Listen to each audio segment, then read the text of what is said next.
on the way at 6 o'clock. And Division 2 today, 2 matches of note, terminally entertaining high-flying Killybegs, while Ardra make the trip to Fanad to take on a Fanad Gales. 3 matches in Division 3, Neve Columkill are hosting Neve Breed, Convoy travel to Duncanelli to take on Neve Alton, while Robert Emmett are hosting Neve Padraig of Lifford.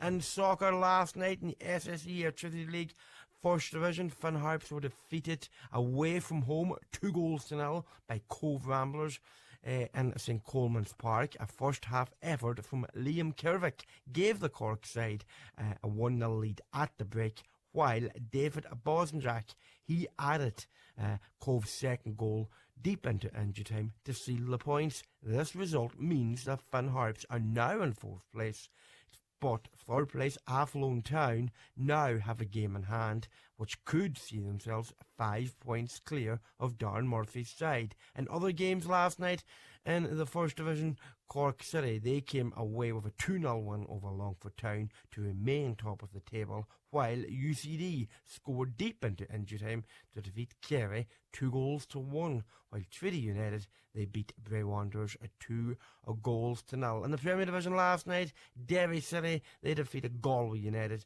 2-0 at the Ryan McBride Brandywell. After going in at the break 0-0, it took a wall-patching strike on 65 minutes to break the deadlock. In form, Pat Houben scored the insurance goal for Rory Higgins' side to give them their second victory within a week after defeating Waterford on Monday evening. Shelbourne, they maintained their good run of form. They're 2 points. They are 2 points ahead of Derry City at the top of the table, thanks to a 1-0 victory over Dundalk at Torca Park. And elsewhere, Waterford United, they got back to winning ways at home with a convincing 4-1 victory over Sligo Rovers. Drogheda United, they played out a 0-0 draw with Stephen Kenny's St Patrick's Athletic. Highland Sport is brought to you by Michael Murphy Sports and Leisure. Gear up for the big games at michaelmurphysports.ie. Time.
From the Aura Leisure Centre as we continue our coverage of the 2024 local elections, and we're keeping an eye on what's happening in Europe as well, obviously just in the wider scale of things in terms of the area that we're discussing. We are small fry, I suppose, in the broader picture of the European thing, but it's good to know which way we're voting and all that type of stuff. Right, we're going to recap what's happened so far. The boxes are opened in sequence.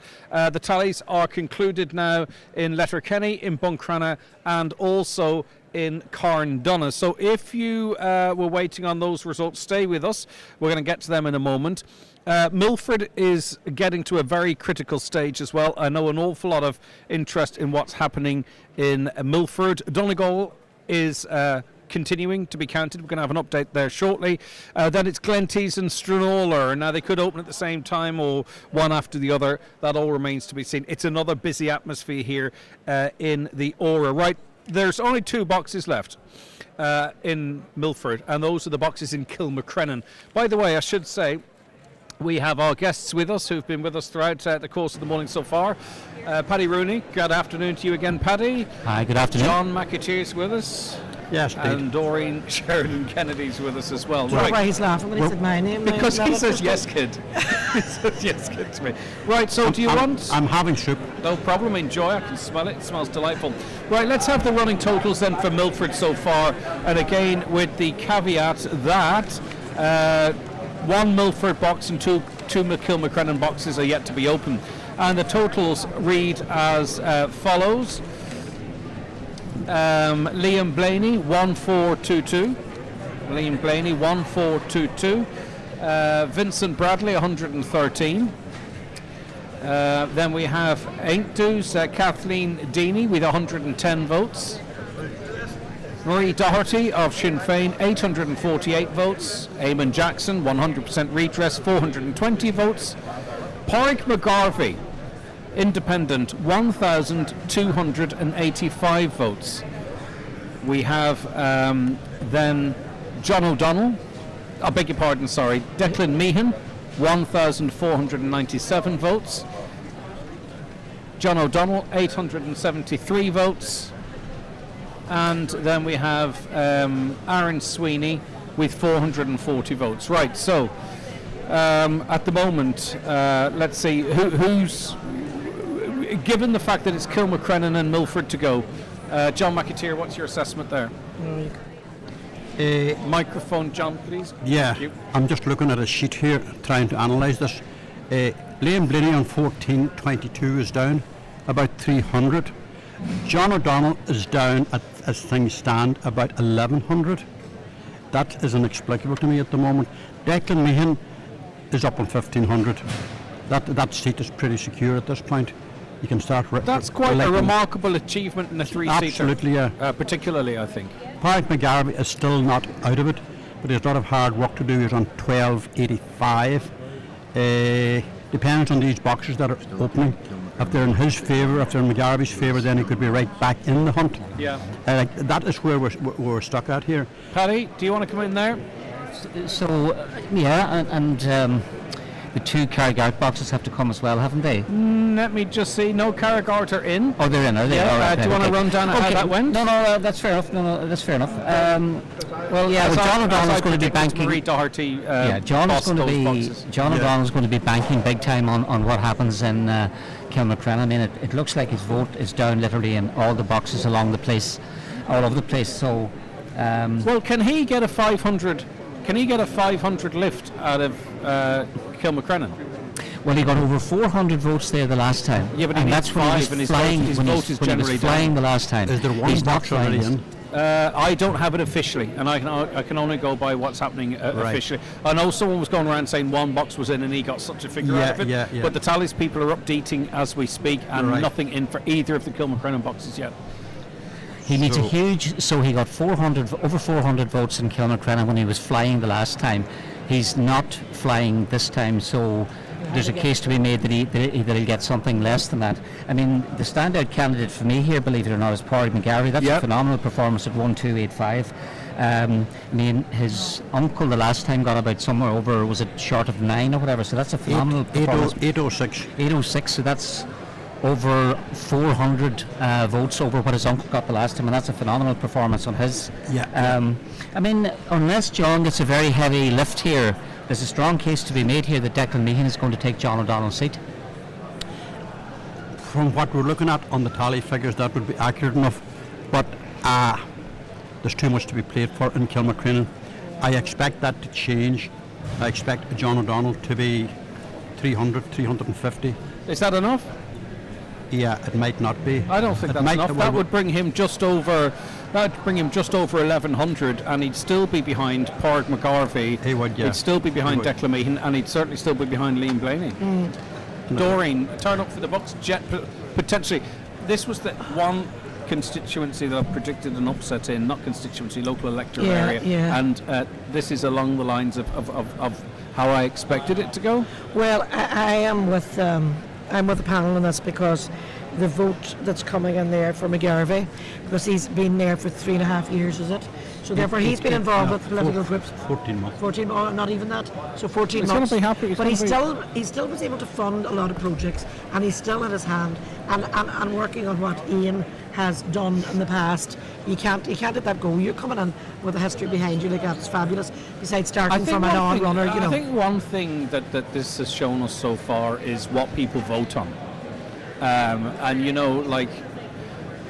It's not what I think. It's not necessarily what people presume it is. Do you know what I mean? It's not necessarily on people's positions on certain things, or necessarily what's happening nationally. A lot of it is about sort of messaging and delivery, particularly. Well, I think it's on the history of Ian McGarvey's vote that his nephew is doing as well as he is. Ian's here today, and it's great he's over there, and it's just lovely to see the older councillors come along. McGarvey has worked quietly in the background 7 days a week.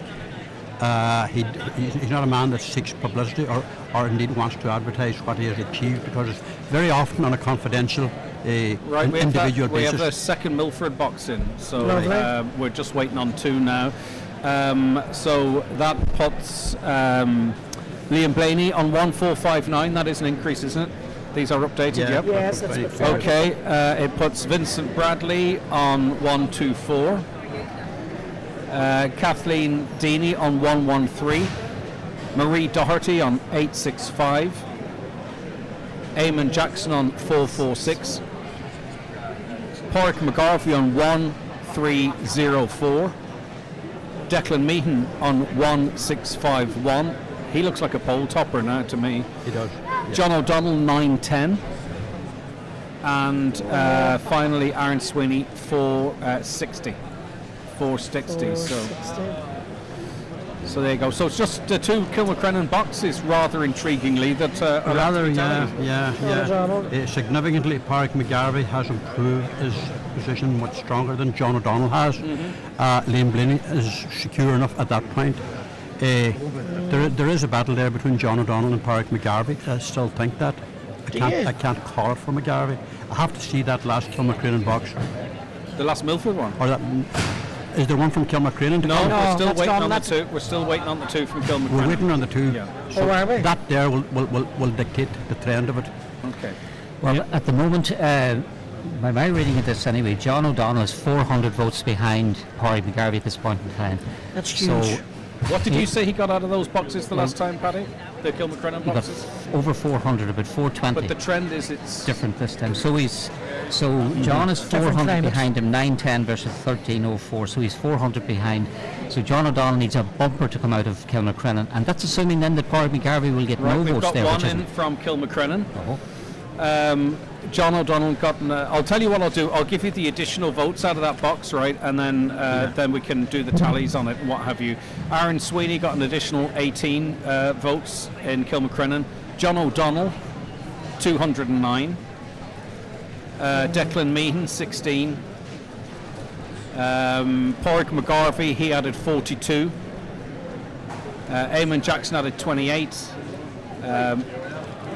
Marie Doherty added 31, Aintu 9, Vincent Bradley 9, Liam Blaney 34. So the totals, I'll just give you the totals now for John O'Donnell. His total now is 1119, and Pádraig McGarvey's total now is 1346. That is tight. Yes. That is tight. Now, this doesn't mean it's all done and dusted, but that second box, is there an additional 250 votes in there? I don't know. Is that the last box to be open in that area? The last box is the box that All right, okay, probably will tell us who finishes third in first preference tallies. Okay. Just in relation to Donegal Town, anything happening down there? We're not going to do that just yet, but we are. Okay, that's fine, no problem, because I know people are tuned in from the whole county. Pádraig McGarvey has substantial 257 lead over John O'Donnell. Unassailable? I wouldn't say that, like, I'm at this business far too long to say things are unassailable. Yeah. Because there's crucial votes to come out of that box. We're not going to call anything till we get that result. Yes, okay, I And get you. even then, Pádraig McGarvey is still in there. So is John O'Donnell. I'm reading that Declan Meehan and Liam Blenny are okay, safe. Where's the Sinn Féin vote in this particular area? Was Marie Doherty kind of not Something similar to what she got the last. Something similar she got the last. Something about similar. Was it? No, there's really been no real improvement. Right. Or maybe people who were looking for the change felt in this occasion Declan Meehan's the change? If change was a motivating factor, I don't know. Yeah, and sometimes votes stay within parties. Later on in the you evening, know. Milford was the highest turnout in Donegal, to 65% the last time. It seems to be substantially below that. Yeah, okay. That could be a Factor. big factor. Right, let's I see. said just Yes, I go said ahead, of earlier, course. sort of make one there. I made the point earlier on about Martin Farn of the Labour Party, and then showing that he was everybody's favourite second candidate there, and he'll do exceptionally well. We actually have no history on what John O'Donnell's transfer record is like, because he was elected in the first county, I think the last time, or as near as, so we don't know where does he come in the pecking order about people's choice who don't give him the number one vote, which will be a teller. And my suspicion is that Pádraig McGarvey Is more transfer friendly. may be more attractive to the wider audience than John may be, whether that's true or not. No, I think that's a decent shout. I think that's a decent It makes shout. it a very intriguing couple of hours Well, we're not going to have to overnight wait until this time tomorrow Exactly. and beyond that. And the other point in that there is Pádraig McGarvey got a nice handy 42 votes there, and if he was to repeat that in the second box, it keeps him Keeps ticking pushing over up, as well. yeah, I know John is yeah. closing the gap, but it keeps Pádraig ticking over there. That is literally just and as soon as they start typing into it, right, Yeah. I'll bring it to you. Donna Marie's with us, and it's just going to give us a run through what the people of the Milford local electoral area have been thinking in Europe, Donna Marie. Well, Niall Blaney again is taking the lead here. There's 3 boxes yet to be counted in Milford, and Niall is sitting in at 2,674. He is then being followed by Luke Flanagan, that's on 739. And then it's quite tight then between Chris McManus and Maria Walsh. Chris is in at 532, and then Maria sits in at 528. So Niall really kind of sweeping the floor there. Staying with Europe, a very early look at Donegal. There's still between 20 and 30 boxes yet to be counted there. Having a look there, Maria Walsh has taken the lead as of yet. She's at 722. Then Niall Blaney follows at 701. This is when I had last had a wee look at it. Luke Flanagan at 606, and then Chris McManus at 560. And just kind of staying with the interest of Donegal candidates in that, Peter Casey sitting at 222. So lagging a wee bit behind, but there's still a good bit yet to go for that. Yeah, just an interesting note, by the way, in relation to this final Kilmacrenan box before we start switching our attention elsewhere. There's 614 on the register there. So if you say, I presume that's what it is, number on the register 614. So if you told a 60% turnout, there's 400 odd votes there maybe to play with. That was the last time. Was it 60% turnout, Joe? Wasn't this time? That I could have be. no idea. I think that could be really quite telling. In terms, because we're looking at what numbers are needed, right, for the likes of John O'Donnell to go ahead of Pádraig McGarvey. It's fascinating stuff. It really is. Any tallies yet, Donna Marie, as it relates to the local elections in Donegal? There is Donegal tallies in now. It's early days. There's still That's again around fine. 20 plus to go. So as it stands at the moment, the last time I looked at it, Michael McMahon is the only one nearing the 1,000 mark. He's on 943, followed by Michael Naughton at 705, and Barry Sweeney is sitting in third at 675. The rest is all very level. Well, Barry Sweeney's in Ballyshannon, so obviously, you know, Mick McMahon, Aye. the boxes that have favoured him have opened. Yes. I wonder what Barry thinks of that. I don't know specifically which boxes, and we'll start focusing more geographically once we put Milford to bed Yes. here. The boxes now probably favour Micheál Naughton beginning to be opened now, I would and suggest. just here, though, Bundoran's been quite divided from peeking over people's shoulders so far. They're not looking at any numbers specifically, so it'll be interesting to see how it goes. It's seems to be kind of swinging in very which way directions.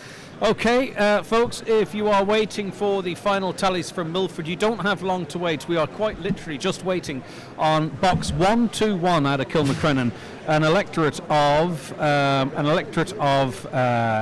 614. I think the turnout's around about 60%. I don't think there's enough in that box, you know, for things to change significantly as to the appear in the sheet. But we shall wait and see. Right, just to let you know what's happening elsewhere. We kind of have, we don't kind of have. Buncrana, by the way, if you've just tuned in, Buncrana has been the tallies have been done, they're completed. Paul Canning a Fianna Fáil. Many people expected him to top the poll. He didn't do too bad at all. I think it's 1321 or 1221. Either way, he's very, very close to the quota. He's going to be retaking his seat in Donegal County Council. Jack Murray, we spoke to him earlier of Sinn Féin. Very, very pleased with his first preference. 2060.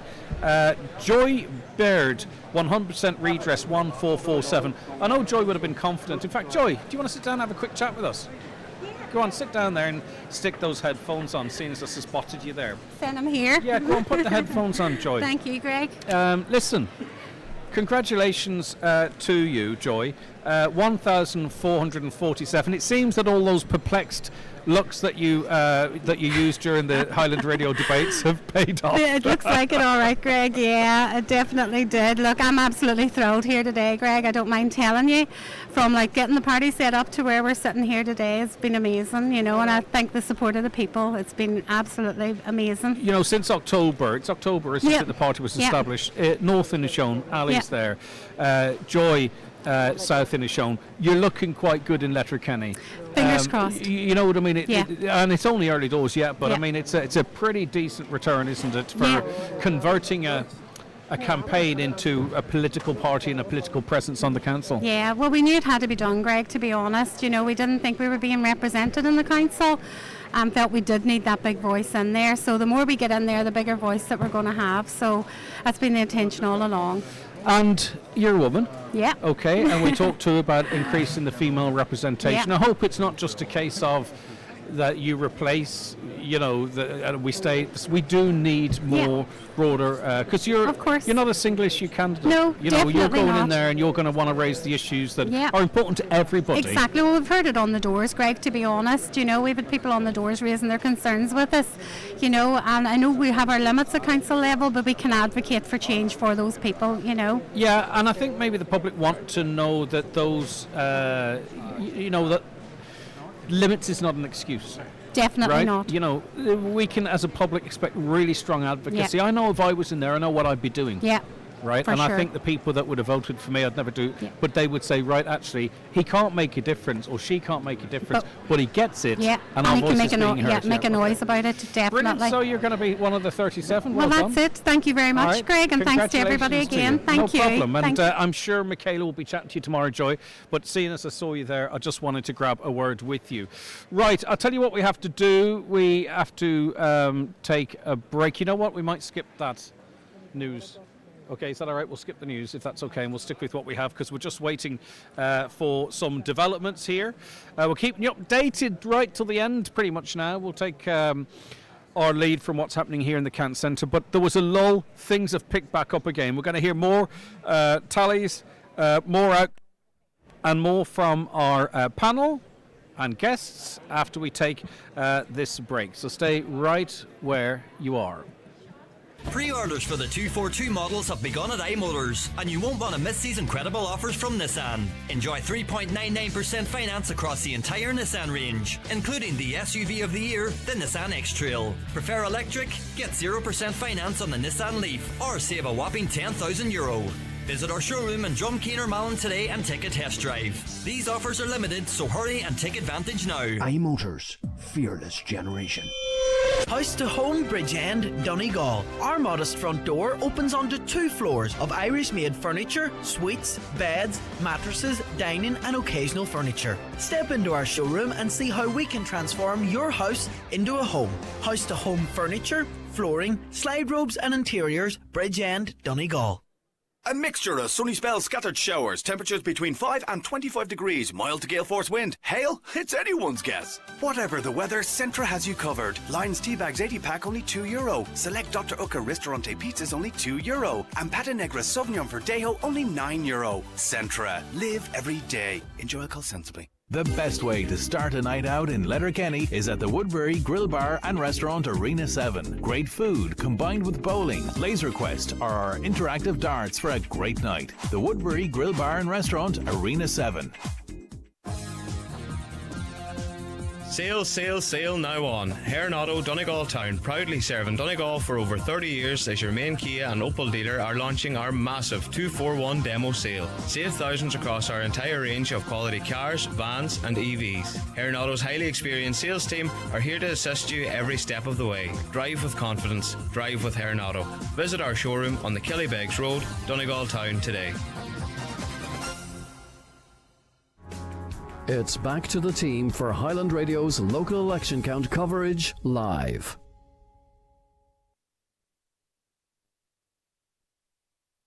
The weekend on Highland in association with DMG Motors. Call in and test drive the all-new Skoda Kodiaq, still available in diesel at DMG Motors, Clar Road, Donegal Town.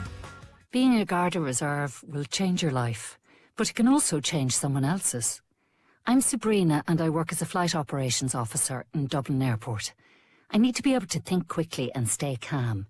It's good to be able to apply these skills when I work with the Garda Reserve.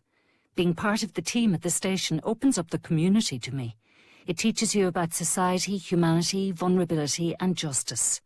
What the Gardaí do is challenging and demanding, so to be a part of what they give back is extremely rewarding.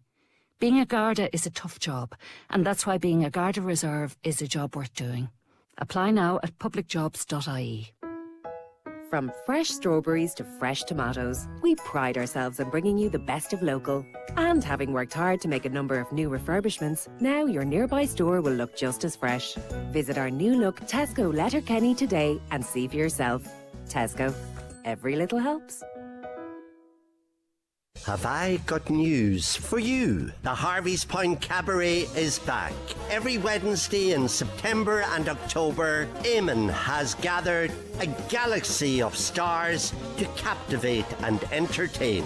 A scrumptious dinner, fabulous entertainment, or a 2-night accommodation package. Harvey's Point Cabaret 074 972 2208 for an immediate reservation or harveyspoint.com.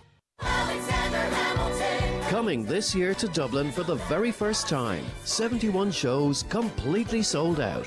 Hamilton at the Bord Gáis Energy Theatre. Experience the revolutionary musical that's taken the world by storm. Witness history come alive with electrifying performances and unforgettable music with a modern twist. Book your place now on the outlet at highlandradio.com or call us on 074 91 25,000. Watch our local election count coverage now on YouTube, Facebook and X. Search Highland Radio. Okay, you're very welcome back to the programme now. Glenties, the count has just begun there, and I can tell you the only boxes at this stage that have been opened and tallied are Aaron Moore. So if it were just Aaron Moore and not the whole of Glenties, Anthony Malloy with 28.6% of the vote. Well, it's only 233 votes, but it's just for a bit of fun, counting Aaron Moore only. Where else? Who else has done well there? Jimmy Duffy of Labour, he'd have got 4.9% of the vote if Aaron Moore Island was the entire constituency. Seamus O'Ferry, 9.6% of the vote. And Kelly Rogers is 8.27%. But anyway, as I say, that is literally just 3 boxes on Aaron Moore Island, and thankfully nowadays everyone votes the same. So we are still waiting on. We're still waiting on the last box in Kilmacrenan. Just to let you know, by the way, for those of you in the Milford area following this, and by the way, we're going to move to Donegal, Glenties and the Finn Valley as those boxes begin to open. The turnout at the first Kilmacrenan box that was opened, 122, 71% turnout at that in that box, and we're just waiting on box 121, and that will let us know the lay of the land heading into tomorrow in the Kilmacrenan area. Fascinating stuff. Sorry to... the other islands. Any results from the other islands? No, it quite literally was just quite literally Aaron Moore, and that's what I thought it quite interesting. Just an interesting snapshot. Yeah, Fianna Fáil there doing... were votes on other islands as well. Fianna Fáil, yes, of course. and... It's just the way the boxes are open. Broca and Cash and Nagore is the only other 2 boxes that have been opened since. Oh, that's it. Annegry is another box that's been opened. But anyway, listen, we'll get to that when we have Always would more. make count for everybody. Yeah, we'll Sorry get to that. about No, it's fine. It's an open forum here. We'll get to that when we have a little bit. John more thinks in they're all terms in the of one box numbers. because they're so. Is that what you're saying to me, John? What's Do you that, think John thinks all the island votes might be in the one. Apart from Tory will be separate, but the smaller islands Are grouped them down? they could be down to single figures. Yeah. There might be 9 or 8 votes or something. Yeah, they tend to just group them as. Is that because as, of sort of for GDPR or something? No, like they've always done that. The situation would be that tally people might be fit to identify who those voters were, Yeah. what parties they voted for. Yeah, indeed. Okay. By the way, let us know where you're watching our coverage or where you're listening from. If you're listening, it's 086 60 25,000, or you can send us a message on. You can send us a message on our social medias. It'd be good to hear from you. Okay, I see what you're starting to see now, and it's funny, isn't it? A lot of the Donegal local electoral area faces are starting to appear now because the organisers of this wanted to control the crowd, and that's why we have such a sequence as we do. So Inishowen have left the building to a great extent, and now we have our Donegal faces, our Glenties, Finn Valley yeah. faces, our Glenties faces coming in. Can someone go and find out what delay is with this box?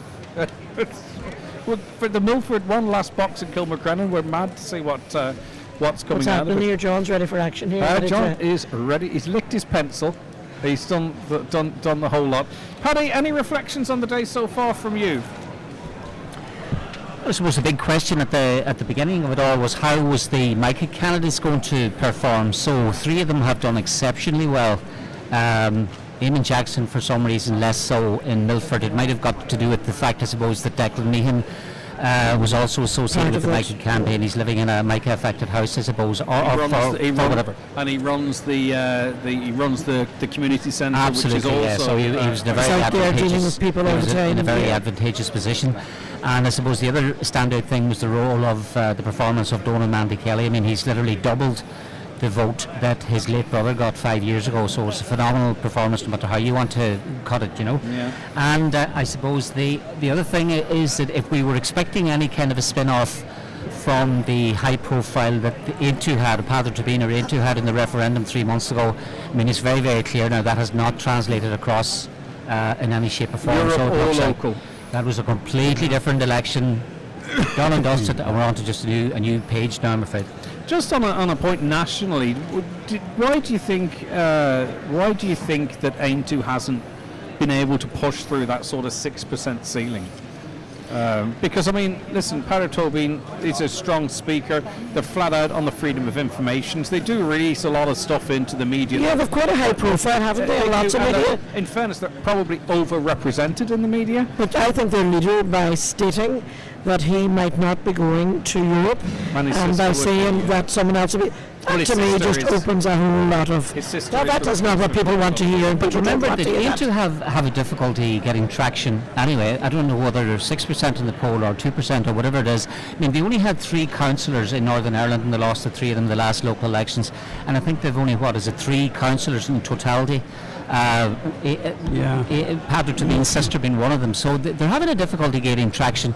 You see, the resemble, I suppose, Renew in a very similar way is that they had a very high profile, very articulate leader in Lucinda Creighton at the time, and once she lost her seat then the party more or less imploded. It's there, but just the threads of it. And I think that if anything was to happen to Padre Tabine, if he decided to go to Europe or whatever, they would have a complexion and profile then, I think, in the media. And if that I think that would almost be throwing the towel in, really, from a national party's perspective. John, you don't seem so sure. They don't have a wide enough agenda, really. I mean, they're pro-life, they're anti-abortion. Beyond that, Padre Tabine is a very, very high-profile professional politician, a good TD, but that it stops at the Meath border. So it's just him? It is just him.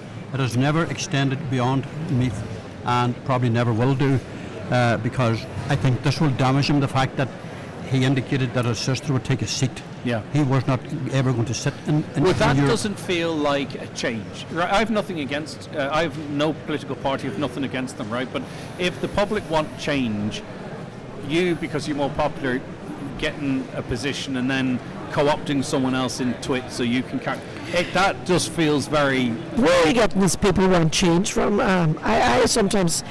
I was out canvassing and been on doors, and there wasn't a lot of grief from a lot of people on the doors of people that I spoke to. Yes, they knew the Mike issue was huge, and yes, they knew the housing was huge, but there was very little grief given on the doors in relation to that. The country's in a good state. There's money there for so many people. A lot of people living on the benefits that have been provided by government. The massive money that Fianna Fáil have brought into the county. I think what has happened, though, is that Sinn Féin's momentum in terms of being the change has gone, and actually a lot of people now, and I think the polls reflect this, see Sinn Féin with the exact same immigration policy, similar housing policy. Now they'll argue different, but I think the general population now no longer see. So maybe there is no appetite for change. Maybe we'll just stay with where we're at. Well, maybe as well they hadn't enough policies, and they hadn't the research done, and they hadn't the papers done. They talked a lot of stuff, but did they really have the research done? But I made the point in your programme one time before. You see, the difficulty for Sinn Féin now is when they were, at the very least anyway, when they were up in the early 30s in the opinion poll, they began to look like a party of power. So the closer you come to power, you become a party of power. And in order for them to widen their support base, they had to become more attractive to sort of middle class people, which means they had to sort of soften some of the sharper elements of their policy or whatever. And you're absolutely right, the change word, instead of starting with a capital C, is now dealing with the small c. So if you change your policies, right? I'm not saying they were ever open border, but then if you start then sort of appearing to be a bit more firm in that, right? Firstly, the right think you're flip-floppers and that's no good. And then the left, who actually liked the way you thought before, you're disenfranchising them as well. See, basically the Irish people and the Irish electorate are, without putting a fine tooth in it, they're very conservative. We don't have any meaningful far right, as we call it in this country, whatever that means, and we don't have the same, in Britain on occasions, and France in particular, Italy in particular, sometimes in Germany, you get a lot of people out campaigning and protesting, and sometimes in France in particular, it spills over into public disorder, whatever. With the exception about what happened in that isolated incident in Dublin in November, we don't have that in this country, so we're very conservative, and if you want to get into power, perhaps you have to soften some of your extreme views to become more attractive to the electorate. And also to, and I don't, I have to use this phrase for the purpose of describing who I'm talking about, but the far right, far right-leaning candidates, all right, or what you might categorise as them, and particularly in Donegal, where we're kind of a bit rebellious. Again, looking through the list, and even those that have been around a while and with a decent platform, haven't really gathered any meaningful votes. Apart from all those issues mentioned there, to me, the biggest problem that Sinn Féin has is opposition fatigue. 30 years in opposition and have never been able to convince the public to vote them into government. How do you overcome that? Can you overcome it? As long as you have, as Dorian says, the country is flying as things stand. Record levels of taxation being gathered in every month. How does Sinn Féin rise above that and get people to vote for them? Can I just suggest, right, the Northern Ireland factor. In relation to this country, right, an awful lot of people listening to this show, if not the majority of them, are skint most of the time, right?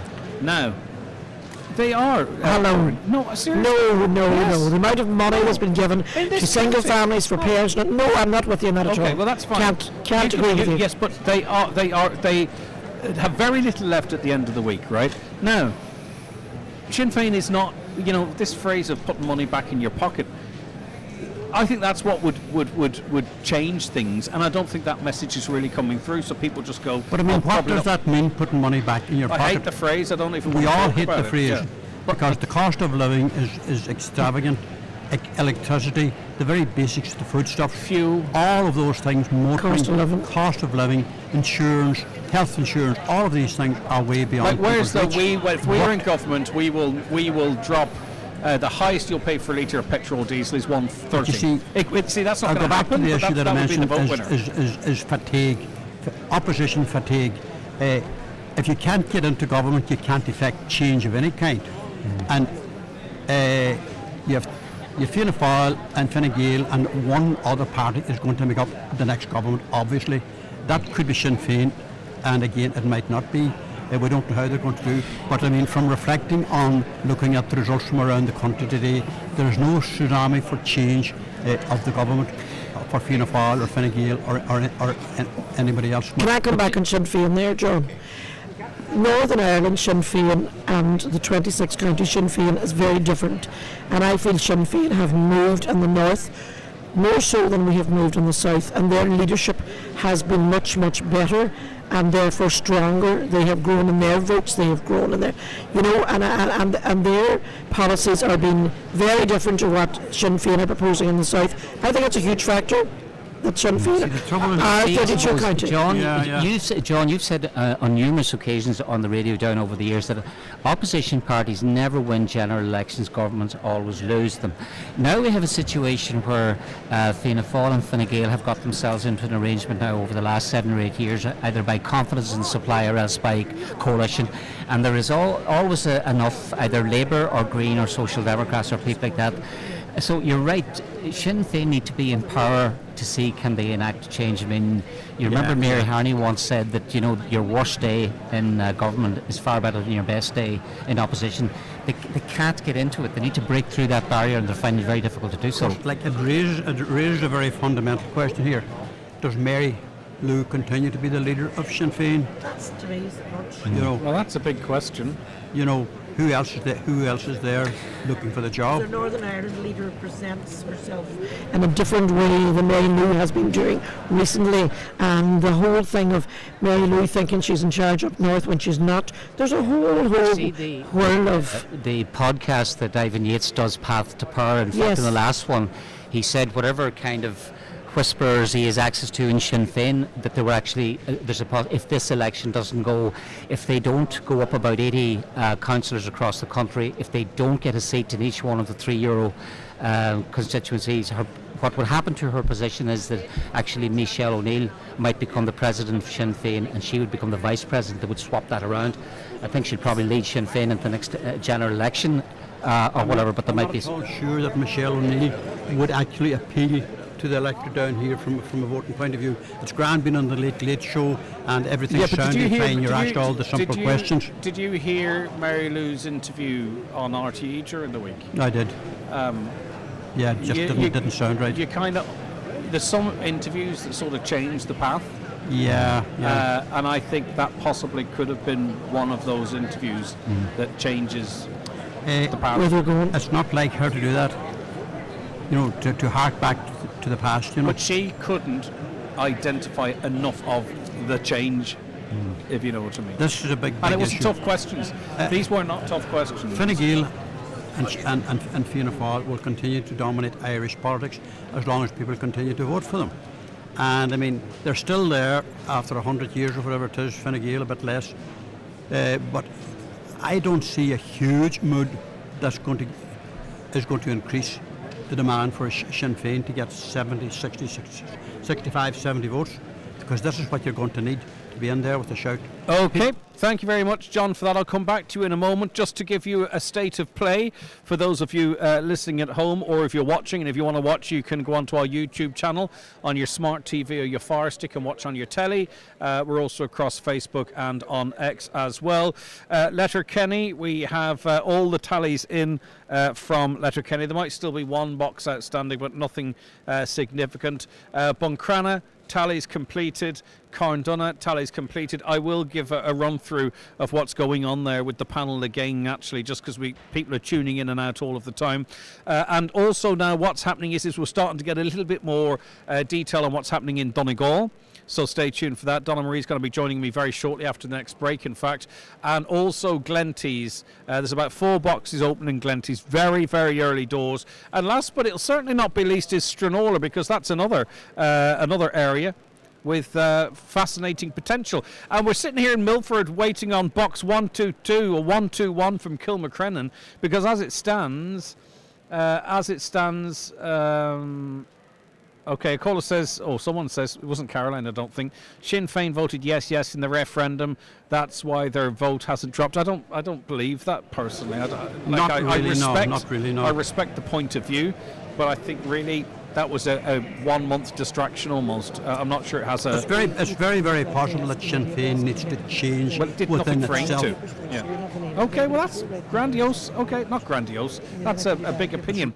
All right, okay, let us take a break. We're going to keep you updated on everything that's happening here live from the Ore. And just to remind you, we're on air tomorrow morning from 9 o'clock, and our teams will be scattered across the county. Oisín Kelly, who we haven't heard from yet, who's covering Glenties for us. Oisín, are you all right, son? Oisín's going to be joining us shortly. And this is simply because Glenties boxes are only starting to be opened, by the way. Also, we'll have Donna Marie covering Donegal. That's tomorrow. Donald Calvin is in Lifford-Stranorlar. Me and Caroline are in Milford, Letterkenny, and we have Michaela Clark covering Inishowen North and South. Right, we'll be back with more on the 9 till noon show. We'll be back with more on the programme after these. Get the wind working for you with Ireland's very best fixed-rate energy plan. Switch to SSE Airtricity today and save up to €760 off your electricity and gas. Get the same rate for 12 months and enjoy certainty, peace of mind and fantastic savings. All while using greener, cleaner energy. Switching to Ireland's best fixed-rate plan is easy. Simply go to sseairtricity.com. SSE Airtricity. This is Generation Green. EAB €2,458. Rates valid from the 1st to the 2nd, 2024. For T's and C's, tariff, standing charges and exit fees, see sseairtricity.com/save760. Hi, Paddy here at Shane Conley Cars in Donegal Town. Are you looking to upgrade your car? With Shane Conley Cars, you'll find makes and models for every budget. Great finance options, and we also accept trade-ins. Check out ShaneConleyCars.com or call in to us at Shane Conley Cars from Lonaher Road, Donegal Town. Don't even think about buying a bed until you've checked out Restex Beds. Famous for their quality, comfort and excellent service, a Restex bed will ensure a perfect sleep. Restex Beds, Mountaintop Letterkenny. Leave the rest to us. Thank you, Ireland. We're bringing it back. On average, we're now returning over 2.5 million plastic bottles and cans every day. And since launch on February 1st, we've brought back over 150 million drinks containers to deposit return points nationwide. Deposit return ensures we value our resources, recycle more efficiently, and it helps us work towards achieving our EU recycling targets. Return for less litter, less waste, and better recycling for Ireland. Visit return.ie for more. My home. My new home. It's out there. Maybe it's tucked away in a quiet cul-de-sac near a school, or sitting snugly between the 3rd and 5th floor of an apartment building overlooking the sea. Maybe it's still on the architect's plans and they're just about to break ground. But my home is out there, and myhome.ie make finding it easier. So whether you're a first-time buyer or you're moving, search myhome.ie today. Thousands of homes, one address. The weekend on Highland in association with DMG Motors. Test drive your new 242 Seat today. Book your test drive on 07497213996 or visit dmgmotors.ie. Foy & Company's collection of homeware and home furnishings are of the highest quality and with a huge selection to choose from. We have something to suit every taste and budget. Choose from our stunning and unique collections of rugs, cushions and home accessories. Also wall art, mirrors, lamps and fabrics. If you're looking to transform your home or commercial space, our team of interior designers and stylists will help you choose the perfect pieces. Visit us today at Foy & Company in Ballybuffet or Letterkenny. Because your no claims bonus matters to you, it matters to us. That's why all AXA car insurance policies include accident forgiveness as standard. So you'll never lose all of your no claims bonus if you have an accident or a claim is made against you. Get a quote today at axa.ie. AXA. Know you can. Policy terms and conditions apply. Accident forgiveness is step back. No claims discount protection for customers with 4 or more years. No claims discount. AXA Insurance DAC is authorised and regulated by the Central Bank of Ireland. Hello folks, this is Robert Mazzell. I'm looking forward to coming to the St. Bestius Church in Cleator on the Sunday the 9th of June. Myself and my 6-piece band will be there. We'll be playing some gospel music for you, some country music. We're going to be having some fun, a little bit of inspiration and lots of great music. Come and see us. That is the 9th of June in the St. Bestius Church in Cleator. A trek through time at Donegal County Museum. Visit this colourful exhibition that showcases the collection of the Donegal County Archives. through the themes of arts, Donegal Grand Jury, the railways of County Donegal, schools and schooling, the Joseph Murray Collection, the workhouses of Donegal, the GAA, exotic and eccentric Donegal, immigration maps, elections and the electorate, ladies of Donegal. Donegal County Museum is located on the High Road in Letterkenny and admission is free. Telephone 074 912 4613. Email museum@donegalcoco.ie or find us on social media. Donegal County Council, serving the people and preserving the heritage of Donegal. The local and European election counts on Highland Radio. The results. Okay, you're very welcome back to our election coverage here on Highland Radio.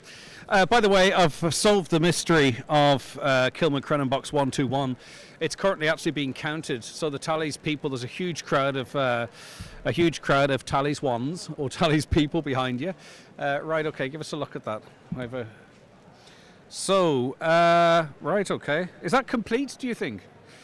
So this is a tally here. John O'Donnell 203. John O'Donnell 203. Meehan 42. McGarvey 32. Blaney 41. Okay, cheers, buddy. Thanks very much. That's Is that the overall now? Is that I would say it's probably a good trend. We haven't got it yet, but it's on its way. So what that says to us, if that is the way it is there more being counted there? There is. No, that's it. That's only 318 votes. Yeah, but that's out of a... Yes. No. There's more. Yeah, but there's other people that I didn't mention to you, John. And there is an electorate of 614. So if you add them all up, that's getting close to there. So we'll go through the numbers then for the Milford or for the... No, they'll do now is they'll update that officially into the... but that's just to give you... to decide what's happening with Blaney, Meehan, McGarvey, O'Donnell.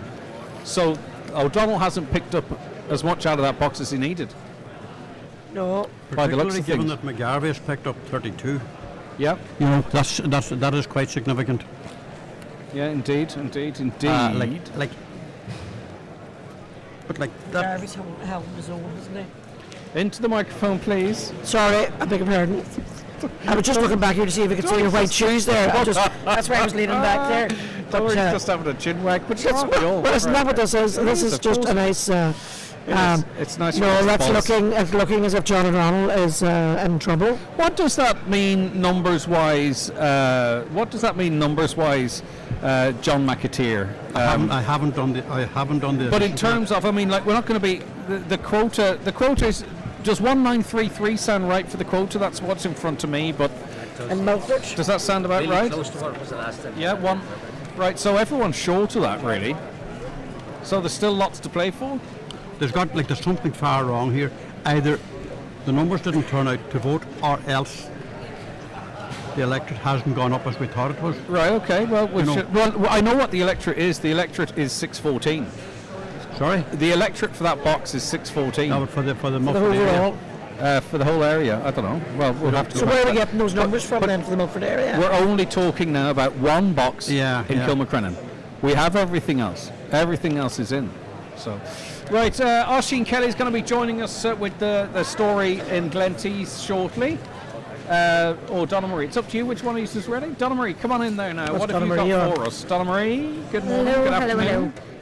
So, in the leading in the official tallies, for Donegal so far, we have Michael McMahon is leading at 1,116, followed by Michael Naughton at 1,086. It then gets quite tight as you go down. Pádraig Kennedy on 890, Jimmy Brogan on 730, and as you get down then it's kind of just getting quite tighter as you go along. Now I did have a wee look around. These aren't the tallies, this is just peeping over the people who are taking the tallies' shoulders. In Kilcarl, Boyle is doing quite well, Boyle also doing quite well, and Michael Hegarty. Also in Kellybegs, Boyle, Jimmy Brogan, Niamh Kennedy. So there's still quite a bit to go. I do think that we might see a slight change, but at the moment it is Michael Naughton and Michael McMahon leading, which is interesting because both of them lost out 10 years ago in 2014, so it could be the the start of an upwards way for I them. think it was Mick McMahon then. Mick It goes McMahon. to show you go Michael, and that's it, you're in. Okay, we shall see. No, he used to be known properly as Mick McMahon, but it's Michael McMahon, of course. Sorry, John, wait a second, go ahead. If those figures you gave us for Kilmacrenan are correct, it would leave McGarvey ahead of John O'Donnell by 76. Yep, well. It's nip and tuck the whole way So down. that crowd behind you who was doing the tallies on that, they've cleared now, so they're taking the numbers back to the tally centre. Yeah, They're going to input them. As they input them, they'll pop up on my screen. I shall use my voice to deliver those into your ears, and then we'll determine what happens. Is that all right? How gracious of you. I know, it's... Nobody's here for it. Yes, there's no INT and all that malarkey. Right, okay. Oisin Kelly, I haven't heard from Oisin Kelly since 9:10 this morning. Trying to keep you on air, Greg. Yeah, no, hey, come here, by the way. Listen, we're all doubling up here, but it should be noted that Oisin Kelly is also looking after the tech here, and I think we're doing quite well. And by the way, a big hello to those of you who are watching on your televisions and on your laptops as well. It's great to have you on board. We have an average of 1,800 viewers right across the world over the course of the coverage so far, which is great because that joins our number one priority, Radio Land. We're a radio station after all, but it's great to be able to offer different services as well. Rightio, Oisin Kelly, what's happening in Glenties, my friend? There's not a lot happening at the moment, Greg. There's only been a handful of boxes, about half a dozen boxes or so opened at the moment, primarily in the Ardra area, and as expected in that area, sitting councillor Anthony Malloy has polled extremely well. He's actually increased his vote in the area from the boxes that were opened, Greg, particularly in the Bracky area by about 50, jumping from 170 to 220 odd. So it's very, very early doors yet in Glenties, but at the moment, Anthony Malloy 465 is the tally for Anthony Malloy, and the bulk of that, 95% of that, is just out of two boxes alone. Michael Naughton, as we know, topped the poll and was first over the line in the opening count 5 years ago, 160. Elsewhere, Brian Carr, 108. That, of course, neighbouring to his home area of Glenties. Just looking at some of the other selected ones in there, the likes of Michael McLafferty sitting with a 42. And further on down, Kelly Rogers with a 71. Just some of the very, very early figures coming out. Really early. Yeah, you're chatting 7 boxes. They're really affected geographically as well. It's all that's primarily Ardra area where Anthony Malloy you would expect, and I'm sure him and his team are expecting as well that they have to pull big in there. Yep, and I would say the likes of Michael McLafferty wouldn't be expecting too much out of those. Michael boxes. McLafferty wouldn't be expected too much, and a short time ago was speaking to Michael. Yeah, and obviously it's a nervous time for a lot of the candidates, and they've had a long wait. He's had a tough campaign. He's had a tough campaign, Michael, too. There was a dirty trick played on him. Yeah. Something I really can't comment the way I'd like to comment on it, to be honest with you. Yeah. And that's just the way it is. And Michael's a gentleman. He's a nice guy. But what he did say to me was, he's waiting to see his first preference votes, to see by how much the hard work that he's put in, what can he increase it by, or even increase it at all, because he may not get, as we said earlier this morning, Greg, the transfers from the last time it was Evelyn Sweeney of the Fine Gael party and Seamus O'Donnell, who was another local man from that area. He got around 600 votes transferred in 2 counts from both of those. Yeah, so it's candidates. Say that again, John. He's pretty well hemmed in there for his vote, and he has been able to go out into Glenties, Ardra, down into Fintown, up into the Rosses, and up into Dundro as well. But Doreen said an awful lot about delivery. Is he seen as a councillor that delivers? Hard-working councillor, and has delivered very well in the last 5 years. He got 1,000 the last time. First preference vote. Well, that was partly tied into Fine Gael as well. Yeah. But by the same token, that's a personal vote, and he has done really well. And he works hard. It's a bit like Donald Mandy. He to me will get a good vote now. I do. What did you say? The wellies on and on the doors. Is that it? Oh, the sleeves up, wellies on. Go ahead. A lot will depend on how much of the Fine Gael vote that he got the last time. Does It's that Joseph does- Malloy, yeah. Joseph Malloy is up in Bunbeg. Yeah. Does he eat into Michael? Well, Evelyn was Swinney was after good over last time as well. She was, yeah. So she was close. Yeah. Will it be a similar situation? Yeah. They're very different parts of Glenties, aren't The they? other thing They're huge. there, Oisin, is that Michael has had 5 years of hard graft behind him, dealing at grassroots level with the everyday issues, never missing a council meeting, and never off Highland Radio's morning news. Who's that? Michael McLaughlin. Michael Naughton, he's hard work and he's out there media-wise and everything else. He's just And on the very ball all the supportive, time. very supportive councillor in his area. So, All right, so come here, Oisin. I think tomorrow's going to be really interesting in Glenties. It always is. But there's always a couple of stories comes out of Glenties. There's always a story or two, and we'll be keeping a very close eye. Well, listen, we'll have a very good idea today. We wait to see, is Micheál McGilla Aspig still as popular as what he was 5 years ago? Like over 2,000 votes, he had 200 plus surplus, so he had after round one. We wait to see if that is going to materialise. What's the Sinn Féin machine going like at the moment, particularly in support of Brian Carr, who was co-opted on into the seat when Mary Therese moved away.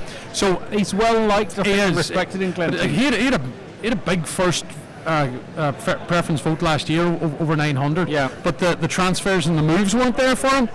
But is that going to be different this time around, given that maybe he's in a position now that, again, Sinn Féin part of a party. Yeah, he was part of the party then too, but he's more prevalent in the party now. John Hamish O'Farrell, over the last 4 local elections in Glenties, he has continuously built on his first preference votes. He has always improved. How much is he going to improve by this time as well? But what we are waiting on is to see the vacant seat that's there that was vacated by Norma McGarvey, who sadly passed away at the end of the year. That seat was not filled. Is that going to be a Fianna Fáil seat by the end of the weekend? Obviously, I think they'll be looking to bank on John Riley, who's come from the same area, and the Coke bus is going to be behind him. And is he going to be good enough to go in there? Will there be enough in it to take him back in there to make it 2 seats for Fianna Fáil? Yeah, it all remains to be seen. All right, Oisin, we'll be back to you shortly, unless there's anything else you want to add. Not at the moment, as I say, very early days yet. We'll keep an eye now to see how the rest of the boxes are going. Brilliant stuff. Okay, and we're at an early days situation too in Donegal, but what's happening is these numbers start coming in. The new information starts coming in really quickly. So don't think you can go away for an hour, and don't think you can go away for an hour and come back, because it could all change. Still waiting on them to input the tallies in for the last box in Kilmacrenan, box 121. 614 is the number on the register at that box. I think if you're looking even at a 70% turnout, the numbers I gave earlier do tally, because there's another 6 candidates that I didn't reference there, John. I'm presuming that Declan Meehan has topped the poll in Milford. Oh yeah. And he's going to be elected on pretty early on. You know, a couple of counts maybe. Just depends on exactly what the turnout is and what's the quota going to be. That is a real turn up for the books. There's always going to be how far can he go on that campaign that he has run, and he has 5 years of being very busy in the Milford area. What I'm very interested in, and I don't say this as a presenter or someone who works in current affairs, is people that are new faces. What difference it actually makes, and I don't mean in terms of we know the restrictions of being a councillor, but I'm on about in terms of attitude, in terms of motions, in terms of stuff. 2 factors, I think, as regards Meehan, is that he ran before, so he knew what the land was like, and he also, the work he's in has left him that he's open to communities, and whether or not he was able to access funding, as was questioned by other people within that particular area, he did appear at every community sort of event that was going on. So he has worked hard, and the nature of his job has led him to me to be a part of that kind of media thing out Paddy, the one thing is, and I don't want to harp on about this kind of stuff, but I do find it quite interesting. Both in Inishowen, Buncrana in particular, Jack Murray, and also in the Milford area, Declan Meehan, were actively targeted sort of on the immigration issue. And I think they were, I think whatever the strategy was, It certainly hasn't worked, because both of them now have come out and topped the poll. Does that say anything to us about a people, about a county? That's a good point you make there. But when you talk about the word targeted, it all depends how many people were involved in. I mean, 4 or 5 people can make a huge amount of noise, and they might not necessarily be representative of the community that they come from. So that's one of the things, and I suppose.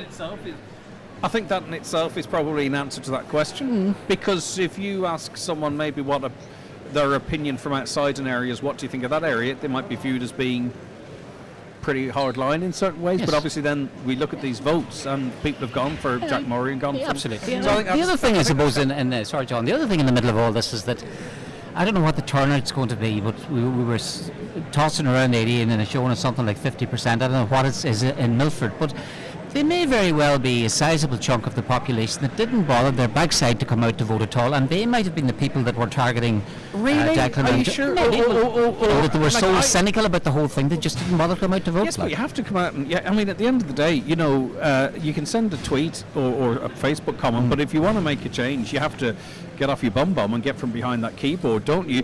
But then again, we'll never know how representative... is the 50% that voted...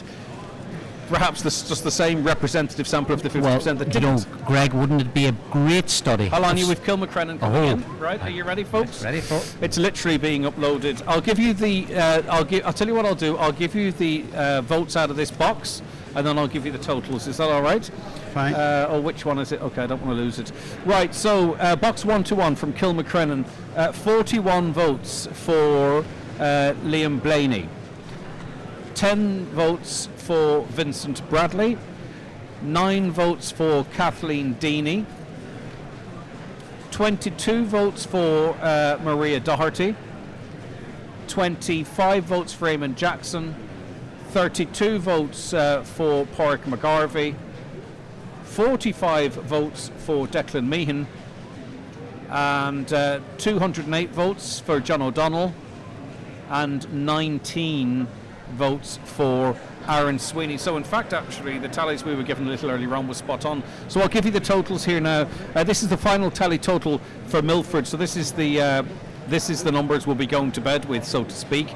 Liam Blaney, 1,534. Vincent Bradley, 143. Kathleen Deany, 131. Maria Doherty, 918. Eamon Jackson, 499. Pádraig McGarvey, 1,378.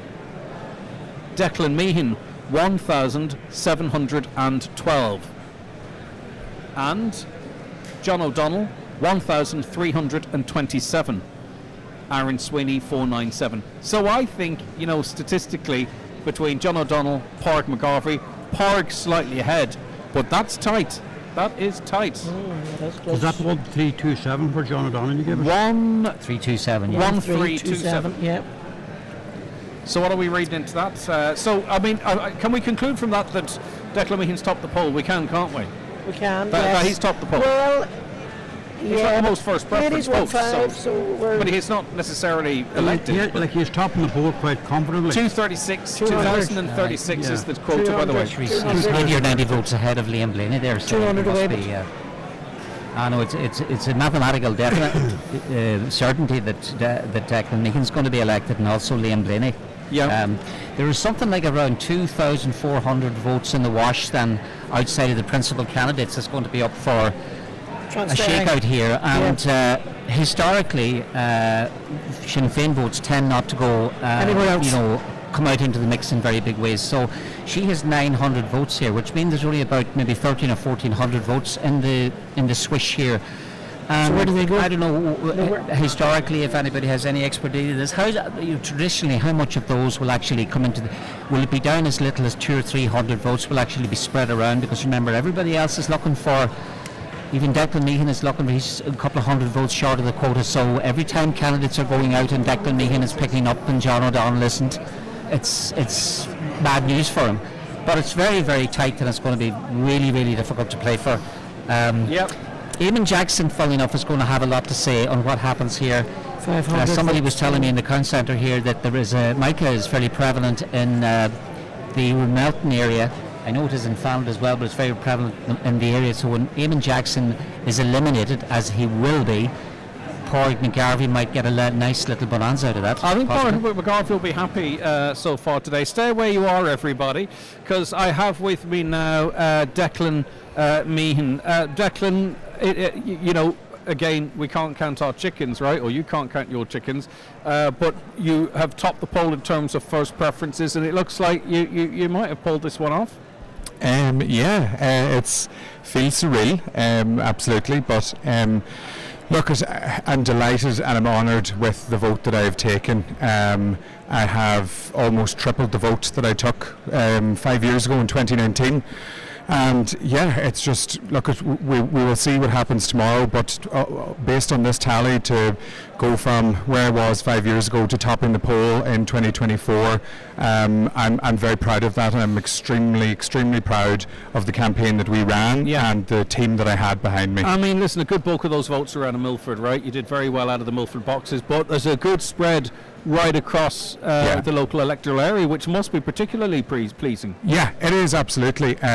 Look at, you know, your home turf, you're always hoping to get a good vote out of it, for sure, but it means a lot more when you're picking up votes across the electoral area generally. And look, I just think that there was a real appetite for change there. That was what we were trying to tap into, and, you know, it has delivered. And look, at the other side of it is the work was put in. Myself and my team canvassed over 4,700 houses all across the Milford electoral area, and that has its, you know, its results here today, which delighted with. And I think in the days and weeks ahead, there's a lot of reflecting I think we can do about how people are voting right across this county and the direction in which they're voting and the choices that they're making, and maybe perhaps not necessarily fully reflective of, how am I trying to phrase this, of where people might have thought we're at. Yeah, and look, this isn't a criticism, but I suppose it's something that we all have to reflect on, and I think that an awful lot of airtime has been given over to a certain ideology and a certain stance and serious amplification. I ran on a 100% progressive ticket, an inclusive ticket, and I've topped the poll in the Milford electoral area accordingly, and again, I'm very proud of that. And the council is going to look different. You know, we don't know how different yet. Earlier on, Joy was sitting there. You know, you're here with your husband. You know, it's starting to, you know, maybe we're starting to build a local authority that's more reflective of the population. Yeah, absolutely. Is that important to you, by the way? It is. Some people have erased stuff like that. They go, ugh, it's not about that. Yeah, look, it's not about that, but it is an important thing, I think, to recognise and to mark is, you know, I'm very, very aware of the fact that I am the first openly LGBT person to be elected in Donegal. Are you? Okay. Congratulations on that as well. Is a big thing. I think it's a big thing for the LGBT community as well to have that visibility and representation on their council, and that's what we want. And it would be great now to see more women, obviously, and more diversity generally across those 37 I'd seats. like to see more bald men in there as well. Well, there's no shortage of them. I feel underrepresented. You and him, look at the hair in your heads. You make me sick. Yeah, make me sick. But yeah. Okay. No, and you know what? We'll get a chance to speak to you tomorrow. Great. Congratulations to you and your team. Thank you. I'd imagine this is a big deal. It's a big deal. Under the surface. It is absolutely. You know? I mean, great, obviously you're as you present yourself as you always do, but I'd say there's an awful lot going on behind those eyes that we can't see. There is, yeah. And maybe we'll have a look at that tomorrow. Absolutely. Thank you so much, Greg. Thank you. Take care. Thanks. Thank you very much indeed. Declan Meehan. Go ahead, sir. Congratulations, Declan, by the way. Not quite sure how many years it's been since there was a councillor in Milford. I think the last one was a Fianna Fáil councillor, John Harkin from Creasta. That would have been in the 60s maybe, or before. It was the 60s, yeah. So Baxter as well. It's a long time, yeah. All right. No, John Harkin. Sam Baxter was before that era. Yeah. All right, well, we'll see you in here tomorrow if we don't see you before the rest of the today. Okay, this is Highland Radio. It's our election coverage. You can't get better than this. We bring you the results as they happen. we get the voices and the faces that matter just as you need to see them or want to see them. That's what we're doing here for you, folks. Stay tuned. This is Highland Radio, broadcasting across the Northwest on air, across the world online and on your smart speaker, and thousands of you watching the coverage too. We really appreciate that. We'll be back with more from our panel from the Aura after we take this break. Please stay right where you are. The Buncrana Golf Club development draw is here, with over €40,000 in prizes up for grabs. The grand prize is a stunning Hyundai i30 N-Line, plus 4 other fantastic prizes worth over €10,000. Tickets are available online at driveathomedraw.ie or from any club member. Don't miss your chance to win big and support Buncrana Golf Club. Get your tickets today. Attention all home and business owners. Are you looking for the best value for money when it comes to plumbing and tile solutions? At McDade's Bathroom Plumbing and Tiles, our experienced staff are ready to provide top quality services and products that meet your needs and exceed your expectations. Our focus is on providing expert advice and top quality products. McDade's Bathroom Plumbing and Tile showroom in Buncrana is dedicated to delivering great value for your money. Visit our showroom today. Join us now at Century Complex for our movie meal deal, which includes a meal in Backstage Bar and Grill and admission to a movie in Century Cinemas. Some upcoming releases include Bad Boys, Ride or Die, Inside Out 2 and Despicable Me 4. For more information, contact us on 07491 21976. Every Audi is designed with you in mind. From the fully charged electric driving of the all-new Audi Q6 e-tron to the hybrid petrol and diesel engines of the Audi A3 Sportback and A6 Saloon. Because how you drive is very much a personal choice. And of course, with every Audi, that choice is never a compromise. Book your test drive of the 242 range at your local Audi dealer. Audi. Voorsprong durch Technik. Hi guys, David James here, and we're asking you to push back the kitchen table, dust off your dancing shoes, and join us for our Jive for June campaign, all in aid of the Donegal Hospice. Tune in to the Jive Time show from 2:30 p.m. for your daily Jive. Video your Jive and send it to the Donegal Hospice at gmail.com, and they will post it on their socials, and we will also be posting your Jives on our social media channels too. To register and donate, log on to donegalhospice.ie or contact Isabel on 912565 or 087 238 9607 for a sponsorship form. The weekend on Highland in association with DMG Motors Donegal Town, the home of Cupra in Donegal. Drop in and see our brand new Cupra showroom or visit dmgmotors.ie for more information on the fantastic Cupra deals today. All you need to make your house a home at Patterson's The Hall Lifford. From garden furniture to kitchens, sofas and dining sets, all under one roof. Need a new mattress?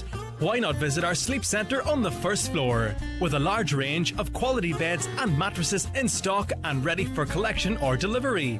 Relax in our coffee shop serving hot lunches daily. Open Monday to Saturday, 9 a.m. to 5:30 p.m. Patterson's Kitchens and Interiors, The Hall Lifford. If you're running low on worktop space, the new Ninja Double Stack Air Fryer is perfect. Raymond Sweeney here from Ben Sweeney Aeronix. With 2 stacked drawers and 2 meal racks, it evenly cooks 4 layers of food at the same time. Perfect for up to 8 people, saving up to 55% on energy costs compared to conventional ovens. See the new Ninja Double Stack Air Fryer at Ben Sweeney Aeronix, Port Road, Letterkenny, or in the shopping centre, Dunlow.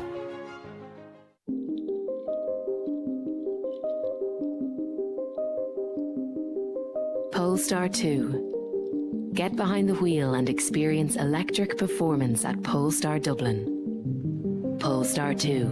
Available to order now for 242 delivery, with prices starting from €42,995. Polestar 2. The way electric cars should be. Book your test drive today at polestar.com. On this week's Deal Debate, we bring you another packed show as ever. And we asked the question, where are Donegal, Tyrone and Derry heading into the last group game of the championship? To answer the question, I'll be joined by Tyrone legend Peter Canavan and Derry's Michael McMullen of the Gaelic Life. I'll also be joined by Dara Boner of the Donegal News, and he'll give us his take on the Donegal Ladies Championship encounter with Kerry, plus Plus, hurling captain Conor Garland looks back at another Nicky Rackard All-Ireland title. All this and much more just after St. News and podcast on highlandradio.com. The DL debate with Sister Sarah's Letterkenny, serving food you'll love in Sarah's kitchen. We are our back. Local election count coverage now on YouTube, Facebook and X. Search Highland Radio. Yes, I'm back now. Good afternoon to you. We're heading towards 5 o'clock. We're going to take the news at 5 o'clock to give you an overview of what's happening on a national level. So stay tuned for that. We're live here from the Ora Leisure Centre. It is the day of the election whereby you all voted yesterday, or half of you did anyway. All of your votes from right across the county are brought to this centre, and then they are verified and sorted, right? And then we get tallies from that. The tallies are incredibly accurate. Those counting the votes work very closely with the tallies people. So I'd imagine the numbers that we're talking will be very close to the official first preferences. Tomorrow, by the way, we will be live from every count centre. Oisin is in Glenties. Donna Marie is down in the John Bosco. Michaela Clark is in Ishowen. I'm in Milford and Letterkenny. Donald Kavanagh is in Lifford-Stranorlar. So we are going to have your area covered. A caller on social media, can't see John O'Donnell getting more transfer votes than Pádraig McGarvey, which it's an assessment. It's a good assessment, but I mean, John O'Donnell will be looking towards the idea of Maria Doherty's vote and Aaron Sweeney's vote, given that they're fairly close to him there. Okay. That's providing people are transferring geographically. Yeah, like it's reaching out a bit beyond what might happen, but you know there is potential there because Maria Doherty is a very, very big vote. In another election, she might be in the running for. Well, also, I'll tell you what she did, and Paddy mentioned this earlier. She did very well. She did very well in sort of Downing's Carragart, and previously. John O'Donnell has done well in that area. Could the argument be made that people locally went Maria Doherty 1, John O'Donnell 2? It's possible, but then he didn't do as well as he should have done in Downings and Carragart. You know, there was something running against John Doherty or John O'Donnell's campaign. There's something like his vote is down. It's down by 1100. Yes, it's a massive decline. So there's a lot more to it than... Is that the vote that's gone to Meehan then? No. You think it's a very different... It's a totally different vote, I would imagine. Do you think so? Yeah. Oh, I don't know. I would imagine Meehan's vote is it's pretty widespread. Right. It's pretty widespread. His vote... Come on from all the booths and all Yeah, but like his votes across the Mulroy Bay, Lochswilly area are pretty substantial. Listen, thank you very much for that. It is... Highland Radio here. We're live from the Ora. We've got so much to get through. What we're going to do is come back after 5. Whilst we wait for more information from Donegal and Glenties, we will recap on what we know so far. But at 5 o'clock, it's time to hand back to studio for the very latest news.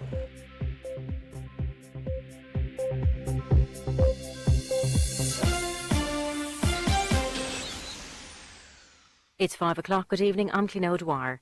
We have our first councillor elected in the 2024 local and European elections. An independent is the first to take a seat in Galway.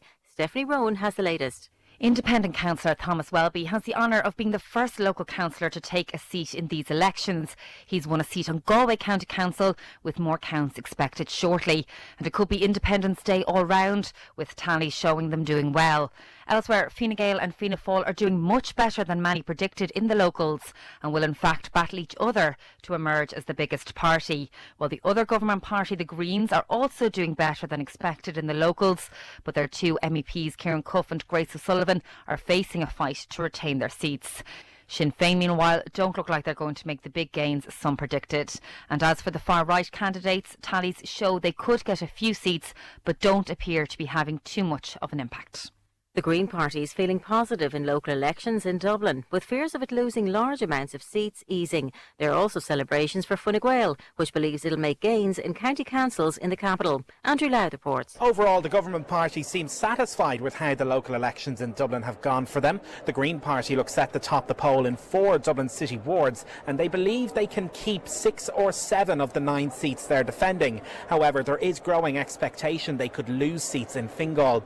Fine Gael and Fianna Fáil are also reporting good days in Dublin and believe they're polling well in the European Parliament constituency here as well. Independents are also seeing a big increase in their vote share across most wards and should pick up more council seats. But what of Sinn Féin? After a disastrous election in 2019 in Dublin City, where they polled under 12%, it looks like they might not fare much better this time around. Andrew Louth in the RDS. John Moran remains the frontrunner in the race to become Ireland's first ever directly elected mayor. The sorting of ballots is coming to an end at Limerick Racecourse. From there, Ellen Butler has this report. The picture is starting to become much clearer in the Limerick mayoral contest, with 73% of ballot boxes now open. With no polling done in advance, the race was wide open, but independent John Moran has pulled ahead with a share of 23% in the latest tally. His closest competitor is another independent, Helen O'Donnell, on 16%. Counting in the mayoral contest won't begin until Monday morning, and a close eye will be kept on transfers then, particularly on D. Ryan of Fianna Fáil and Fine Gael's Daniel Butler, who stand on 15 and 13% respectively. TD's Maurice Quinlivan of Sinn Féin and the Green Party's Brian Ledden's hopes of becoming the new so-called Minister for Limerick have been dashed. They're back on 11 and 3%. A final tally is expected in the next hour. Ellen Butler, Limerick Racecourse. Public Expenditure Minister Paschal Donoghue says it's a positive day for Fine Gael as they look likely to have a strong local election performance. He says a Harris hop under the new Taoiseach has contributed to that. I believe Simon Harris has made a really important and big difference to this campaign. At exactly the moment we needed a bit more energy, we needed a lift. He's supplied us, and I believe a combination of Simon as party leader and then the incredible hard work of all of our candidates across the country has provided this result. To other news, hackers have targeted a number of Irish websites. The National Cybersecurity Centre says the series of DDoS attacks was part of an orchestrated campaign across EU member states. The government organisation says it's been working with victims to provide technical advice and guidance, but says the impact has been minimal. This type of attack attempts to overwhelm a website or service with a flood of internet traffic, rendering it temporarily inaccessible. A convicted sex offender that was serving a sentence at the Midlands prison has been deported to the Democratic Republic of Congo. Gardaí say it was a priority operation given Chico Makamda has 19 previous convictions for sex offences, false imprisonment and theft in Ireland. And that's your news at 4 minutes past 5. Highland Sport is brought to you by Michael Murphy Sports and Leisure. Gear up for the big games at michaelmurphysports.ie. Yeah, it is a brief update on sport of myself, Kieran Cannon, starting off with Gaelic games. Derry have beaten Dublin 18 points to 2-10. That's in the All-Ireland Minor Football Championship today in Breffni Park. Derry were the better team throughout in this contest. A goal each side for the Dubs kept them within a touching distance. It was Derry's youngsters who ran out worthy 2-point winners with a standout performance from Turla McHugh, who hit 4 points from play. Derry will now play the winners of Roscommon or Kerry in the last 4 in a fortnight's time. In the All-Ireland Minor Championship Tier 2 today, 2 semi-finals took place in Clonus. No such luck for Donegal.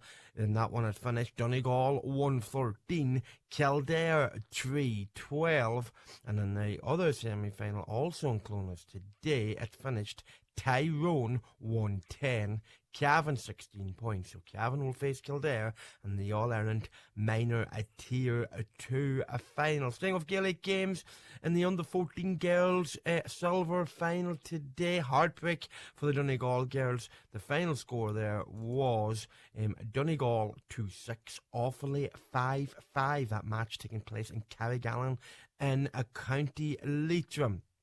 And the Masters today, that's in the over 40 competition. A result from the Tyrone Centre of Excellence. Donegal 2 goals and 11 points.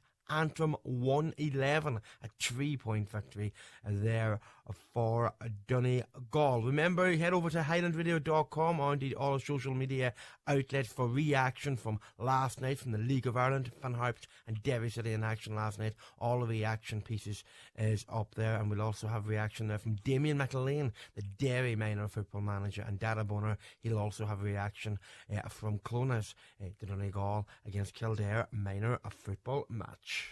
Highland Sport is brought to you by Michael Murphy Sports and Leisure Letterkenny. Cross the finish line in style with trainers from michaelmurphysports.ie. The local and European election counts on Highland Radio. The results. Well, the results are tomorrow, but we are going to give you the latest now. We're going to go to Glenties and then we're going to go to Donegal. But first, we're going to recap for those of you just finishing work on the way home in the car. You want to know what the state of the play is. I just will let you know that I have to hand three of the brightest brains in political analysis, not including myself, of course. We've got Paddy Rooney, we've got John McAteer, and we've got Doreen Kennedy Sheridan. I'm getting all mixed up. Sorry, Doreen. I think I need to put my white runners on. And also to Nicholas Crossan is a contributor as well. Right, okay, so Letterkenny, people want to know what the tallies are, so I'm just going to run down through them for those of you just tuning in. These are just tallies, by the way, but we anticipate they're going to be incredibly accurate. So in Letterkenny, Kevin Bradley Independent, 717 votes. Kieran Brogan, Fianna Fáil, 1,380. Mary T. Sweeney, Aintu, 760. Selena O'Donnell Independent, 32. Thiba Ahmed, 433. Declan Jordan, 626. Michael McBride, Independent, 1,088. Eula Hughes of Sinn Féin, 348. Fine Gael's Jimmy Kavanagh, 1,222. Thomas Devine, 100% redress, 1,259. Donald Coyle, Fianna Fáil, 948. Jerry McMonigal, 952. Michael McLaughlin of Labour, 229. Donald Mandy Kelly, the poll topper at 1791. Sandra Haughey, Sinn Féin, 605. Nuala Carr, the Green Party, 175. Vincent Bradley, 108. Dr. Anne McCluskey, 144. There is one box outstanding, but not enough that's going to affect things too much. Right, there are 7 seats up for grabs. Those were the results for 18 candidates. So we anticipate that it could read as follows: Donald Mandy Kelly, Kieran Brogan, Michael McBride, Jimmy Kavanagh, Thomas Sean Devine. Did I mention Jerry McMonigal, Donald Coyle? Are you listening, John? What do you think about that? I mean, do we have our 7 in your view? Obviously, it's caveats galore, but do we have our 7? The first 7 that we identified. Okay, there you go. I think they're the ones to watch. Stay there. Let's recap Milford then. John O'Donnell, 1327. Liam Blaney, 1534. Porrick McGarvey, 1378. Maria Doherty, 918. Declan Meehan, the poll topper, 1712. Aaron Sweeney, Fine Gael, 497. Kathleen Deeney, 82131. Eamon Jackson, 99. Outpolled by Vincent Bradley at 143. So Declan Meehan looks a shoe-in. Oh, go on. After Liam Blaney, obviously. Who gets the third and final seat, John? There's 1,000 votes approximately to be distributed between Aaron Sweeney and Eamon Jackson. They're going to decide the outcome. I know that John O'Donnell probably will presume that since Maria Doherty has a strong vote close enough to him, and that Aaron Sweeney's vote is close enough to him, that he might draw more from them than others might. That is not a given. Yep. Like it's going to be it'll be a nail-biting evening tomorrow. Brilliant, evening exciting. for 499 Eamon Jackson got, by the way. I said 99, my mistake. Jackson, 499. Right, okay, we'll come back to that. I just want to do a recap here. Buncrana, there are 12 candidates for 5 seats. Jack Murray, he shot through the quota, 1396, and this is vital. That's the estimated quota. His total was 2,060 votes. What a surplus he has to play for there. Joy Beard, 100% redress. Brand new party, didn't exist last October. 1,447 votes there for Joy. Paul Canning of Fianna Fáil, 1,000, I think it's 221. It is 1,221. So that's our 1, 2, 3. Jack Murray, Joy Beard and Paul Canning. The consensus seems to be Terry Crossan of Sinn Féin with 855 is going to get it. So that leaves one seat then. And we seem to be of the view here, Niamh McGuinness of Sinn Féin, she's on 464. Jack Murray, who topped the poll, believes that she could do it, albeit maybe an outside chance. Or could it be Fionnán Bradley of Fianna Fáil, 780 votes there. John, decent enough assessment, you happy enough with that? It could come down to the wire here. It could be a shootout between Martin Farren and Martin Farren. I forgot to mention Martin McGuinness. Farren. Of course, Yeah. I beg your pardon. They're Martin sitting there Farren, very close. Yeah, sorry. They're very close Martin Farren, together. 991. Yeah. Sorry, I overlooked my own notes. One or either of them. Okay. This Brilliant. Right, not okay. Then to Karen Dunna. Johnny McGuinness, 736 votes. Ali Farren, 100% redress. Again, topping the poll in Inishowen, 2,223 votes. A strong showing for Martin McDermott, 2,050 votes. Albert Doherty has 1,000 votes there. Martin Farren, 991. Martin Farren's in Karen Dunna, isn't he? Yeah, he is in Karen Dunna. Well, we're not talking about Karen Dunna. No, I've moved on to Karen Dunna now. Yeah. Martin Farren's in Karen Dunna, 991. Yeah. There are 4 seats. Yeah. Is that our 4? Is it Ali? We're calling the last one between Martin Farren and McGuinness. Yeah. McGuinness, Johnny McGuinness sitting there Johnny at McGuinness. 736. Yeah. Just swing that mic, if you don't mind, Oisín, over towards our learned colleague here, Nicholas Crossan. So Karen Dunna there, sorry, Nicholas. Who would you say is pretty much guaranteed, and who is the final seat? Obviously, Ali Farren, Martin McDermott, and Albert Doherty. It's the 3 search. I give the 4th seat to Albert Doherty, and a fight for the 5th seat between Martin Farren and Johnny McGuinness. And in Buncrana, what's your assessment there? The Buncrana vote is Jack Murray, of course, Paul Canning, Terry Crossan, Joy. Terry Crossan, and I'm giving the 5th seat to Fionnán Bradley. And he's battling it out with who? Niamh McGuinness? Yes, but I think Niamh has too big a hill to climb. Even with the huge surplus from Jack Murray? Even given the full, she's not going to get the full 600 votes. We'd only bring her up to 1,000, Greg. Fionnán's in 780. There's still 500 or 600 votes in Buncrana to be distributed, and I don't see Sinn Féin taking 3 seats in Inishowen South. Excellent, brilliant stuff. Thank you so much for that. Right, now, let's get an update as to what's happening in Glenties. Oisín Kelly, how far on are things? What do we know so far? Yeah, well, it's continuing with Anthony Malloy, who's sort of setting the pace very early on. A lot of these boxes are in his area of Ardra, and as we've seen, the first couple of boxes, both from the Ardra areas, he picked up a vote of over 480, and currently sitting on a total of 1,068, and is leading the way with 21% of the vote. Now, in the last couple of minutes, Micheál McGuilla-Aspig, obviously there's boxes opening in his area as well, and he didn't do too bad on the island of Ironmore. 709 for Micheál McGuilla-Aspig, the man who topped the poll, of course, in 2019. The boxes of Michael McClafferty, a number of those have been opened in his area of Filcara. He is currently sitting on 680. And that seems to be the top 3 there at the moment. Elsewhere, Brian Carr is on 386 with boxes in his local area of Glenties for the Sinn Féin sitting candidate still to be opened. Anthony Doohan with those boxes opened in Filcara, he's got 54. Joe Duffy of Labour, 99. That's Jimmy, excuse me. Michael Harkin of Aontu, 121. Then Micheál McGuilla-Aspig, Independent, 710. Michael McClafferty, 680. We also have Declan McGee of the 100% Redress Party, 311. Anthony Malloy of Fianna Fáil leading the way on 1069. We also have Joseph Malloy of Fine Gael, 245. Kevin O'Donnell, 167. John Hamish O'Farry, 323, but there is a number of boxes still to come from his area there. Also, we've got John Riley now, the Burton Port man, who Fianna Fáil would be hoping would be challenging for that last seat. He's currently on 298.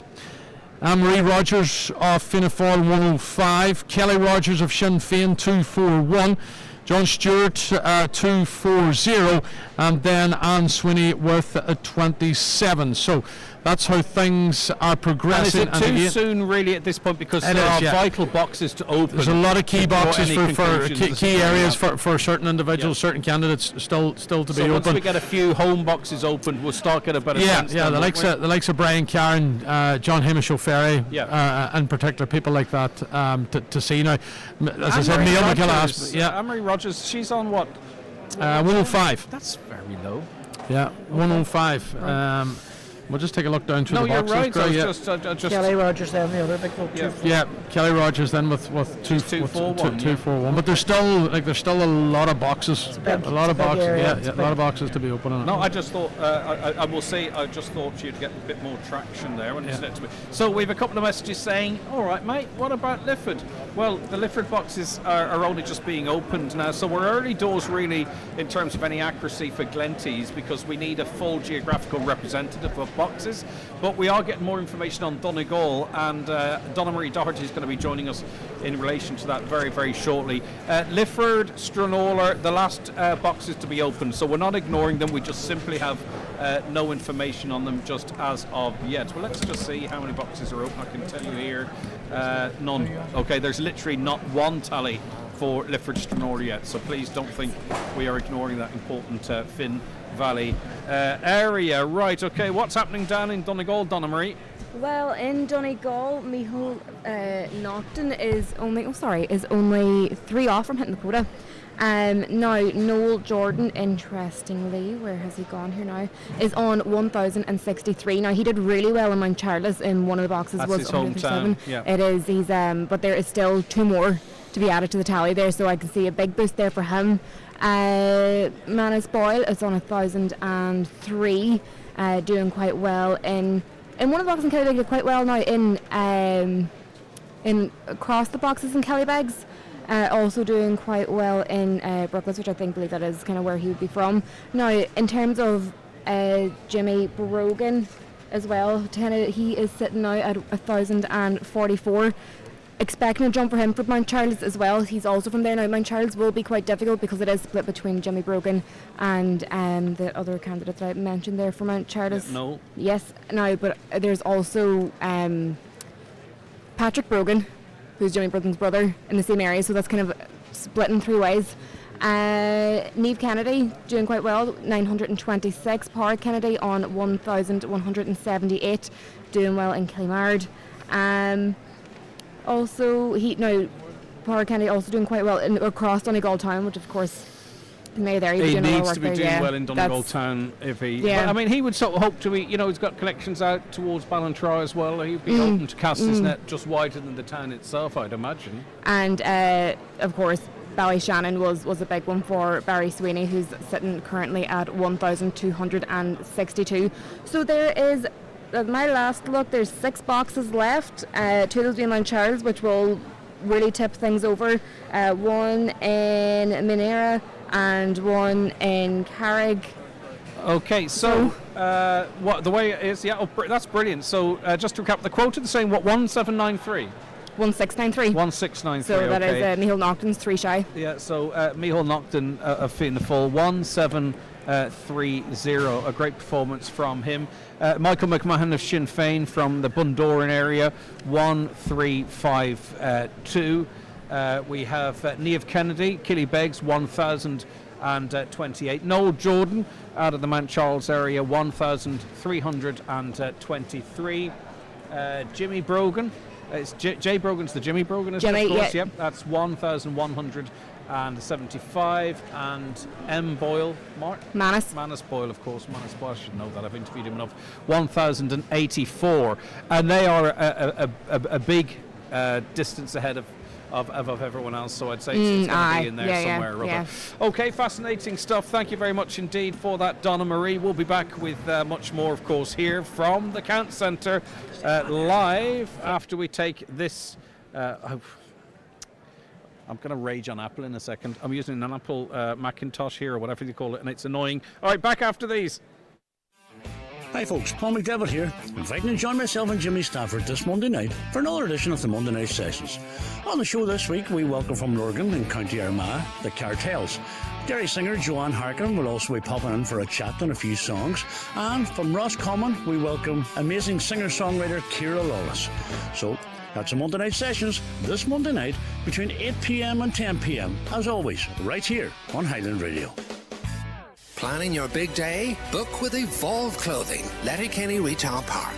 Private wedding room, expert advice and tailored fits for the groom, groomsmen and page boy. Great value awaits. Visit us today.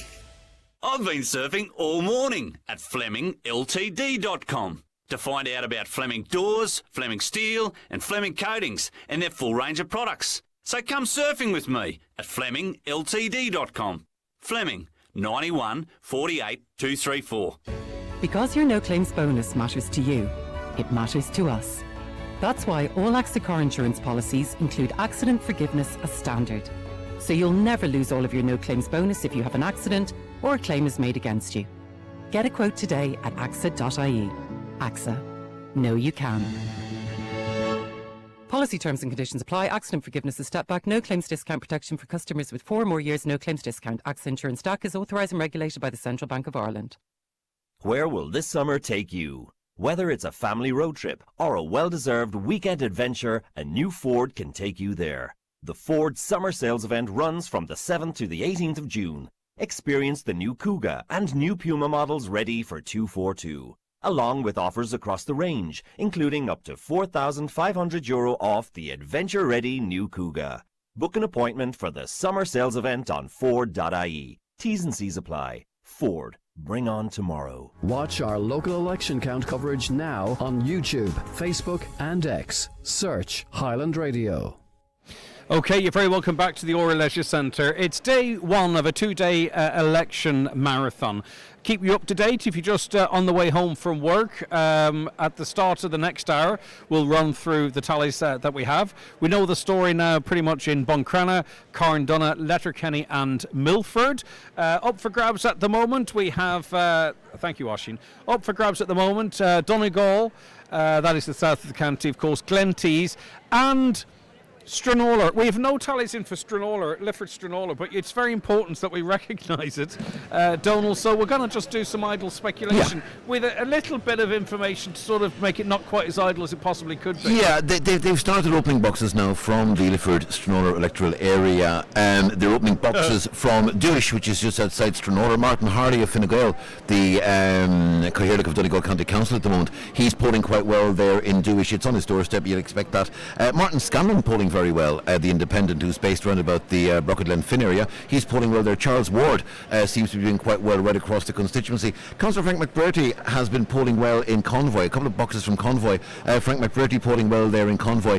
Gary Doherty of Sinn Féin is probably slightly ahead in the Convoy boxes. You'd expect that. And then they opened a few boxes around Castletown, which is close to Lifford. Jerry Crawford, as you'd expect, doing very well there. Frank McBurty doing quite well too in the area around Lifford. And other Dakota McManimal, excuse me, Dakota Nick Venman doing quite well. By the way, Donald, you're not having any more coffee. Thank you. That is literally your last cup. Well, thank you. I just have a full cup given to me, so hey, that'll keep us going. Go ahead. So that's sort of where we're going at the moment. I mean, it's way too early to make any kind of extrapolations or any kind of predictions based on what we have at the moment. I was talking to Martin Hardy there briefly, and he said he's reasonably happy with the way things are going at the moment. But it's not clear at any point within the Lifford-Stranorlar. And none of the official figures have been posted yet. No, well, I mean, we haven't any official tally figures published yet by the tally teams, so they're still processing. I mean, what we're working on is literally working on standing over, looking at people and looking at papers as they're being sorted. That's no problem. Listen, that's what election coverage is. If you like Lifford-Stranorlar, if you like Donald Kavanagh, stay tuned because you're going to hear much more from him and on that as this evening wears on. John McAteer of the Tyrconnell Tribune's with us as well. John, Frank McBurty, will he get the defective concrete lift that we've seen with 100% redress in his area, do you think? I do, actually, because he's been pretty proactive in his promotion of the issues long before anybody was talking about it. he's had some very good insights into Pyrotite and Micah and which was right and which was wrong. And if you go back 5 or 6 years, Frank McBrearty was 100% correct in all the statements that he made at Donegal County Council. So across those years, his position has never wavered. It has come with a fair degree of science behind it. So therefore, he was going to be right, and he hopes to get that seat without any great discomfort. I don't know if you read that the same way. Yes, I think he has been very active and not afraid to speak his mind when he was on the interview for Highland as well, and had all his proof and documentation with him.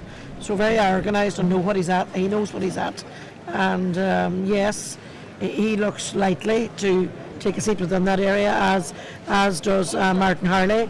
I mean, Cahill this year has been of great benefit to him, and he's kind of the chief whip for us in the county, and he's very good and very active. And, Donald, all the votes I'm not saying Frank McBrearty's a RAFO only candidate, but obviously the more he picks up from boxes around the place, that stands him in good stead. It does, and he's been, and as John and Doreen rightly said, he has been very proactive. He's been organising public meetings, he's leading a team that's taking a judicial review, and he has been bringing out statements and making comments about the actual, what the defective blocks causes are and what their effects are, and things like the foundations issues that have been discussed on many occasions on the Rhymes Noon Show and elsewhere on Highland. And Frank's certainly been taking the lead on that. Now, he has made some enemies on Donegal County Council. He has at times been fractious, he's at times been combative, and there have been issues with Frank in the council chamber, leading to his been expelled for a period because of the way he approached the issue. Now, what Frank will tell you is that on everything he said, he has been proven right, and he's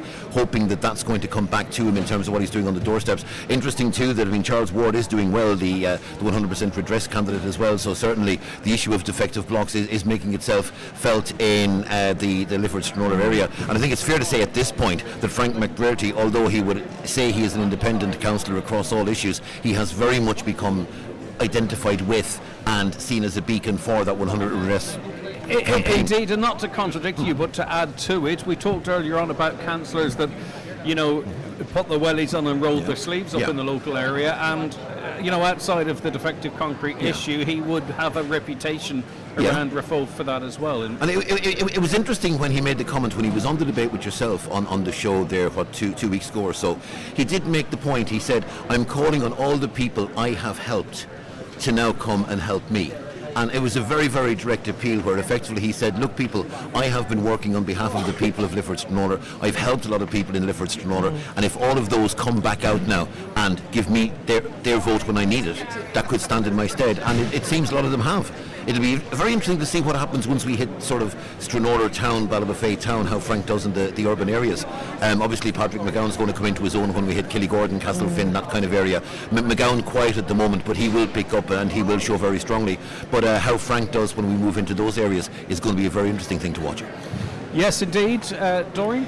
Yeah, well, being that Frank ran for Fine Gael, I was at his launch last 5 years ago, and I was quite impressed with the actual night that he launched his campaign. And he has a standing within his community that is very strong and crosses all borders of religion and all borders of ethnic groups. So no, I do think he's looking strong, and I sometimes maybe the way he does approach things mightn't be favourable to media and mightn't be favourable to other people, but he sticks to his guns, if that's, that's the proper word or not, but he sticks to what he wants to say, and he's not deterred by anything. Okay. So that's quite a feature for any councillor. Probably at times as well, some of what he's saying, even though he's 100% right, his presentation of it is not favourable to himself. He tends to lose the rag very, very easily, especially with fellow councillors and things like that there, and with officialdom. Right. And that's also a consideration. Okay, well, it could be. Yes, go ahead, Donald. That does, and it's true what you're saying, John. I sometimes wonder, is there a little bit of a bubble within the council executive, the council membership, and by extension, the media like ourselves who cover the council on a regular basis? Do we sometimes get caught in a bubble, whereas the people looking in from the outside may be thinking, well done, Frank, you're sticking it up to the man, and there's Frank, he says it as it is, and he's not afraid to take the consequences. I often feel that. Yeah, and I think a lot of people will actually give support to Frank McBurty because of his expulsion from Donegal County Council on occasion, and because they see him as a man who's not afraid to stick up for his principles. And because of the media presentation of it as well. But I mean, we're all part of a bubble of one kind or another. There's no avoiding that. That's human nature. The whole thing we talked about earlier, John, was 37 councillors, but who's running the council? Are our councillors able to do what we want them to do, or are they being tied by the bureaucracy and well, for want of a better word, the civil servants and the people who are in there? Is it the executive that are running it? Is it, that to me is a huge question, and I'm not sure. Well, by extension, Doreen, it is the executive. It's an extension of the Department of Housing and Local Government, and the executive is their agency on the ground, doing the business through official means. They may have no other option, and that they have to visit those government decisions on the people through their councillors. But I'm looking back years, and I'm a long time like you, John, looking at this. Things were much livelier in Lifford years ago when we had the Maloney's and the McGlinties and McBurty. Is he the only person now that's coming forward and not afraid? It's a different way of doing it, Back in the day, councillors had huge powers and authorities. I mean, they ran the hospitals. They ran housing. Yeah, the part of the Northwestern Health Board. They had huge powers. That was all removed in the Better Local Government legislation of 1999. Noel Dempsey took the Oireachtas members out of all the councils, which meant that your connect with the Dáil was lost. Yeah. Councillors would leave with a list of issues to bring to the parliamentary party meeting that night or the following night, and they had to come back with an answer the following month. That is gone. That's not happening anymore. The Oireachtas members don't see any role for themselves within the councils anymore.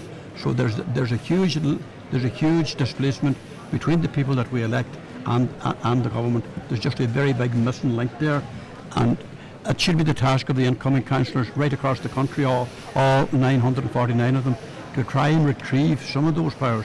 I know, and you would know this better than me, Nicholas, councillors have their own representative bodies. Have they ever done anything about getting that power restored to themselves? I would be very closely associated with the ALG, the Association of Irish Local Government, which is the group for county councillors, and we've been very active in the last five years. What I've been on the executive, we've met with various ministers, and we've asked to get our powers back. But I agree 100%. The powers has been eroded over the past 20 years. We've lost water, we've lost education, we've lost health, we've lost planning. All these things is going, and I think it's to the detriment of local government. I want to bring Paddy Rooney in on that, because that kind of feeds into a little bit of a convo we were having over a sandwich. Paddy, in terms of what's discussed as it relates to the council, what they have power over. As you say, often those on their way out will point to the fact that there's no power in it all, and then you wonder, well, what the hell are we all doing here? Whenever somebody steps down from the council, I'm thinking about people like Ian McGarvey, done it on a voluntary basis and handed over the seat to his nephew, and other occasions, where councillors decide not to stand again, and invariably they end up on your programme or whatever the day after, and one of the common things among them all is the lack of power that they have. But I was just having a look at the election literature that was coming through my door, and the ads that people were taking out in the local media and stuff, that, including the stuff that they had on the debates on Highland Radio. I mean, about 80% of the stuff that they were talking about is stuff outside of their control. I mean, they were talking about improvements that needed to be done in the health service. They were talking about more Gardaí. They were talking about this, that, and the other. None of it they have no control over any of it at all. But I would much prefer to stick to the script. Yeah, but at the end of the day, if you ask what the electorate were texting in about or calling in about, and I don't mean a noisy minority, I think we're in an era where people sort of want to know what you're doing, but also kind of what you're thinking as well. It's complex. It is, but look, there are if they would concentrate on the matters of hand, like for instance, the council has a service plan every year. And is it a situation where the executive presents this plan and everybody then just goes along with it and votes it through? And I'll give you an example now. One of the debates was on, I think it was in the Letterkenny district on your programme. You were moderating that debate, and there was issues about antisocial behaviour in the town park, and there were people talking about cameras and additional wardens and all that. But when the county manager or the CEO of the council was putting forward a plan for the year, did those councillors bring that up at that time about the fact that this is a priority for us and put funding towards us? Because there's no point raising that issue about 6 months into the campaign. They needed to do it at the time that they want to do it. There's other issues as well. Then, for instance, it doesn't sit well with people that there are things that people are entitled to get, but yet they have to go to their local representative to be able to navigate their way through the bureaucracy in the local authorities. That would be a nice thing to do for people. And of course there's a whole suite of local services that the local authorities around the country provide. Sometimes they provide them well, sometimes they don't.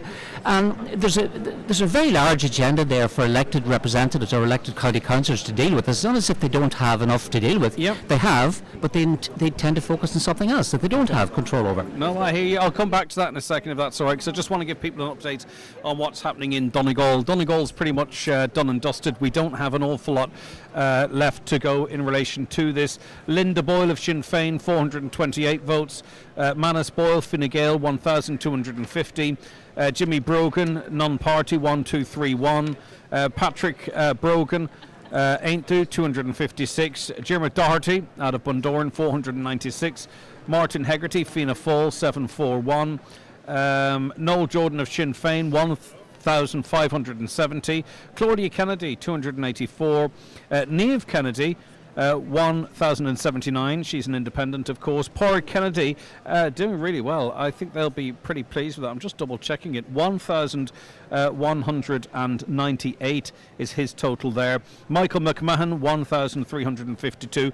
Michael Naughton looks like he will be the poll topper unless something changes, with 1,747. Martin Hegarty, as I mentioned, Fianna Fáil, didn't I? And the rest, I mentioned them all. Okay, so Donegal is, I beg your pardon, Noreen? Barry Sweeney, have you Barry Sweeney there? I do have Barry Sweeney. Let me just double check that. Where is, I want to be very careful here. 1265. Yeah, 1265. Okay. Okay, that's fine. And then, did I give a wrong one there, I wonder? He's 1265, and then Derek Vile is he's down in 177. So how many seats are there again? 6, is it? There's 6 seats, and it's for 15 candidates, 5 returning, so there will be 1 new face. There is 2 boxes left to go, one of them being in Donegal and the other Mount Charles, so that is nearly 1,030 votes potentially that is still up left. for grabs. So it could swing things. It'll be important for Michael Naughton. Will he end up topping, or will somebody overtake him? Important for Pádraig Kennedy and Noel Jordan as well. You say and over 1,000 votes. Over 1,000 votes. So it could. There is only 2 boxes left, but they're 2 key big boxes. Yeah, and there's a lot of there's more people in the running than there are seats. Yes. So to speak. You're going to have an interesting day tomorrow, John. I'm John so Bosco. excited for it. Yeah. Yes. Okay. Barry Sweeney's vote holding up there. Do you think, Noreen? Oh, I'm happy with that. Yes, very much so. And also, I think we have to comment on Manus Boyle's great vote. Manus Boyle's first-time candidate, even though his father had been there before as a councillor. So we would be delighted with that. That's a very strong area for us when you put those 2 votes together. I think Donegal Town has clearly said we're sick of not being represented or not feeling represented, and I think that's what's coming back with them. Yeah, of course, and he's what a legacy, of course. His dad, a former councillor, former Fianna Fáil but you have councillor. to look. The Donegal electoral area is massive. I mean, we're way down into Bundoran, the corner. But we're all different down there, you know. Oh, you're very different. Like when you go through the gap. Ballyshannon, Bundoran. Oh, I'm afraid to comment on that. Town. Yeah, but even the difference in where our two candidates sit in Fine Gael, where Barry's down in Bella, you know what I mean, and where Manus is in Killybegs in the middle of the fishing. Two completely different accents. So, accents, two completely different cultures, industries, different. cultures. Yeah, very different, you know.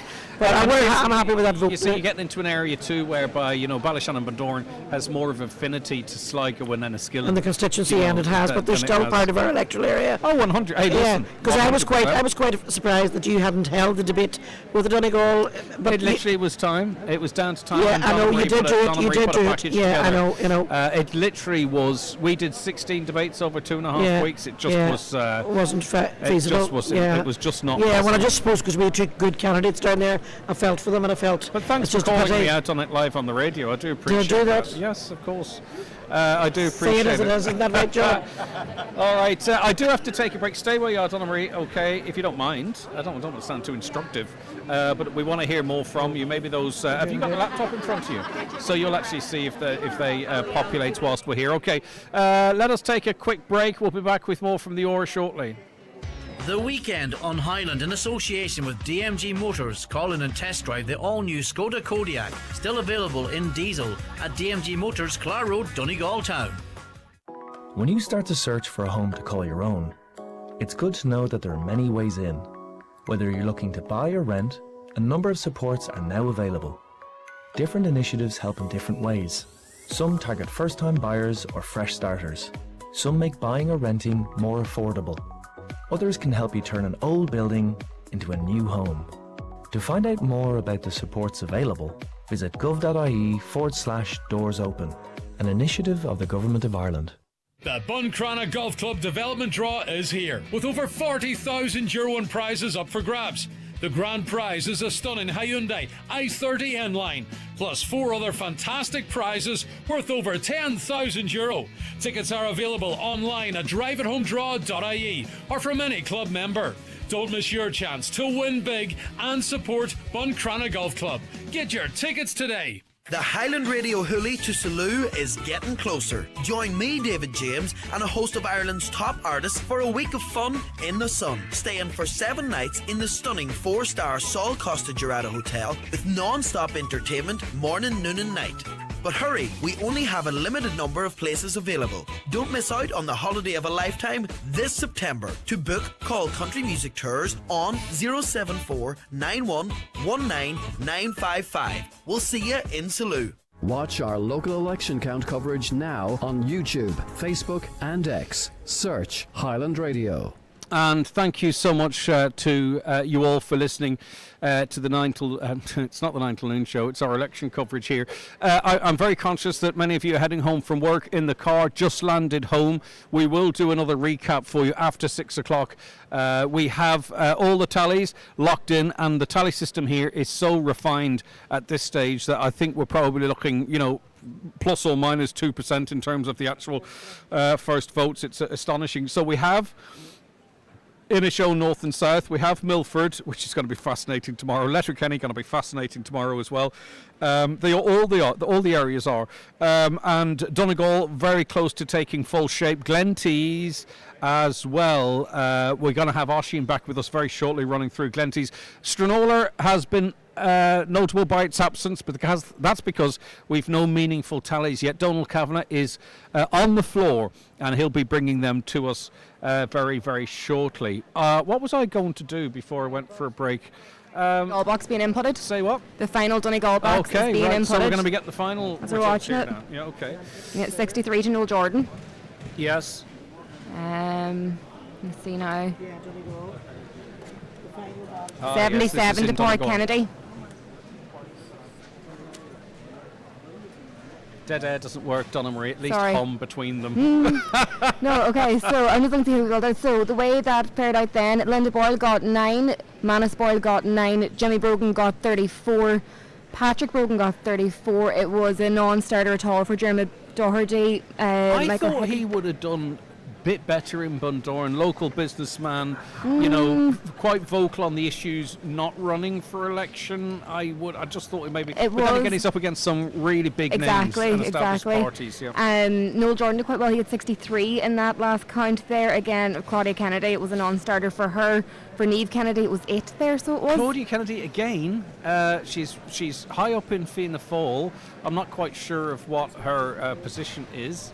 But see, I think part of it could be Claudia teaches in Stranorlar. Is it a divide, and you know, where you do work is where you end up spending most of your time. It's just purely speculation. Right, shall we go through the totals then, starting with we'll go alphabetically perhaps with Linda Donham. Yes. That's so all right. as it stands now, Linda Boyle is on. Is it? This is our final tally, I think. Is Mount Charles in? Oh, it is. It is in. Okay. It is. Okay, so this is the final tally. So, Linda Boyle is on 441. Manus Boyle is on 1,278. Jimmy Brogan on 1,335. Slow down. Sorry. Patrick Brogan is on 277. Diarmuid Doherty finished up there nearly at 500 on 496. Martin Hegarty, is on 742. Noel Jordan ended up on 1,538. Claudia Kennedy, 286. Niamh Kennedy, 1,096. Paul Kennedy, 1,310. Michael McMahon, 1,358. John Malloy, 131. Michael Naughton, who has topped the tallies this time round, 1,817. Barry Sweeney, 1,270, and Derek Vile, 180.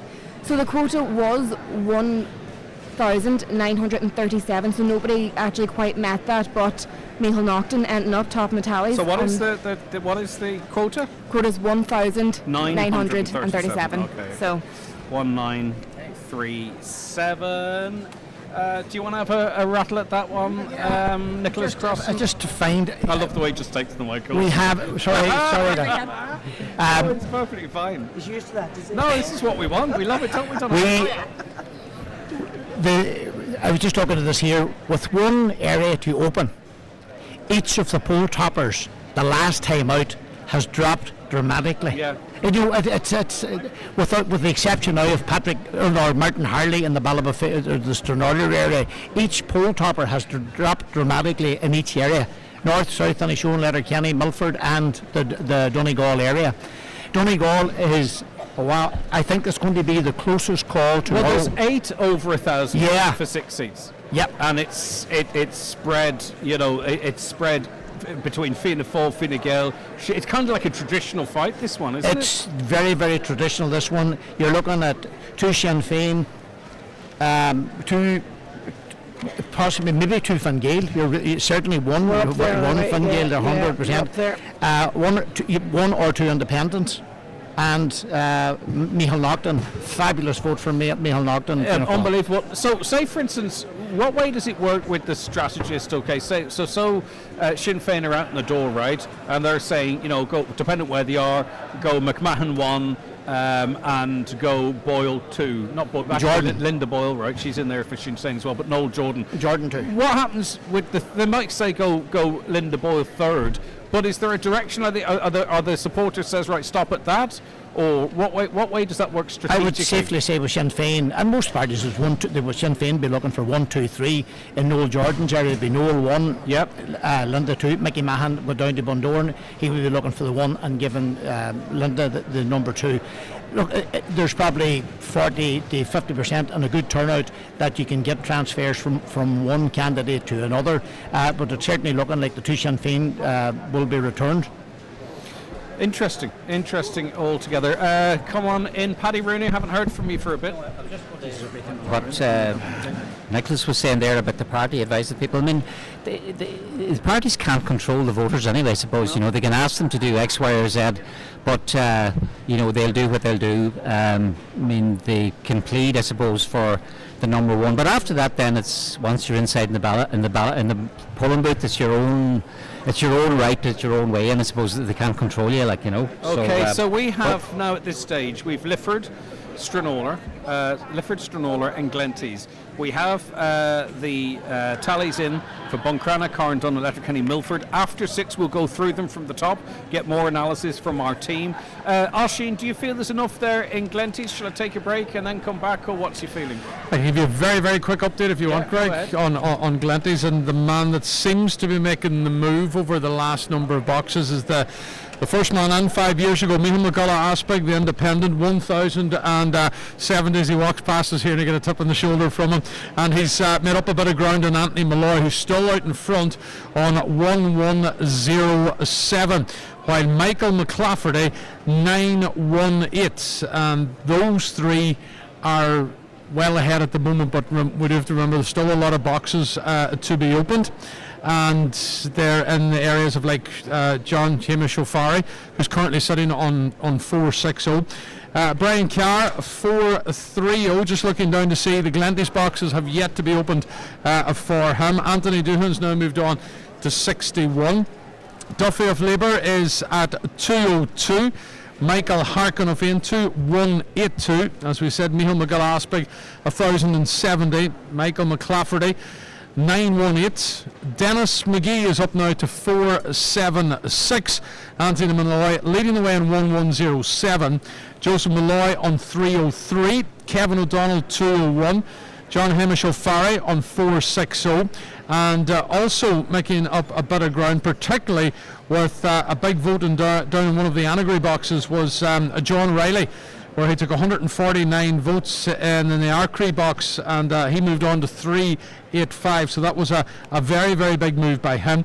Anne-Marie Rogers of Fianna Fáil 129. Sinn Féin's Kelly Rogers also has picked up a number of votes on 449, with John Stewart on 282, and then Anne Sweeney on 34. But as I said, Greg, just looking at the sheets down below me, there's still just, I would say, under maybe half the boxes still to open. Brilliant stuff. In the Glenties area. And we still have very few boxes to work on as it relates to Lifford-Stranorlar, so stay with us on that. We will be getting to that shortly. We're going to be speaking very shortly to the tally topper, Councillor Michael Naughton. He's going to be joining us very shortly, I think, so stay tuned for that. We'll get to hear what he has to say. 086 60 25,000, by the way, is the WhatsApp and text number. Loads of conversation going on as just over 2,500 of you watch our coverage across our social media and our website. We really do appreciate the support in that area as well. And just to let you know, tomorrow, Sunday, you can throw us up on your smart screen TV or your YouTube channel, and you can watch us over Sunday. We're going to be live across all of the centres, as you can imagine. Okay, Michael Naughton, yes, Michael, sit there. You're more than welcome to sit there. I mean, I know it's tallies, right, and we don't want to count our chickens or what have you, but I suppose my initial reaction is to say, well done, congratulations.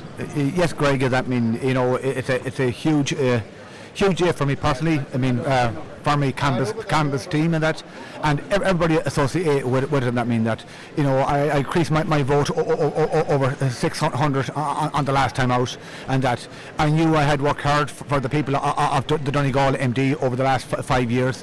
I mean, it's not something you go out and blow your own trumpet or praise yourself, but I was well aware, and the people on the ground knew I was one of the hardest working councillors in the MD, and I think sometimes you can work hard, but it's not delivered. But I think the people of Donegal MD basically deliver for me today. And a point I try and make on the radio as much as possible is people are presuming, and even after the next general election, that there's going to be a wipeout, right? Yes. But at the end of the day, there's a strong support base for Fianna Fáil and Fine Gael and for Sinn Féin, of course. And I mean, for you to build on your vote, I mean, it's something you must be very personally satisfied with. Yes, Greg. I mean, but I mean, I'm well aware this is a personal vote. I mean, and you know, I think, you know, when you look at the vote, I got a vote in every box from Bundoran to Glencolmkill, and that is huge, and that would basically reflect the amount of work that I would do on the ground on a daily basis. As I delivered some huge stuff for the Donegal MD, but also I work with people and families on personal issues that are never reflected in any literature. But and that said, and that mean, it's also so fitting that basically that when I left the house this morning, we were only guaranteed 2 votes. Neither Annette's family could vote for me or my own family. So I had to get 1,815 votes from the people of Donegal MD, and that to me it's hugely proud of. I mean, delighted that basically they felt to put that vote back in me and make me top the poll and that. So it's just still sinking in, Greg, and that mean Did you have a target in mind? Can you? I don't want to put you on the spot, right? But yes. I'm sure you says, look, if we can get such and such a number of first preferences. Yes, Greg, and of course, I've been talking to my team, and I have to say this would not be possible about the brilliant team. And as I said, that basically I know family members that could vote me, but I had a huge team around me, and people that are very loyal to me down to the years and that. But I mean, we were saying like definitely we had to be in the reckoning about 1,500. We that's what we're saying. We had to try and get that number and come back with that number. But I mean, to achieve the number that I have achieved, it's very fitting, and I mean, and very satisfactory. Yeah, and I think too, as you say, you've pulled the votes in across quite a broad area as well too, which is good for you. Okay, listen, Michael. As I say, nothing's official till tomorrow, but I'll tell you, to build on your vote over the last 5 years and to get 1,817 first preferences, that is no mean feat. So fair play to you, and thanks so much for talking to us. Thank you very much, Greg. All right, and we'll chat again into the future. Nicholas Crossing's impressive, isn't it? In fairness, building on your vote. Sorry, Greg. It's impressive for an establishment party candidate to build on their vote. That can't be denied. Michael said it all. He says he worked very hard and he's been rewarded today, which is great altogether. I'm absolutely delighted for him. He got a great vote. He's a hard worker. That's just what we could say about it, Greg. Yeah, okay. Right, thank you very much indeed. Stay right where you are. We are continuing our coverage from the Aura Leisure Centre, but what we have to do, what we are going to do, is take a break, and we'll also bring you the news and the obituary notices. So we'll go to that. Just before I do, I just want to remind you, by the way, that we're going to stay on air until the situation is resolved here, so to speak. We have tallies in now completed for Buncrana, Carndonagh, Letterkenny, Milford. Some very interesting results in there. We also now are getting a clearer picture of Donegal, as you just heard. We have the results there. So it's just Glenties really and Stranorlar now, and that's going to be the real focus of our attention over the next wee while. Just to remind you, tomorrow we have Donna Marie Doherty in the John Bosco Centre covering Donegal. Michaela Clark is covering Inishowen North and South. Me and Caroline will be here keeping you up to date with Letterkenny Milford. Oisin Kelly, who'll be joining us after 6 with an update from Glenties. He'll be at the Highlands Hotel. And last but not least, Donald Kavanagh, who's going to be the busiest of us over the next hour. He's going to be live tomorrow from the Finn Valley Centre, so really excited about that. Now, that's me trying to fill a minute or so. I did all right, folks. Give me a break. Okay, back with more after these. Join me, Marty Friel, this and every Friday night from 8 for Rockin' Hits on Highland Radio in association with Arena 7 Letterkenny, the best family entertainment complex around with bowling, laser quest, soft play centre and more. Visit arena7.ie. Go full Lidl for this week's exclusive Lidl Plus Super Savers. Fill the grill with our Board B approved deluxe Irish Angus beef burgers, 20% off, now $1.99. And add a whole bunch of value with our fun-size bananas, 27% off, only $1.29. Scan the Lidl Plus app and go full Lidl today. Discover the magic of Cruinniú na nÓg in Donegal on June 15th. Join us for a day of creativity and fun for children and young people 18 and under. Don't miss out on these fantastic, free family events, plus dedicated events for 14 to 18-year-olds. Visit waynefest.ie for more information. On Business Matters this week, my guest is musician Zara Montgomery, who'll be telling me about the one-stop shop wedding and corporate events band Snapshot Live. So join me, Chris Ashmore, for Business Matters after the 6 o'clock news on Sunday. Business Matters on Highland Radio is brought to you by Local Enterprise Office Donegal. If you have an idea to start or grow your business within Donegal, contact the Local Enterprise Office team to find out more about the supports available for businesses. See localenterprise.ie/Donegal. This year, Kia has unbeatable offers just for you. With any 242 pre-order, you'll receive a €500 Super Value voucher and 7-year warranty. And there's more. Enjoy 0% finance on all electric vehicles and get a free home charger. At iMotors, we're proud to stock the World Car of the Year, the EV9. And Donegal's best-selling car, the Sportage. Visit iMotors in John Keener Malin today and take advantage of these limited time offers. Don't miss out. iMotors, fearless generation.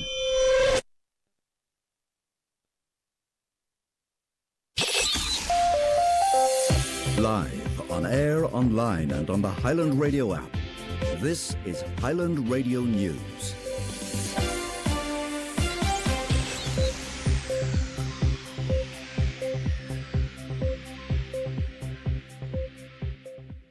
It's 6 o'clock. Good evening. I'm Clín O'Dwyer. Fianna Fáil and Fine Gael are battling it out to be the largest party in the local elections. The government parties are doing much better than many expected. Stephanie Rowan has the latest.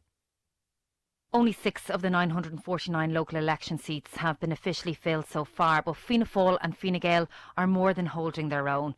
They're now in fact battling each other out to become the largest party in local government. However, local issues do remain. Fine Gael, for example, looks set to lose a seat in Inishowen and Donegal for the first time ever on the back of the Mica issue. Nationally, some predicted a wipeout for the Greens, but that's not happening, and they're doing better than expected. Looking to the opposition now, and Sinn Féin won't be happy and aren't doing as well as predicted.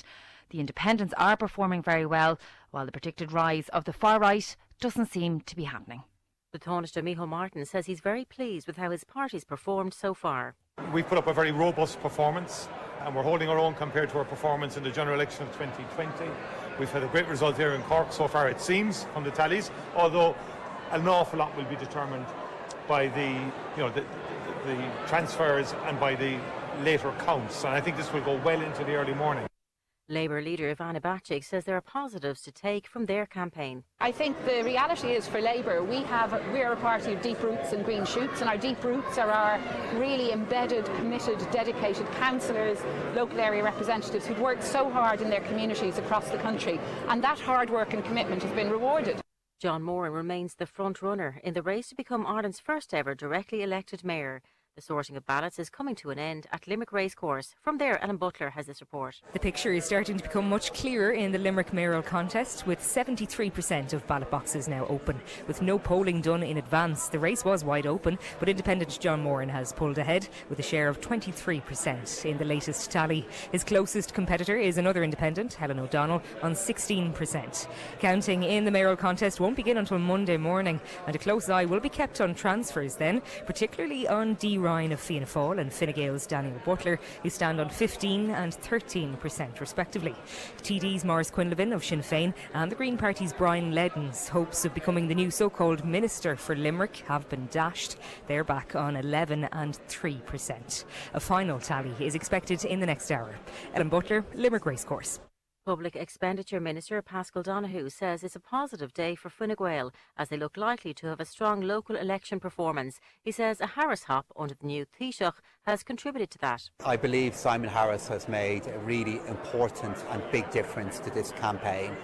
At exactly the moment we needed a bit more energy, we needed a lift, he's supplied us, and I believe a combination of Simon as party leader and then the incredible hard work of all of our candidates across the country has provided this result. A number of Irish government websites were hit with cyber attacks overnight ahead of the elections. The Journal reports pro-Russian hacking groups are believed to have been behind the coordinated attack that included the voter.ie site. The National Cybersecurity Centre says the impact from the series of DDoS attacks has been minimal and is providing technical advice and guidance to those impacted. It says this type of hack attempt to overwhelm a website or service with a flood of internet traffic, rendering it temporarily inaccessible. A lifeboat has gone to the aid of a swimmer struggling on Lough Derg. The person got into difficulty in Youghal Bay when he was spotted by a member of the public on shore. Lough Derg Ornelai launched to help the swimmer east of Gary Kennedy Harbour at around lunchtime. The lifeboat rounded the Mountaineer navigation mark C when Valentia Coast Guard told it the swimmer had been found and was back on shore. And that's your news at 6:04. Here are the obituary notices for Saturday afternoon, June the 8th. The death has taken place of Sister Elizabeth Devine, St Joseph's Convent of Mercy, Newtown, Mount Kennedy Street, Strabane, and formerly of Ballyarton, Claudy, County Derry, reposing at St Joseph's Convent of Mercy, Newton Kennedy Street in Strabane today until 8 p.m. Tomorrow from 2 p.m. to 6, with removal at 7 p.m. to St Patrick's Church in Claudy. Requiem Mass on Monday at 4 p.m. Interment afterwards in the adjoining cemetery. The Requiem Mass can be viewed live via the parish webcam. The death has taken place of Dorothy Rosemary Murdoch, Ballybrack Lodge, Moville. Visitors are welcome to call at the family home in Ballybrack tomorrow Sunday between 12 and 4 p.m. Rosemary's funeral service will take place on Tuesday at 12:30 p.m. in Moville Presbyterian Church, followed by burial in Clare Cemetery in Redcastle. Family flowers only, please. Donations in lieu of desire to the Donegal Donkey Sanctuary, care of Eamon McLaughlin, funeral director. The death has taken place of Brian Forrester, 18 Melmount Park, Strabane, formerly of Park in County Derry, reposing at his home today, Saturday, from 5 p.m. Family time, please, from 10 p.m. to 12 noon. Funeral leaving his home on Monday at 12 noon for Requiem Mass in St Mary's Church, Melmount, at 12:30 p.m. Interment afterwards in the adjoining cemetery. Donations in lieu of flowers, please, to the Foyle Hospice, care of Quigley Funeral Directors, 1A, Newton Place, Strabane. The Requiem Mass can be viewed live via the parish webcam. The death has taken place of Kevin Sean Crossan, 9 Colby Avenue, Derry, formerly of Maharabeg in Manor Cunningham. Kevin's remains will be reposing at the Eternal Light Chapel of Rest, Mountain Top in Letterkenny, today, Saturday, from 4 until 6. Requiem Mass tomorrow Sunday at All Saints Church, Newton Cunningham at 1 p.m, which can be viewed live on Newton.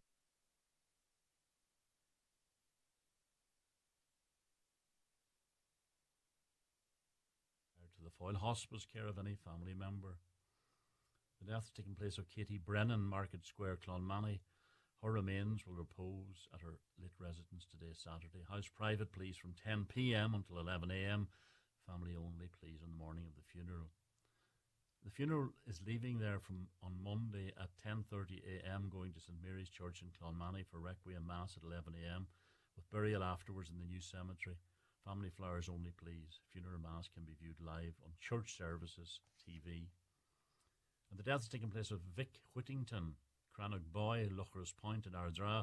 His remains will repose at Shovelin's Funeral Home, Samfield, this evening, Saturday from 5 to 9, and tomorrow Sunday at his son Shane's residence in Luchras Point Road in Ardra from 12 noon until 10 p.m.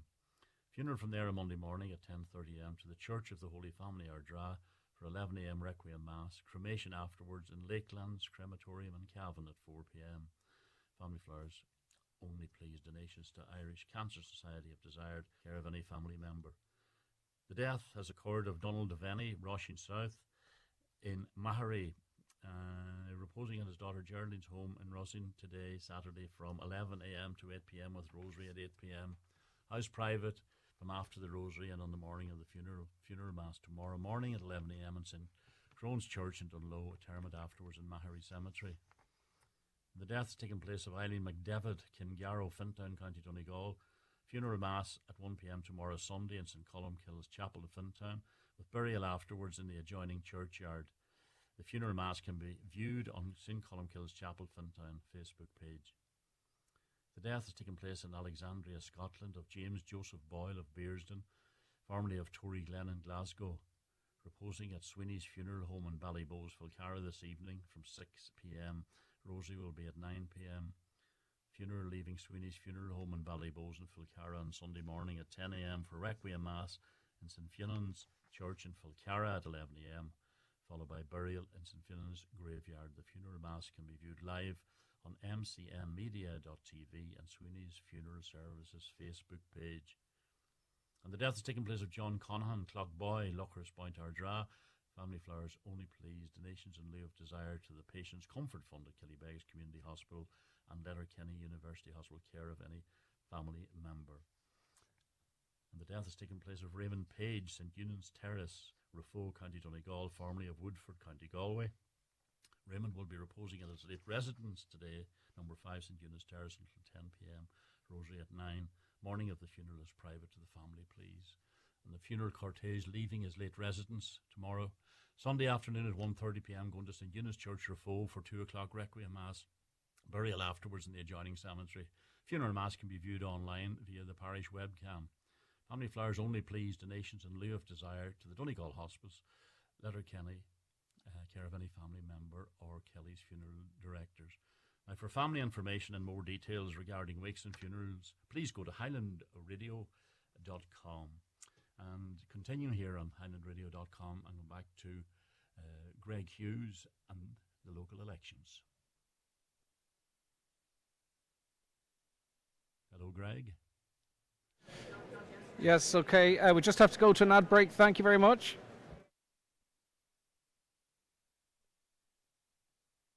Okay. 20% off sale. Get up to 70% off on all your purchases. Up to 70% off all tiles, all wood flooring, all bathware. Everything's reduced in store. The 70% off sale at Right Price Tiles and Wood Flooring. Stores nationwide. Sale ends Sunday. Vibrant Glasgow awaits. Fly easily from Donegal Airport with Loganair. Book your tickets now at loganair.co.uk and explore all that Glasgow has to offer. Enjoy convenient travel from Donegal to Glasgow with Loganair. Ensure the safety of your team with SafeTech. We have part-funded courses in first aid, people moving and handling, confined spaces, food hygiene, quad bikes, fire warden, IPAF MUPS, electrofusion, welding and machinery cards for Ireland and UK sites. Also delivering online courses like utilities, water hygiene and construction supervisors. SafeTech can deliver group training at your business premises. To find out more, contact safetech.ie today. Okay, you're very welcome back to our election back to coverage. We're very welcome back to our election coverage here on Highland Radio. We're broadcasting live from the Ora Leisure Centre. We're heading down the home stretch, and I'm just conscious that some of you are just getting home from work, or you're in the car travelling and you want to know what's been going on. Just before I get to what's happened so far today, to let you know, about a third of the boxes, or maybe 40% of the boxes in Glenties have been opened. Oisín Kelly's going to be joining us with an update from the Glenties electoral area shortly. It's starting to become a little bit more indicative of what might happen. Stay tuned for that. Still very early doors as it relates to Stranorlar. A number of you messaging or texting in asking how certain people are getting on. We just don't know yet. There's not enough boxes open across the local electoral area. Donald Kavanagh is keeping a really strong eye on that, so stay tuned for updates coming from Glenties and Lifford-Stranorlar. We just simply don't have the data yet, so I do want to go through what's happening so far today. By the way, I have Doreen and John with me as well, and I'll bring them in as we go on. So we'll start with what's happened in Donegal. These are final tallies. Counting of votes doesn't start till tomorrow, but just in case you're not aware, the sheets, the voting sheets, your ballot papers are put into bundles here, and they're presented favourably towards tallies people who can kind of check the number ones. Okay, now it's fleeting, so really what we're looking at is very, very reliable first preferences. That's what we have here. Now there could be some changes with first preference being picked out of a ballot paper that ended up being spoiled. We don't know, right? But these are going to be very accurate. So we'll start in the Donegal electoral area. Linda Boyle, 441 first preferences. Manus Boyle of Fine Gael, 1278. Jimmy Brogan of an independent, 1,335. Patrick Brogan of Aintu, 277. Jeremy Doherty, independent, 496. Martin Hegarty, Fianna Fáil, 742. Noel Jordan of Sinn Féin, 1,538. Claudia Kennedy, Fianna Fáil, 286. Niamh Kennedy, independent, 1,096. Pádraig Kennedy, independent, 1,310. Michael McMahon of Sinn Féin, 1,358. John Malloy, 131. Michael Naughton, the tally topper, 1,817, about 317 ahead of what he was hoping for today. Barry Sweeney, 1,270. Derek Vile, 180. Barry Sweeney, of course, of Fine Gael. There are 6 seats available. There's 7 or 8 there over 1,000. John McAteer, everything up for grabs tomorrow in the Donegal area. Brief comment from you. Yeah, definitely. I suppose, from Dorian's point of view, the prospect of Fine Gael getting 2 seats there is a very live one for them, and I suppose a lot is based on the amount of work that you put into the campaign and how well organised you are there. You know, like that would be a fairly satisfactory performance, but again, Dorian, you have a good counter and you have a second candidate there who was top class. Well, we'll come back to Doreen on that one. In the Milford electoral area, there are 9 candidates contesting 3 seats. The big story, I think anyway, Declan Meehan Independent, 1,712 votes. Liam Blaney of Fianna Fáil, 1,534 votes. Pádraig McGarvey Independent, 1,378. So if this was a first past the post, those are the 3 people getting the seats. It's not first past the post. John O'Donnell Independent, 1,327. Maria Doherty of Sinn Féin, 918. Aaron Sweeney of Fine Gael, 497. Kathleen Deany of Ain, 231. Eamon Jackson, 100% redress, 499. Vincent Bradley, 143. Are we agreed, Pádraig? I beg your pardon. Paddy, are we agreed that it's a shootout then between John O'Donnell and Pádraig McGarvey? Is that our opinion? Oh, it has to be, because the only candidate that's anywhere near them is Maria Doherty, and she's a good 300 votes behind that. And you know, traditionally she mightn't have been a good, she mightn't be overly transfer friendly anyway. So it's definitely going to be between them. One of the things that's going to be very important there actually is the sequence with which the candidates are going to be eliminated. I mean, Kathleen Deany and Vincent Bradley are going to be eliminated, possibly collectively there, and it's going to be, and then you're going to get into a good chunk of votes then that Aaron Sweeney has and that Eamon Jackson have. So it's going to be really important about the actual sequence, about how they go out. So that it's really, really tight, really tight. Okay, on to Letterkenny. Kevin Bradley Independent, 717 first preferences. Kieran Brogan, Fianna Fáil, 1,380. Mary T. Sweeney, Ainty, 760. Aintu, 760. Selena O'Donnell, 32. Thiep Ahmed, 433. Declan Jordan, 426. Michael McBride, 1,088. Ulick Hughes of Sinn Féin, 348. Jimmy Kavanagh, 1,222. Fine Gael, he seems happy. Thomas Devine, 100% redress. Again, I'm not saying it's a shock, but it's certainly they'll be pleased with it. 1,259 first preferences. Donal Coyle there, 948. Jerry McMonigal of Sinn Féin, 952. Michael McLaughlin of Labour, first time candidate, isn't he? 329. I'm going to go, it's a 3 and a 2. Donald Mandy Kelly, we talked to him 3 or 4 hours ago. He topped the poll, 1791. Sandra Haughey, Sinn Féin, 605. Nuala Carr, the Greens, 175. Vincent J. Bradley, Independent, 108. Dr. Anne McCluskey, the Irish People's Party, 144. Right, 7 seats up for grabs. John, I'll bring you in on this one, and then I'll get a word from Doreen on Letterkenny before we go to Inishowen. Who can we say is in? Kieran Brogan, Donald Mandy Kelly, Kieran Brogan, Jimmy Kavanagh, Michael McBride, Thomas Devine, how many is that? Michael McBride, 6 there. Kevin Bradley's fighting for his life. Jerry McMonigal. Jerry McMonigal is going to be okay. Donald Coyle's Sinn in there, Féin have 1,800 votes there. Yeah. Donald Coyle should be okay. So Fianna tomorrow Fáil should be confident enough of holding their 3 seats. So do you think that's going to come down to a dogfight eventually for the last seat? Do you think the first 6 are yeah, it pretty is obvious possible there? that Mary T. Sweeney can get up there on the elimination of Declan Jordan. Do you think the 3 Fianna Fáil will take the 3 seats? Yeah, why not? Do you? I don't know about Coyle. Do you think is he comfortable there? Why shouldn't he be? Right. Did you want to come in? No, I was just going to make a point there about Michael McBride. I hope the sins of the past don't come back to bite him here. He has the unusual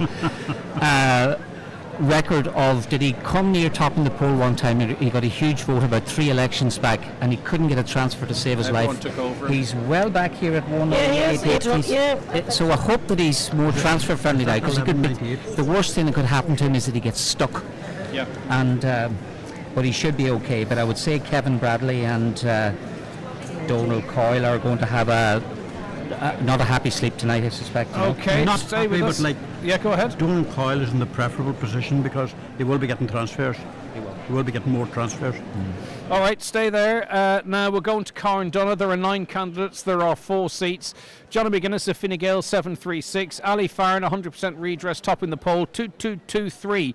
Martin McDermott of Fianna Fáil, 2050. Tony Devine, Sinn Féin, 261. Albert Doherty of Sinn Féin, 1000. Liam McLaughlin, Farmers Alliance, I don't have a number for him. It's not very high. Michael White of the Greens, 60 votes. Paul Barry McKinney, 383. Donal McKinney, 168. Martin Farron, 991. So I think we can agree, can we? Ali Farron certainly over the line. Martin McDermott over the line. Albert Doherty at 1,000. He should pick up 500 votes somewhere, shouldn't he?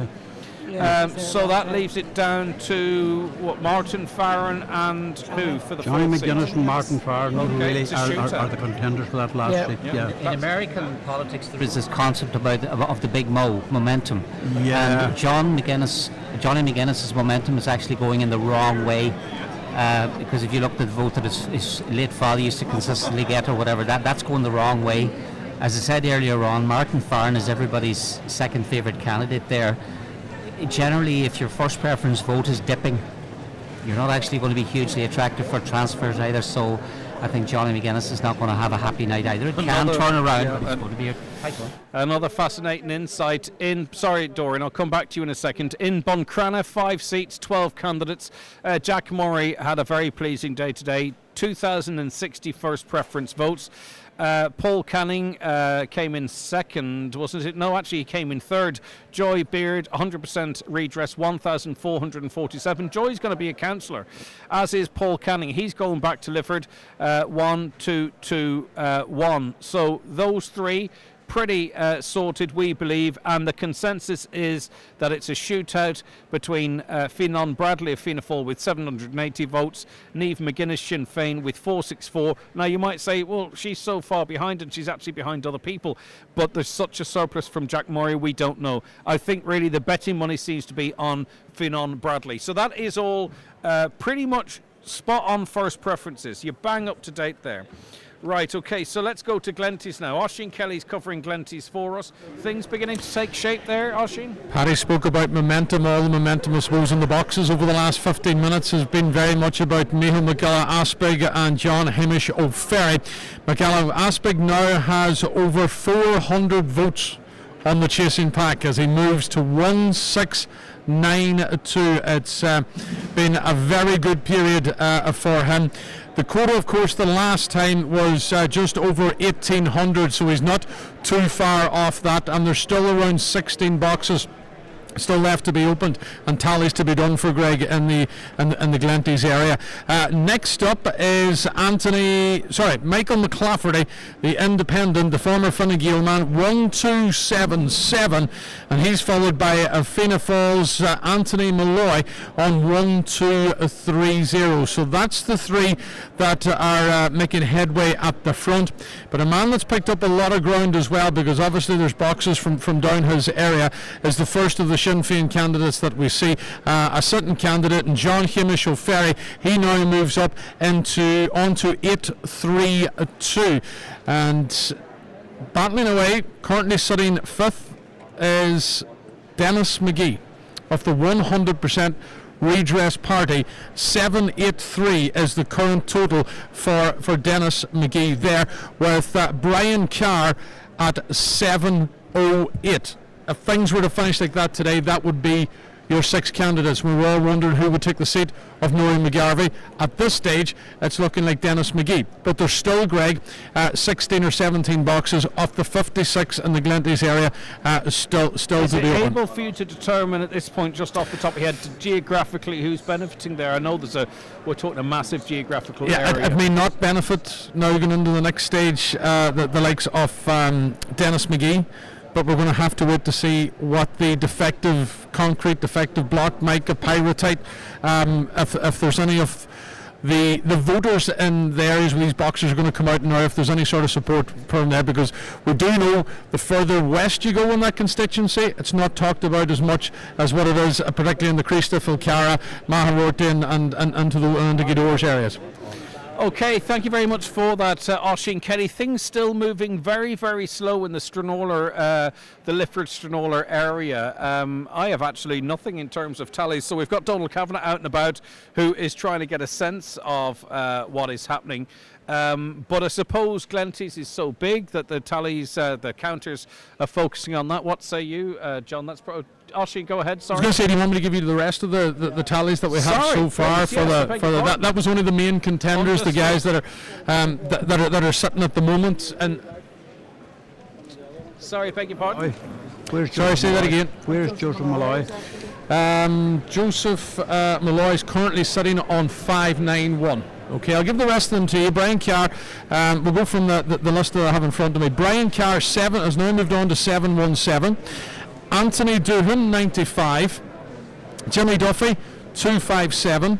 Michael Harkin-O'Fein, 2348. Michael McGillaspig has now jumped just shy of 600 the rest of the head of them. He's gone to 1802. Michael McClafferty, also an independent, 1421. Dennis McGee, 790. Anthony Malloy, who was out of the blocks really, really quick, but they were the Ardra boxes. It sort of slowed on him over the last 20 minutes or so. 1239. Joseph Malloy has now moved to 600. Kevin O'Donnell, 381.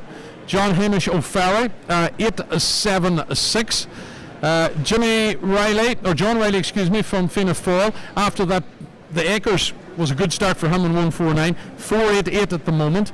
Anne-Marie Rogers, 250. Kelly Rogers has made up a bit of ground as well, 674, so she's not too far off Brian Carr at the moment. Is that going to be the battle as we hit the final stretch for the closing seat with two Sinn Féin candidates there? Jonathan Stewart, who had a big number in his own Dunlow area, he currently sits on 425, and Anne Sweeney on 44. Okay, it's going to be a short day for Micheál Colm tomorrow. Then it looks like he's going to get elected on the first count. He had over 2,000 the last time, he's on course to beat that. If the quote is 1937. Is that right? The quote at the moment is 1498. Okay. Last time it was 18, just over 1800. I think it was. Just taking a look, Greg. 1815 was the quote of the last time. So already he's very, very close to that, and again there's probably about 14 boxes left open in Glenties area. Okay, stay. Thanks very much, Josh. We'll be back to you. Paddy, do you want to come in there? What's your assessment? Yeah, I suppose it's very early. There's too many boxes left to be opened yet to come up with any sort of clear indication, but Micheál Colm McGillaspig is running away with it again as he did the last time. So it's a fairly consistent and a very, very good performance, a fairly consistent one. Michael McClafferty's vote well up from the last time too, I see. Very, very strong performance from him. Anthony Malloy has slowed down a little bit, all right, but he should still be okay. It'll all depend now how Sinn Féin can gather all their votes together, because they're 717, 876 and 674. They're all running neck and neck. I hope that they don't fall between two stools here, but they should get one comfortably out of it, and they'll be in the running for two, I suspect. All right, stay where you are, because Donald Kavanagh is going to come in now, because we're going to see what's happening in Lifford and Stranorlar. Are we beginning to be able to talk about something with a little bit of... We still don't have any figures. If you look at the actual tally, it's still zero. No, I mean, there's various trends going. All I'm thinking of is our fantastic listeners in the east of the county think we don't care or something. We do. We have no figures. We have no figures. Now, I can't tell you. There's some very interesting little stories looking like they could develop. The independent Martin Scanlon, I was looking at the box in Comeen, which is his own home box, but he was taking about 92% of the votes in that particular box. Now, I was chatting to Martin just a moment ago, and he's reasonably happy with the way things are going. He's putting votes all over the place. Charles Ward, 100% redress as well. He's polling very respectably all over the place. A lot of sitting councillors are doing well in their own areas.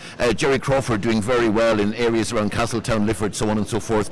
Moving in toward Drumkeen, Garvin Connolly is doing quite well there. Garvin Connolly also doing well in some of the boxes around Drumore, and particularly in Drumkeen. Then you've got people like Charles Ward doing very well in Drumkeen. You'd expect that, it's his own home patch too. So people doing well in their own home areas. Martin Scanlon strong and Dewish, as is Patrick McGowan. Martin Harley strong and Dewish as well. So I mean, the sitting councillors are doing well, but what's really showing at the moment is a strong vote by Martin Scanlon. Now, he was unashamedly, I am the councillor for the Glenfin, Comeen area. This is my area. This is the area I'm going to represent first and foremost. That certainly paid him dividends in that area. If that's going to translate into the Twin Towns, into the Finn Valley and beyond, remains to be seen. Any idea how Niall McConnell's getting on? Niall McConnell is pulling votes. He's behind us. He's looking intently at the tallies. He is pulling votes. There is no doubt about that. Is he going to get enough to be elected? Very, very doubtful. But he is polling reasonably well from... Well, it's a simple message. It is, yeah. It's a very simple message, and it is getting some traction. There is no doubt about that. He is polling. Be interesting to see what his final figure is and what impact that has on, the way people view what's happening. And because I mean, he's maybe the most, how can one put this? He's probably the most out and out. Immigration is the problem candidate running at the moment. Well, himself, and there's a couple of others, but I mean, he's one of the really quite clear, straightforward ones. And it's a message that is hitting with some people. Yep, indeed, but it seems at this point not to the extent that it would be necessary, or not to the extent where he'd actually get elected. All right, Donald, again, we appreciate Donald, who is working with, effectively looking over people's shoulders, because we still don't have any official tallies. Glenties beginning to take shape.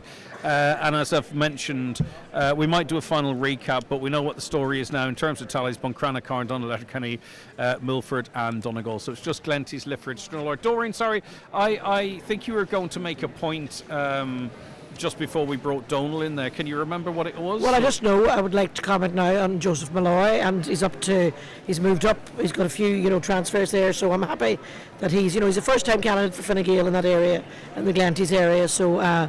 That's quite a jump from the previous one, so he's up to 600 now, so I'm quite happy with that. And he's a businessman, he's worked hard, and it's difficult to go in when you're coming from the last time when we had Councillor McClafferty as well. So did the Fine Gael vote stay with Councillor McClafferty, or because of the work he's done for the last 5 years? It just depends on how people decide, don't they? Yeah, I know. Yeah. So you just don't know where it goes.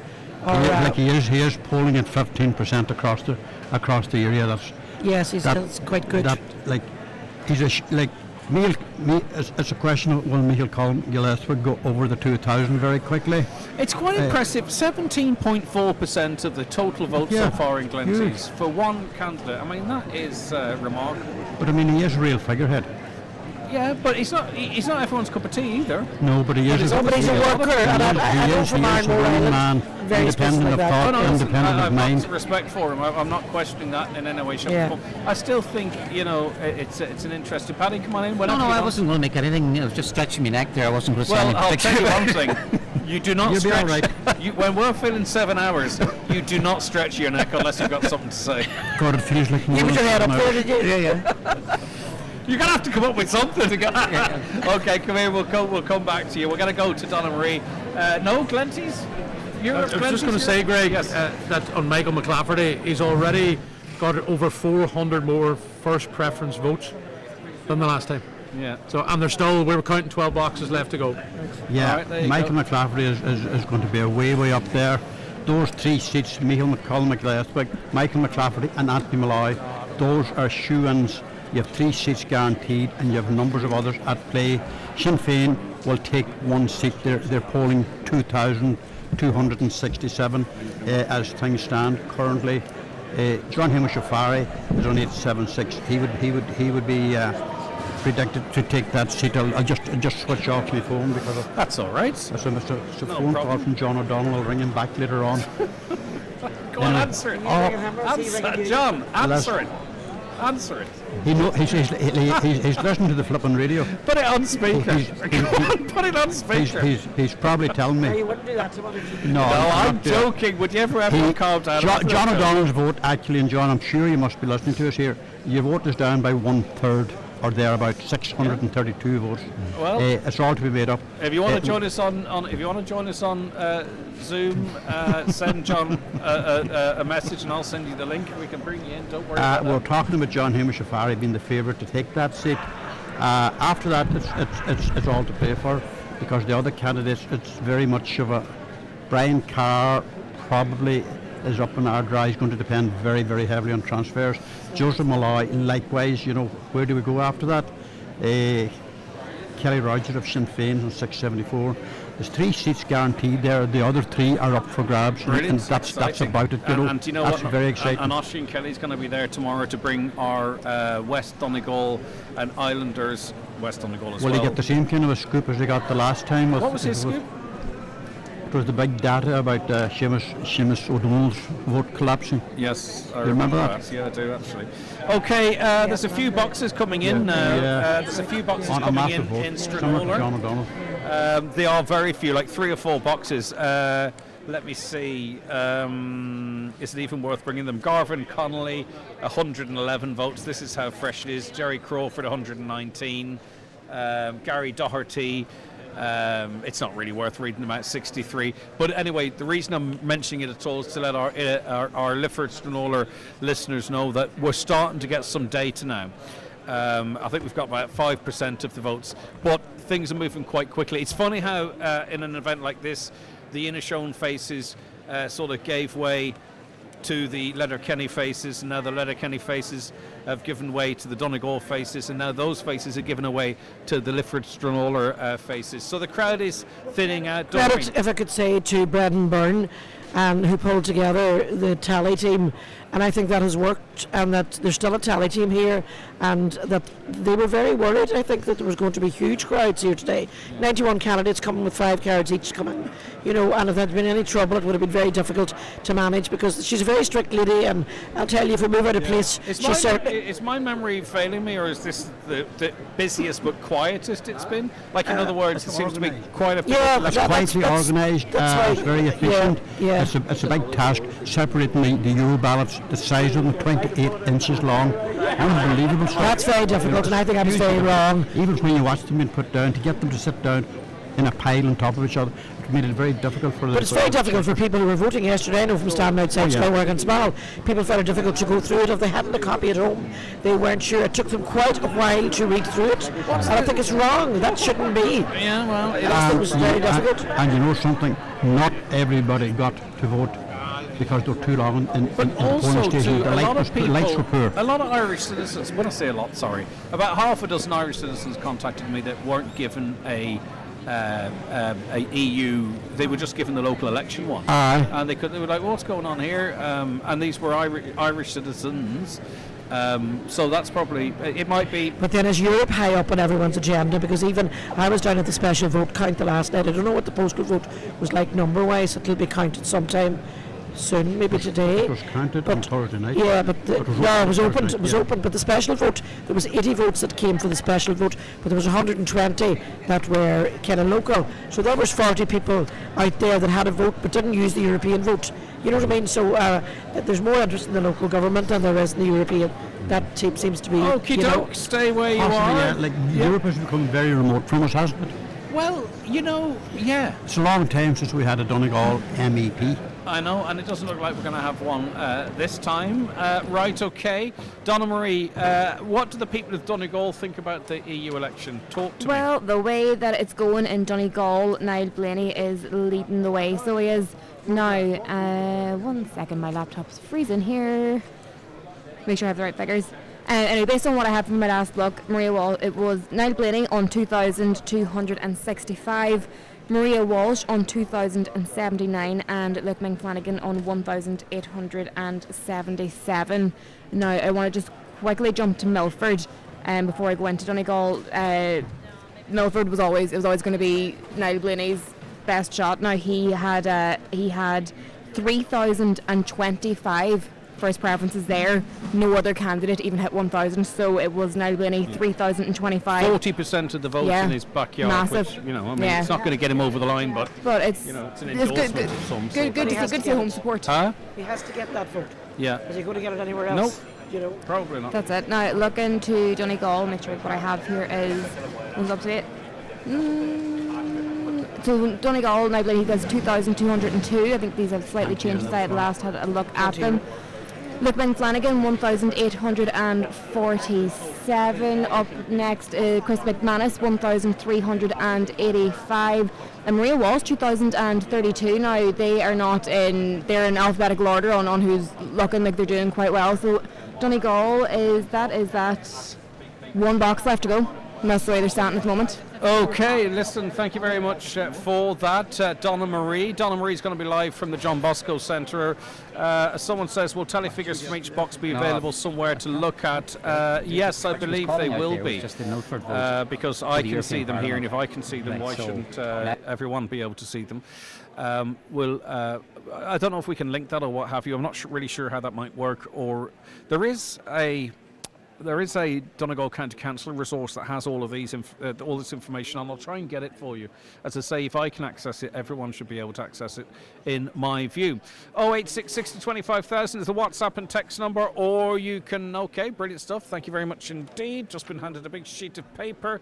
And this is Glenties. Okay, brilliant stuff. We've had Glenties. We'll get to the very final results shortly, but we do have to take a commercial break. We'll be back with more from the Aura after these messages. The blockbuster production of Wicked returns to the Bord Gáis Energy Theatre Dublin, featuring Oscar and Grammy Award-winning music. Highland Radio are not missing out. Join us on Friday, the 9th of August, as we take part in the magic. Your place includes luxury transfers, overnight stay in the 4-star City North Hotel Dublin, and your ticket to the show. Call us today on 074 91 25,000 or book your place through the outlet at highlandradio.com. Every Audi is designed with you in mind. From the fully charged electric driving of the all-new Audi Q6 e-tron to the hybrid petrol and diesel engines of the Audi A3 Sportback and A6 Saloon. Because how you drive is very much a personal choice. And of course, with every Audi, that choice is never a compromise. Book your test drive of the 242 range at your local Audi dealer. Audi. Voorsprong durch Technik. Charge into summer with TUI. Choose from a beach cruise or city break or Mexico flying direct from Dublin. Holiday sorted. TUI. Live happy. The Woodbury Grill Bar and Restaurant Arena 7, a family favourite in Letterkenny. Great menu choices with a warm welcome for all. You've got to visit the Woodbury Grill Bar and Restaurant. Check out arena7.ie for more information. The weekend on Highland in association with DMG Motors Donegal Town, the home of Cupra in Donegal. Drop in and see our brand new Cupra showroom or visit dmgmotors.ie for more information on the fantastic Cupra deals today.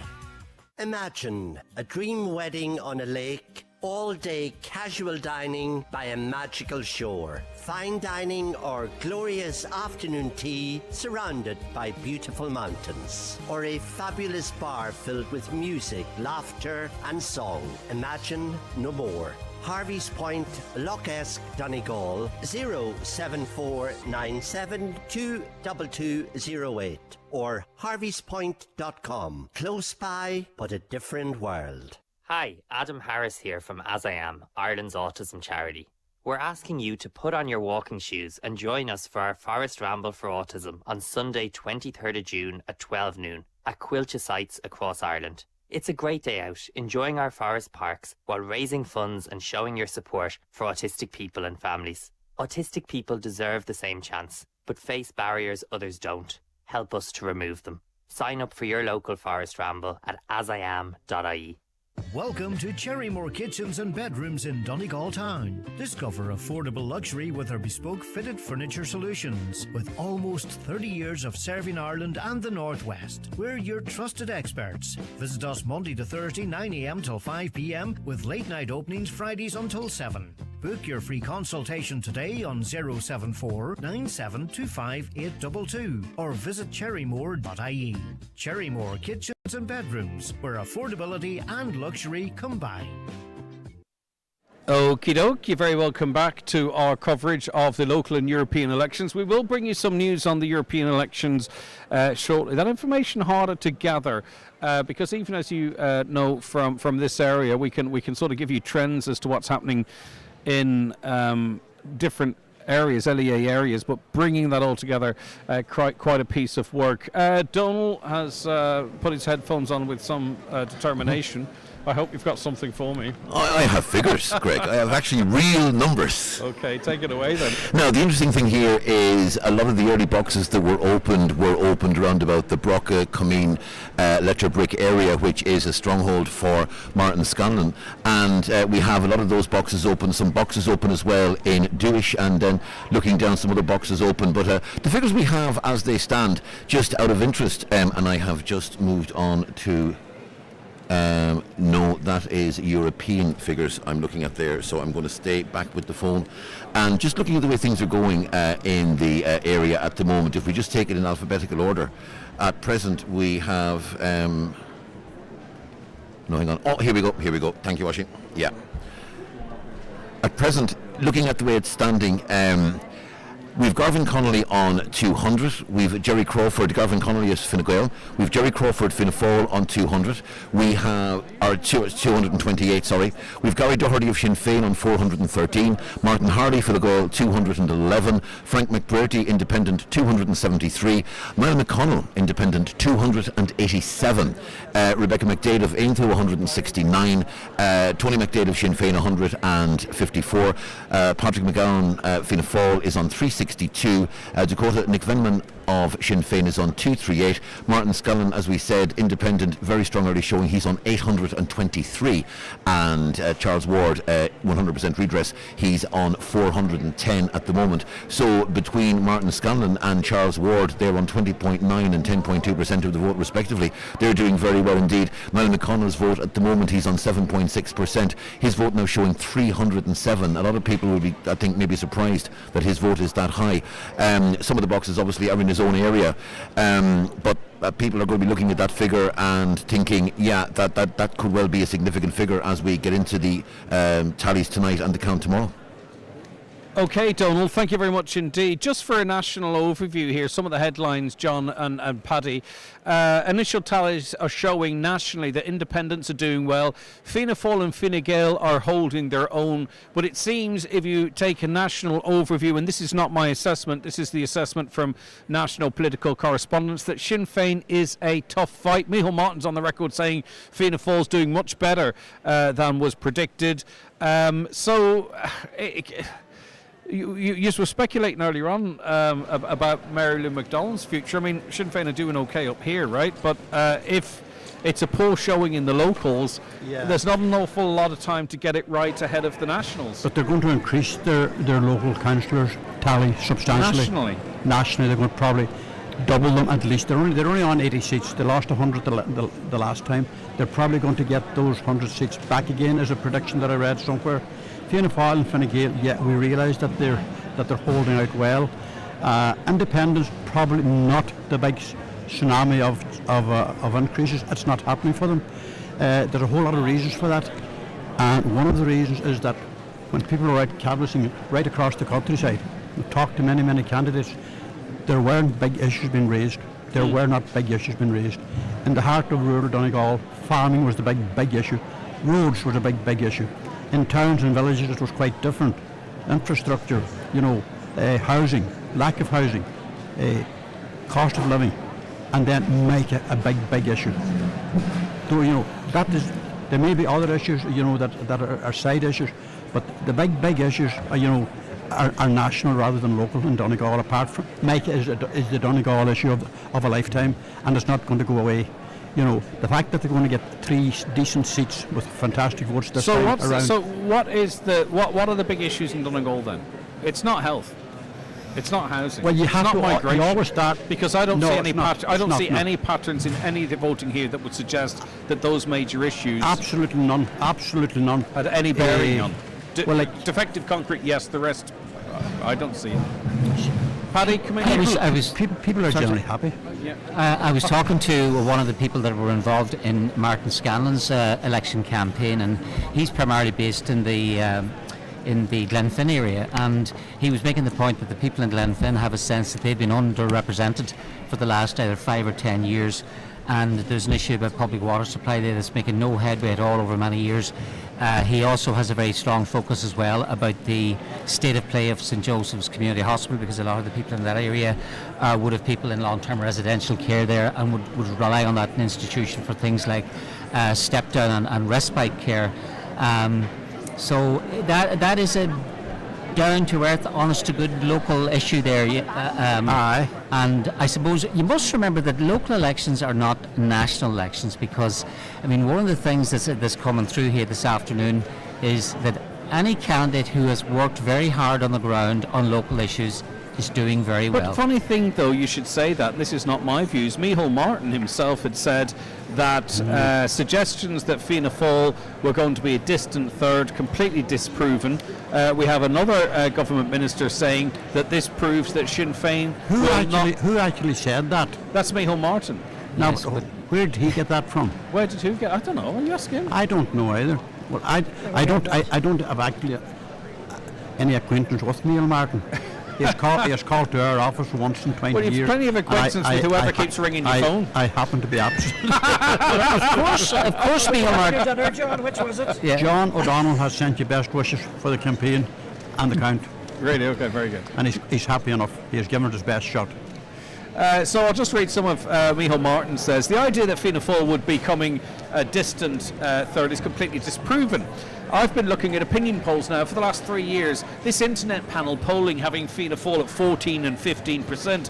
Clearly Fianna Fáil will be well ahead of that and will be over 20% by the time all these counts are collated and put together. Listen, see your polls, John, that you do. Yeah. I'd say they're the last polls I have any faith in at all, because I know you ring people up, I know you ask questions. The opinion polls are nonsense as far as I'm concerned. Are you saying you don't believe in his polls? Are you saying No, I'm saying they're the only ones they're very authentic and very good. They're the only ones, because you speak to people, you check where they are. We go out and meet people. 100%, yeah. And they're hundreds. These internet polls are nonsense. We saw that with the referendum. I was just going to, the Path to Power podcast, I tripped upon it one of the days there, and Ivan Yates and what do you call him, Matt Cooper, were talking about polls and about the way that polls are done. And I mean, Ivan Yates went on to say, in fact, that one of the former big guru within the Fine Gael party, Phil Hogan, he would actually invent polls if he wanted to give a candidate an artificial boost or whatever, because who's to say where it came from? You see a poll, and a poll is a poll. But sometimes it has to be registered with the European polling. But sometimes you feel, though I feel that the polls are sometimes very coincidentally maybe fit the purpose for the government of the day. No harm to them. But you can't do that. No, you can't do that anymore. John's right. I know from within the INTO and the different surveys that you do. You have to. There has to be words. So many people have to be asked. Has to be done by this. But the INTO's probably is because it's pooling from a broad church of people. These internet polls. Who's on them? Who are they? What? Anyway, I know people that have got polled in the past fortnight by some of the internet polling companies on behalf of one of the main parties. Right. Or one of the main newspapers. We have moved on to this internet polling, and Professor John Curtis at Glasgow University spent many years getting the right mix of online polling. All right. Okay, do you want another quote here? Another quote, and I want to get Paddy's views on this. Pascal Donoghue, he said the idea that Sinn Féin will inevitably be in the next government has been shattered.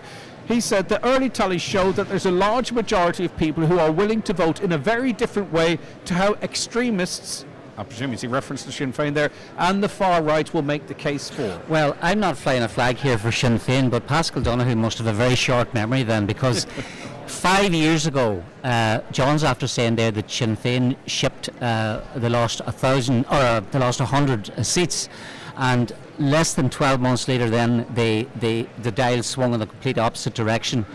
because they literally topped the poll in every single constituency that they ran a candidate in the national election. Local elections are not national elections. As I said earlier, I think that the Irish electorate is getting very smart, and they see local issues, local candidates dealing with local issues, then national candidates dealing with national issues. It's a totally different animal altogether, and I don't think you can take any inference at all from what is happening in this election. If we have a general election within 6 months' time or whatever, they're going to be two different animals altogether. But if I were, if I were Fianna Fáil, Fine Gael, I'd be cock a hoop, to be honest with you. Sorry, go ahead, Doreen. The national media make more of local elections than they should. They're reading it, oh yes, Fine Gael lost this or Fianna Fáil lost that, and they're the ones that are setting the pace about it. That's Pascal O'Donoghue's just been quoted, and he's saying the local elections prove that this whole idea of Sinn Féin being in government next is shattered. Don't blame the media, that's your mate. By their nature are the poor relation. You do, I won't blame the media, I'll come back to you on that. No, don't. Please don't I'll blame put my the white media. runners on and run off. I'm a part of No, it. not with this media here, because the debate we had over the debates we had over the election were very negative.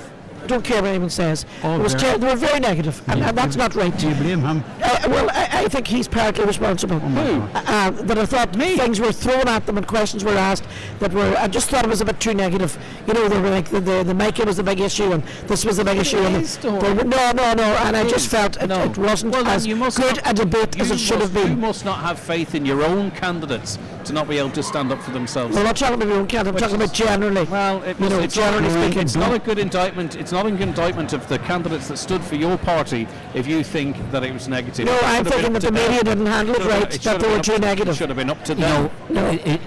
If you look at the... Just when you're even, Doreen, just stop digging. No, I will not. I'll say what I have to say. You're not going to beat him. Going to be great news. I'll say what I have to say. It'll not start. Anyway, I was going to make whatever about your personal squabble here. I was going to make the point here. No personal squabble, no. Whatever about there, but the grace of God go everybody that doesn't live in a mica house, and they should be very thankful for it. I mean, if there was an earthquake in Donegal and there was 7,500 houses damaged in it, the government would create and they would declare Donegal to be a national disaster zone.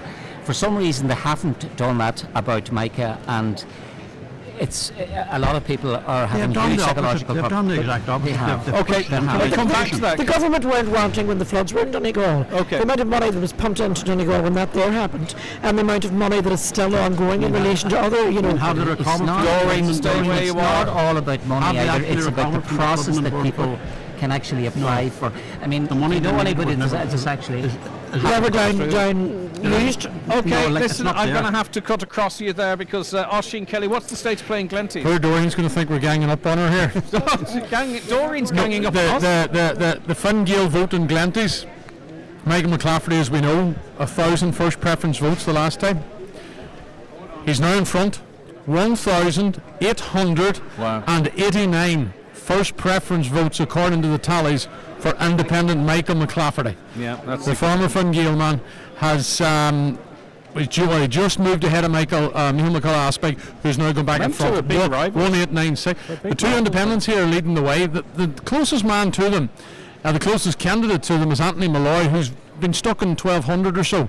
So we have, because he came out of the blocks really quick early on. Obviously they were because it was votes in his area, but since then he hasn't picked up much traction. But you have to give it to Michael McClafferty, who is on course here, Greg.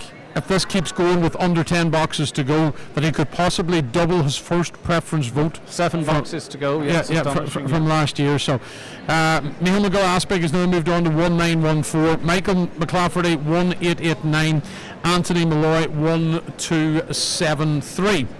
So off the rest, I'm just scanning across the sheet here. John Hamish O'Farry 901, he's moved into the 900 mark, so he's picked up a few as well, and the closest to him seems to be Brian Carr on 749, followed by Kelly Rogers on 727. Now, no, I'm going to correct myself there, because Dennis McGee has not lost any ground. He's actually ahead of the two Sinn Féin candidates still on 834, so he's continuing to pick up votes, and Dennis McGee of the 100% Redress Party is currently sitting in a position where he would take the 5th seat in Glenties. What's his number there? If it was to end today, 834. Well, that's not bad. 834, and then you're into the sevens. The likes of Brian Carr 749, Kelly Rogers 727. Kevin O'Donnell is at 400. Obviously, the likes of Brian Carr could be looking for some of his transfers. I'll tell you what we're going to do. We're going to take a break for the news at 7. It'll give us a chance to digest those figures a little bit more, because all our focus now is on Glenties and on Lifford-Stranorlar. That's what we're waiting for. But we're going to take a break. We will take the news, and then we'll be back with all the latest here live from the Ora Leisure Centre. The weekend on Highland in association with DMG Motors. Call in and test drive the all-new Skoda Kodiaq, still available in diesel at DMG Motors, Clar Road, Donegal Town.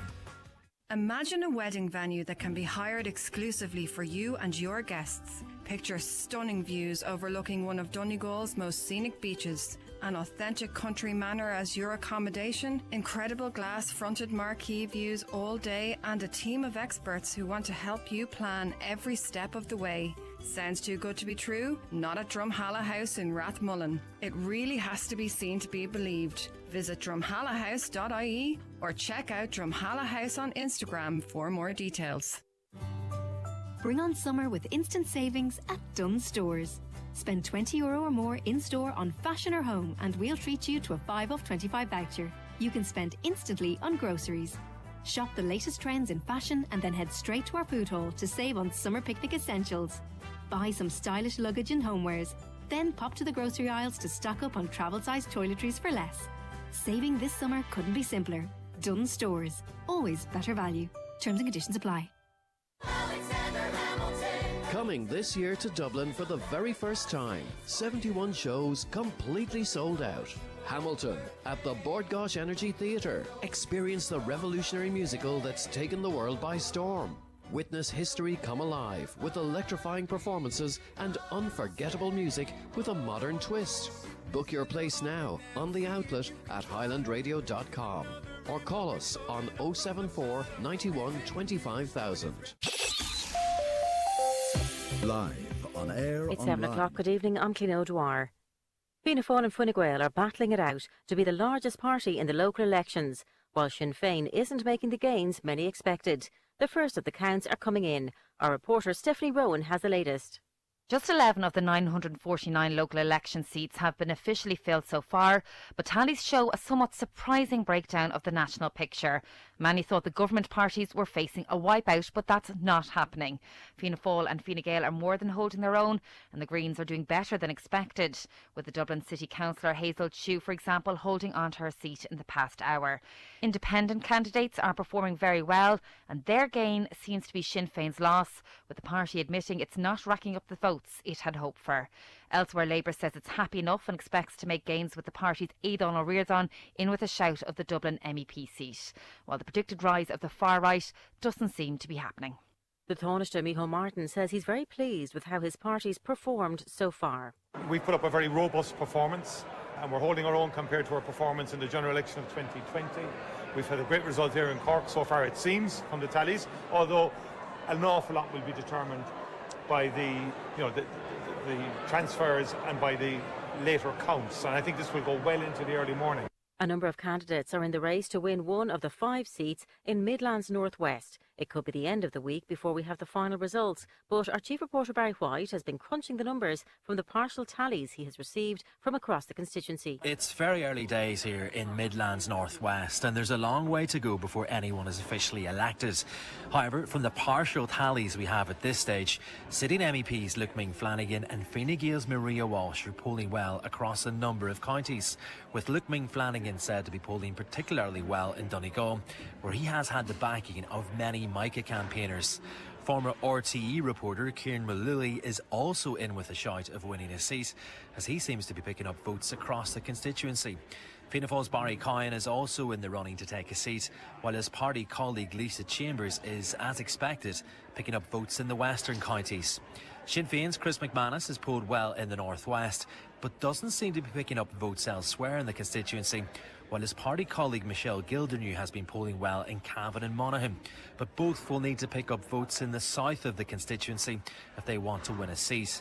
Early days here, but the indications are that 5 candidates could be in the fight for the final 2 seats, while Luke Flanagan, Maria Walsh and Kieran Mullally look to be picking up enough votes across the board. Barry White in Castlebar. 2 independents are leading the race to become Limerick's new mayor. All ballot boxes have now been opened in the historic election. Ellen Butler has the latest from Limerick Racecourse. The race to become Ireland's first ever directly elected mayor was wide open heading into the election weekend, but tallying throughout today has put John Moran, a former Secretary General in the Department of Finance, in the lead at 24%. Helen O'Donnell is 8 points behind on 16%, but could prove more transfer friendly when it comes to eliminating the next closest contenders, Fianna Fáil's Dee Ryan on 15% and Daniel Butler of Fine Gael on 13%. While both popular in Limerick City, Sinn Féin TD Maurice Quinlivan and independent councillor Frankie Daly stand at just 11% and 6% respectively. Green Party TD Brian Ledden is back on 3%. Attention in Limerick now turns to the local election count. The mayoral votes have been boxed and will be kept under lock and key until Monday morning, when that count is scheduled to begin. Ellen Butler, Limerick Racecourse. A number of Irish government websites were hit with cyber attacks overnight ahead of the elections. The Journal reports pro-Russian hacking groups are believed to have been behind the coordinated attack that included the voter.ie site. The National Cyber Security Centre says the impact from the series of DDoS attacks has been minimal and is providing technical advice and guidance to those impacted. That's your news at 7:04. Okay, you're very welcome back to the Aura Leisure Centre. That was the news at 7, and I think we have about an hour and a half here to go from the Aura Leisure Centre. We have all the tallies in. Where's my sheet? Yeah, we've all the tallies in for Buncrana, Carndonagh, Letterkenny, Milford and Donegal. We'll give you an update on them before we go off air for those of you who are at work today and are just tuning in. And it's great to have so many of you listening across the northwest on the radio and around the world too. Those of you with an interest in Donegal tuning in, we really appreciate it. And across our social media and our website, over 2,000 of you still watching us as well. We really do appreciate that. And you'll be able to watch all of tomorrow's coverage from all of the count centres live on your smart screen, on your smart TV, on the YouTube app Highland Radio Ireland, or on your Fire Stick. And I know lots of you have Fire Sticks because that's a handy way to watch Netflix, isn't it? And also we're on Facebook, Highland Hub and Highland News and Sport, and on X as well, need I say more. Oisín, what is the story with Glenties? Where are we at? Well, just a couple of additions to we last spoke. Greg, I'll pass the sheet actually to John because I'm sure you'll want a printout and a good look at it. There's still about 6 or so boxes left to go, but there's no doubt that the story again in Glenties has been about Michael McGill-Asbrig. He's well on his way to topping the poll there. All indications are tomorrow when the count comes to the first round, the first count, he will be retaining his seat.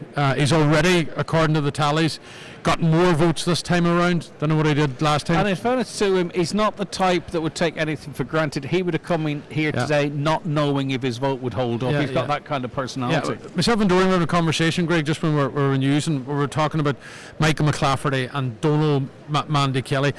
These guys work really, really hard in the community, in the local community, and it's you could.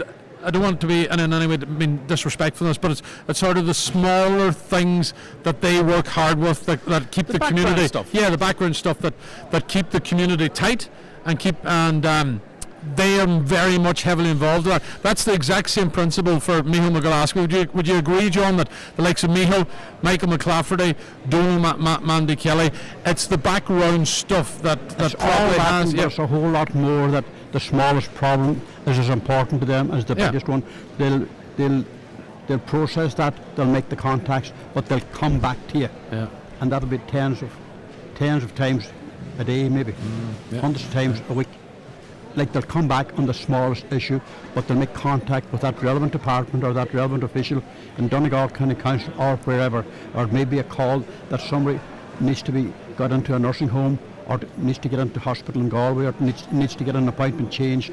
They deal with all of that, as per normal. It's part of their daily life. Yeah. Well, are you surprised? Michael McClafferty's regularly on the phone with me at 2 o'clock. Does that surprise you? Nearly 1,900 votes for Michael McClafferty, Joe? Not at all.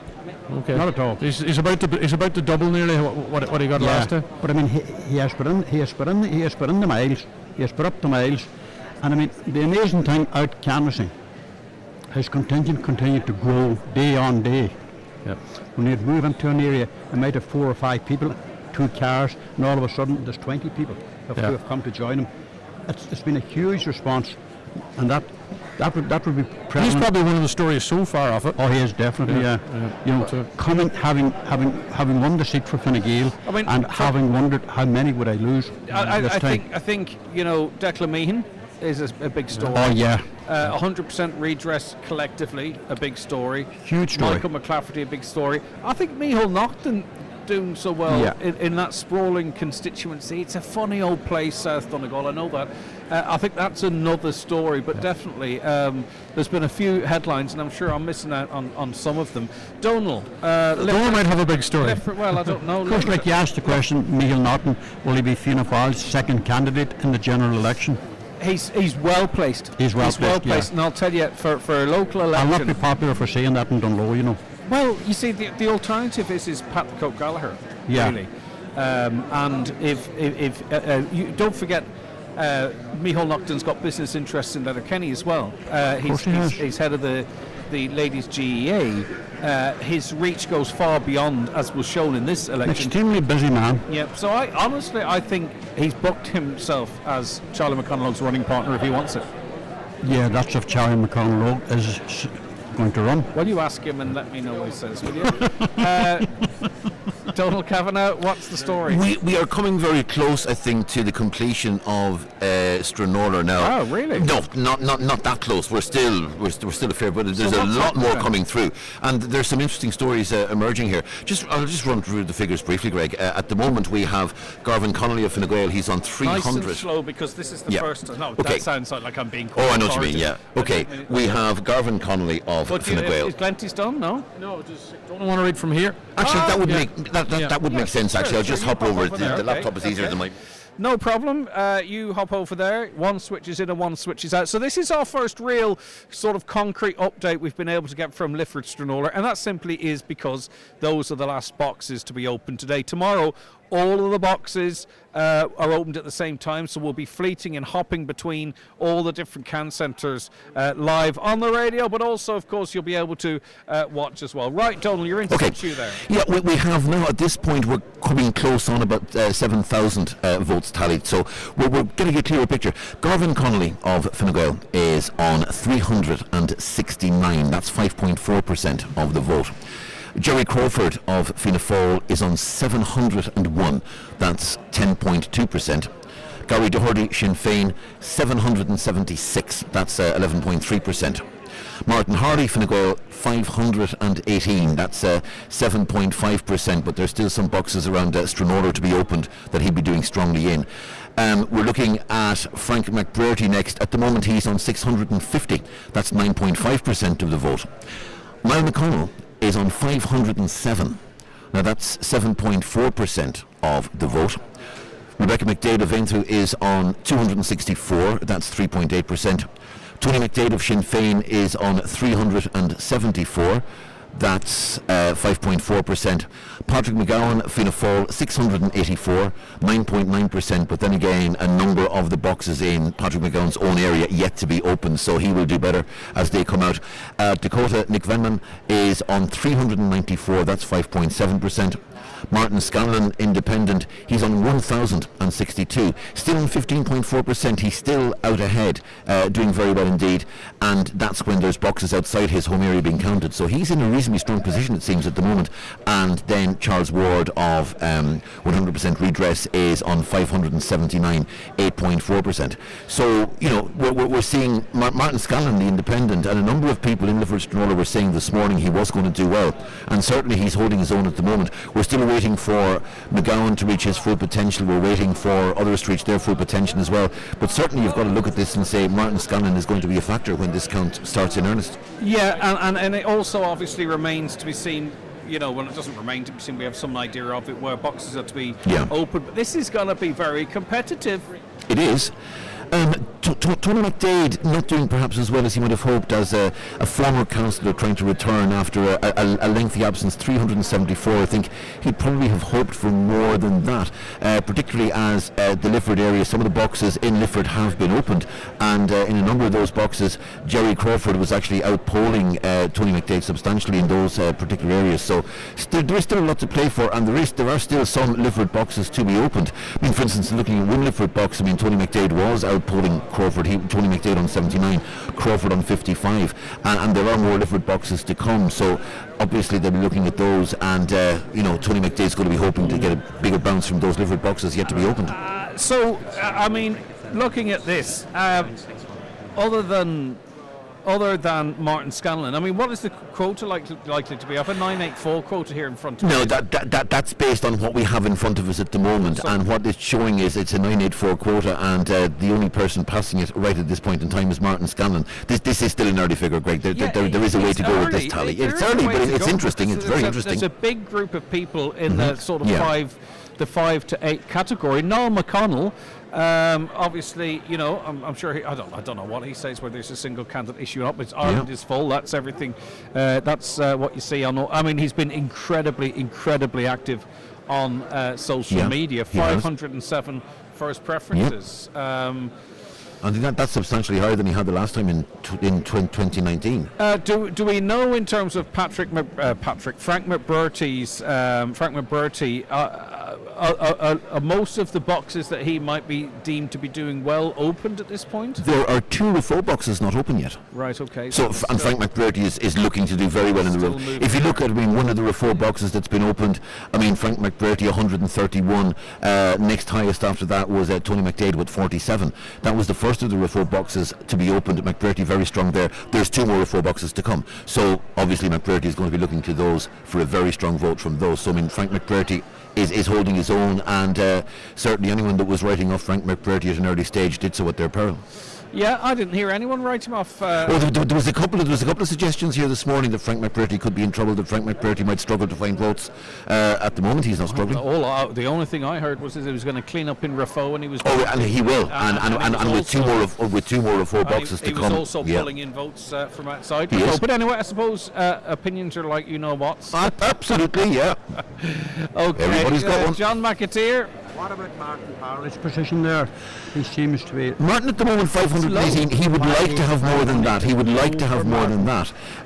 Now he is still ahead of Gavin Connolly, who's on 369. So obviously they're going to be assuming that Gavin Connolly gets eliminated before him and that he transfers over to Martin Hardy.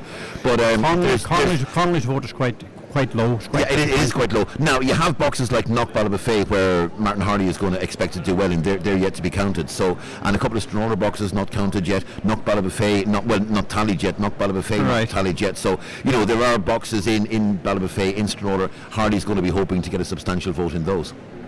Is Martin Scanlon in with a realistic shout? At 1,062. At the moment, he's a force to be reckoned with. Now, but the interesting thing is, as we speak, he's walking right past us there. But what's his platform been? His platform has been: I'm a Glenfin man. Glenfin has been underrepresented. Vote for me, and I will represent Glenfin and Lifford. I mean, it's been quite a simple and quite effective message. I was very impressed with in the debates in just articulating. That's what he did. He didn't put on. He didn't promise he was going to do anything else. Not at the expense of other people. No.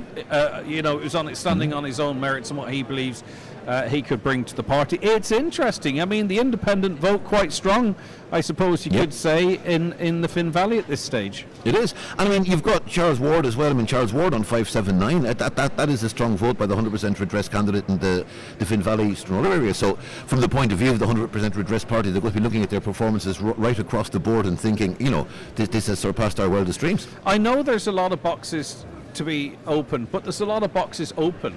Yep. This is going to be a difficult one to sort out, I think. It is. Come tomorrow. What do you think, It's the most complicated one. It's the most difficult one to call. You have only one candidate over 1,000 votes. Is that right? Yeah. 1,062 for Martin Scanlon. You're down then to 700 for Jerry Crawford. Yep. You're down to McBrady 650. 776 for Gary Doherty. Yeah. Patrick, we're down at 684, but Donal, you mentioned there's boxes very Oh, there are. There's boxes in Knockballybuffet, there's boxes in Lifford yet to be opened, there's boxes in Rafo yet to be opened. The Coach minimum is going to be pleased. I can't. I mean, she's just shy of 400 votes. Yeah. First time out, very young candidate. And that's with, as I say, with local. I mean, she's in the Twin Towns with both Stranorlar and Ballybuffet boxes yet to be opened. Those She will boxes be are opened. going to be They are. They're going to be crucial. You They're going have to be to crucial. ask the question there. Sinn Féin's 2 seats. How safe are they? The question is going to be, I think we'll be in a better position to answer that, John, after we've seen how Dakota does within the Twin Towns Tony themselves. McDade at 374 at the moment. As I say, boxes still to be open. And the worrying thing from Tony McDade's point of view, yes, there are 2 Lifford boxes yet to be opened, but I mean there are more Stranorlar Knockballybuffet boxes to be opened than there are Lifford boxes to be opened. So from that point of view, Tony McDade's going to be looking over his shoulder. It's going to be a nervous night. I think he could be the last one home tomorrow Gary night. Doherty there's on 776. Yep. He will need all the transfers. He will to get him over the line. What do we think? So obviously the quota's edged up to 984. Do we remember what the quota was last time at? What, 1200? If you give me, I can tell you what the quota was Caroline last got time. it ready for me, but I just didn't read it. Just give me a sec to go. No problem at all. Here I can put in. So there's going to be some interesting stuff. I can tell you in 2019. Am I right here? That's the year, yeah. Yeah, in 2019, Say it slowly. The quota was 1,406. Right. Okay. So there's a lot of people a fair way short of that. Will they get? How many candidates will they get over that? It's a very interesting question. I mean, in 2019, 2 candidates surpassed the quota. The quota was surpassed last time. The quota was, in fact, 3 got in the first count last time. Martin Harley, Patrick McGowan and Gary Doherty got in on the first count. Okay. And then Jerry Crawford on the third, and then McBrearty and Liam Doherty on the 8th. Brilliant stuff, on Donald. transfers. We'll come back to you in a second. Michael McLafferty is going to sit down and have a chat with us. Do you want to sit in Donald's seat there? Just if that's all right, because I can get a better look at you and can hear you a little bit better. We're switching things around. We've loads of seats, but this is a good seat. Michael McLafferty, thank you very much for joining us. Obviously, look, we're still we're on day one. We're looking at tallies here. But you have done fantastic. You've doubled your vote. Oisin Kelly, who knows Glenties pretty well, he says you're one of the stories of the day. How do you feel? Excellent, Greg. Totally blown away by the whole events of the day, the whole thing. Surpassed. Just lost for words. Just thank you just a million times to all elected out there. You've had your lows in this campaign, right? Yes. Well, how tough has it been? It's been tough. The days have been tough, yes. They've been very tough. But I have to say, for the last month, 5 weeks, I would say it's more tougher for my team. My manager, Anya, here beside me, or to my right here. The whole team that was out with me, all my canvassers, drivers, everything. This is not good news. You don't come on and debate with me and you double your vote. This is a problem, Michael. I was unavailable that day, Greg. Listen, if it works, man. But look, the main thing is that's the main thing, and it's going well, and and as I say, just the way things are going, it's. You're looking at another 5 years, and we talked a little earlier on, and this is sort of one of those days, I think, whereby, I don't think anyone listening thinks we're taking sides. So I have respect for all of our councillors, right? But I think it's worth mentioning, we've already mentioned it out of your earshot, that you're one of those councillors that's seen as being a grafter. Yes. That works for people. Not always, on social media, not always on Highland Radio or whatever, but sort of the behind the scenes, the what might seem as little stuff, but is the big to the person that you're helping. Yeah. That's obviously stood you in good stead. Yeah, 100%, Greg. It really has, and I think that's the main thing as well. As we all know, everything's not done on social media. Everything's not done publicly. It is behind the scenes stuff that helps. As well as the public stuff, obviously, but it's just being there generally. I think just listening, very important in our game to listen more than yourself on the radio. Listening is very important, because when I'm getting phone calls or people want to set up a meeting from time to time, you go and meet them face to face, obviously see what the issue is, whatever the problem is, but as well as that, you have to be 100% tuned in, listening to what is going on, because they could say something to you on the situation, and there may be something else mentioned as well, and it's up to me then and others, colleagues like my own, to be that bit tuned in, to just catch whatever's going on and try and help indeed where we can. All right, last time you ran with Fine Gael last time, didn't you? Correct. Right. Yes. How does it feel to do it on your own without that? However much that machine was behind you the last time out, we'll not get into that, right? Yeah. To do this on your own, on your record. Excellent feeling on my own record, Greg, doing it myself, because what has happened today and will happen tomorrow, at least now I know 110%, it's the people's choice. There's no machine, there's no nothing. It's just myself standing independent. I have my own manager behind me, my own team behind me of canvassers and helpers going door to door, knocking the doors alongside myself. And it's just what has happened now. It's the people's choice. It's there. It's what they wanted, and that's the important thing. And I get great satisfaction tonight knowing that I'm sitting here tonight talking to yourself. And hello to my brother Oni in Australia as well, and everybody else out there that can't be here tonight. I wonder, is he listening, or I wonder, is he watching? Is he a listener or a watcher? Or he's both, and he's also an X, because he watches you in X as well. I'm not on X, but he's on X. All right, what's his name?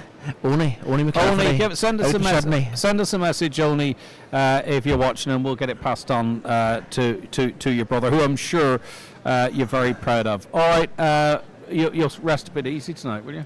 Rest easy tonight, Greg. All right. We haven't rested probably in the last 5-6 weeks.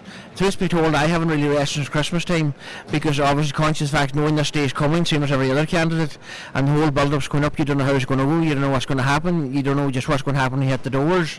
You don't know just what to do next. It's just very difficult. It's very, very pressurising as well, to be honest with you, especially in the last number of weeks, because anything at all goes wrong. The least wee thing at all annoys you. Just it's all pressure. Just, and you're trying all the time to stay in tune to what's going on in the public, stay in tune to what's going on in the news, stay in tune to what's going on in current affairs, stay in tune to what's going on around you, and just trying as best as you can, in a nutshell, just trying to serve your constituents, your neighbours, your friends, your family, the whole wider Glenties area and beyond when it happens as well, as best as I can as a councillor. And I'm very happy today that I'm sitting here tonight at this huge high vote here. I think I'm just behind Neil Collin at the minute, or maybe past him, I'm not sure at this stage, but either way, we're sharing the top of the we're sharing the top two, I think, at the moment. It's interesting because you know, you bang heads a bit used to. Sure, like we're Tom and Jerry, which that doesn't matter. But you're two independents that are going to top the poll, you know. Yeah. But sure, look, the rest of them, if you guys actually started getting on. And we get on, that could be dangerous. I'll tell you one thing, it could be like a mafia or something. Well, maybe better, I think, the way we are. Yeah, exactly. It's working for both of you. It's working both sides. Okay, listen. Anyway, it's 99 times out of 100. It's just the game, isn't it? Yeah. Thanks very much. Thank you very much. Enjoy Greg. it, and we'll be chatting to you tomorrow when anything, if and when, which it is, of course, everything's made. Okay, we will be, as you can hear from that conversation, we're sort of starting to get to the point now where Glenties, we're going to be getting some final figures. Oisin Kelly's all over it. He's going to be bringing that to you. Remember, it's not all done and dusted yet. We're able to speak to a few people who clearly are going to do very, very well, and they're going to get a seat, or they're going to retain a seat. Lifford and Stranorlar are very much starting to take shape. We're going to have an interesting conversation about Lifford and Stranorlar, because I would not like to pick anything after maybe the first seat, but maybe things will become a little bit more clearer as this evening wears on. Stay with us. We'll be back with more from the Aura Leisure Centre after we take this break. Stay right where you are, everybody.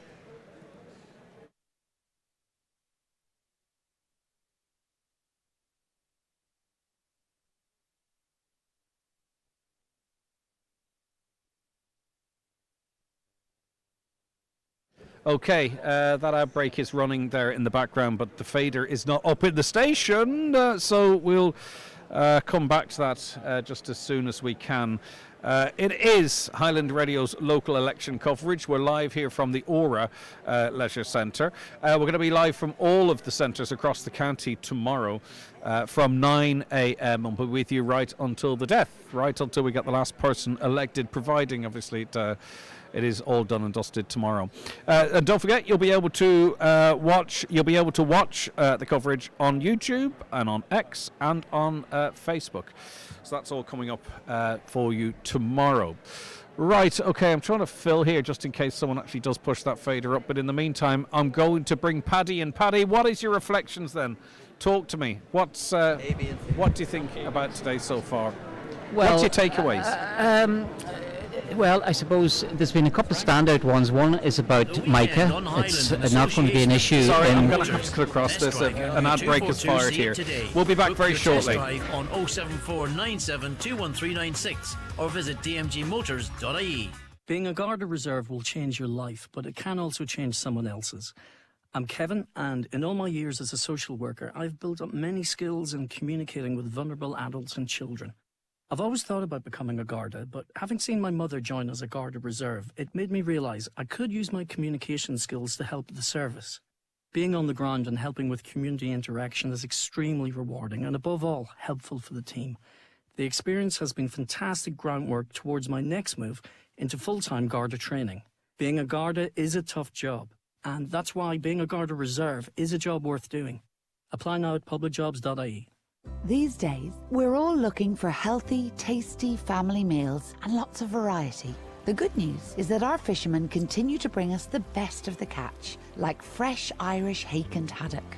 There are so many ways to enjoy them. Try delicious Thai curry with hake or mouth-watering Cajun seasoned haddock. For lots of tasty recipes and different meal ideas, visit boardbeer.ie and look out for Irish hake and haddock next time you're shopping. Fresh ideas, great meals. Make Father's Day simply better and celebrate Dad with a feast. Fire up the barbecue for chicken wings, Irish Angus beef burgers and award-winning Irish Angus steaks. Or choose from a delicious range of antipasti favourites. Save 20% on Simply Better wines from around the world. And finish with a selection of Italian-made gelato. Plus, you can save at the till with a 10 off 50 grocery voucher. Dunnes Stores, always better value. Terms and conditions apply. Voucher can be used on next grocery shop of €50 or more. Voucher excludes alcohol. Please drink sensibly. You might be surprised by the working family payment. For many working parents, covering the everyday costs of family life can be a stretch. But there's some good news. The working family payment is money the government pays to working parents, depending on their level of income and how many children they have. To find out if you qualify, visit gov.ie/WFP. A Government of Ireland initiative brought to you by the Department of Social Protection. Listen up, drivers in Sligo. Bus Éireann are hiring D-licensed drivers in your county. Start your journey with Ireland's most customer-centred, sustainable transport company. Come to our driver recruitment open evening in the Great Northern Hotel Bundoran on Tuesday the 11th of June from 5 p.m. until 8 p.m. to learn more. Coming this year to Dublin for the very first time, 71 shows completely sold out. Hamilton at the Bord Gáis Energy Theatre. Experience the revolutionary musical that's taken the world by storm. Witness history come alive with electrifying performances and unforgettable music with a modern twist. Book your place now on the outlet at highlandradio.com or call us on 074 91 25,000. Okay, you're very welcome back to the Oral Leisure Centre. Just 6 boxes left open in the Glenties electoral area, so we're going to be able to bring you the final tallies from Glenties very soon, and we're also down to the last handful of boxes in the Stranorlar electoral area. Paddy, I was asking you just before the break, and thanks for being so accommodating. No, that's all right. So what is your takeaway from today so far, do you think? Well, one of the things anyway, I suppose, that we weren't able to figure out beforehand was how the candidates that are running for the 100 redress scheme for Micah houses, how they were going to do. So they've actually done very, very well.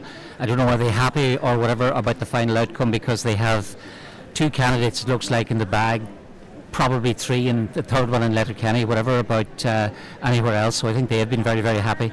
There's been some phenomenal individual performances from people like Micheál McCollum-Gillespie, Michael McClafferty in particular done very, very well. Declan Meehan, first time to be elected, Donald Mandy Kelly, Michael Naughton and Donegal. They're phenomenal performances by those candidates. And of course, counts always throw up surprises, because from one election to the other, there's an attrition rate of somewhere about 25 to 30%. Now, there's already about 7 or 8 new faces that were elected the last time for a variety of reasons. They're not going to be elected this time, but there are people, you know, like Kevin Bradley, Martin Harley, we're talking about on the floor. He's very, very uncomfortable about where he's sitting at the moment. He needs to get a big lift out of the whatever number of boxes are outstanding. There's always surprises in election John O'Donnell for me is a huge surprise. I thought he would have done much better than he has. Martin Harley is a surprise. I thought he would have done a bit better too, but I suppose that's the nature of the game.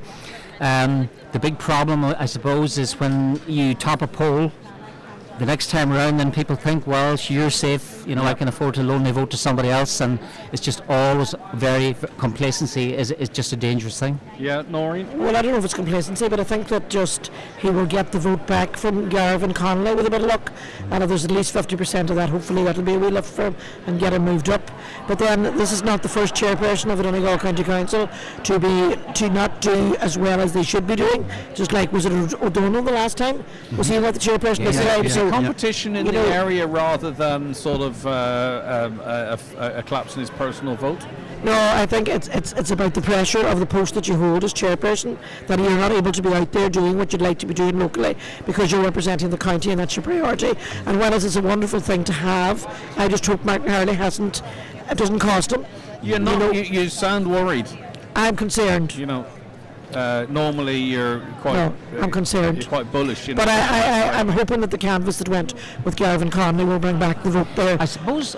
Sorry, Dorian. I suppose what's concerning him is, Martin got over 1,600 votes the last time, and he got a huge chunk. I think it was the first time in history, am I right in saying, that Fine Gael actually came top of the poll in the Glenfin area, first time ever. Yeah, that Martin Scanlon seems to be about 2,500 Stranorlar votes not in yet, though.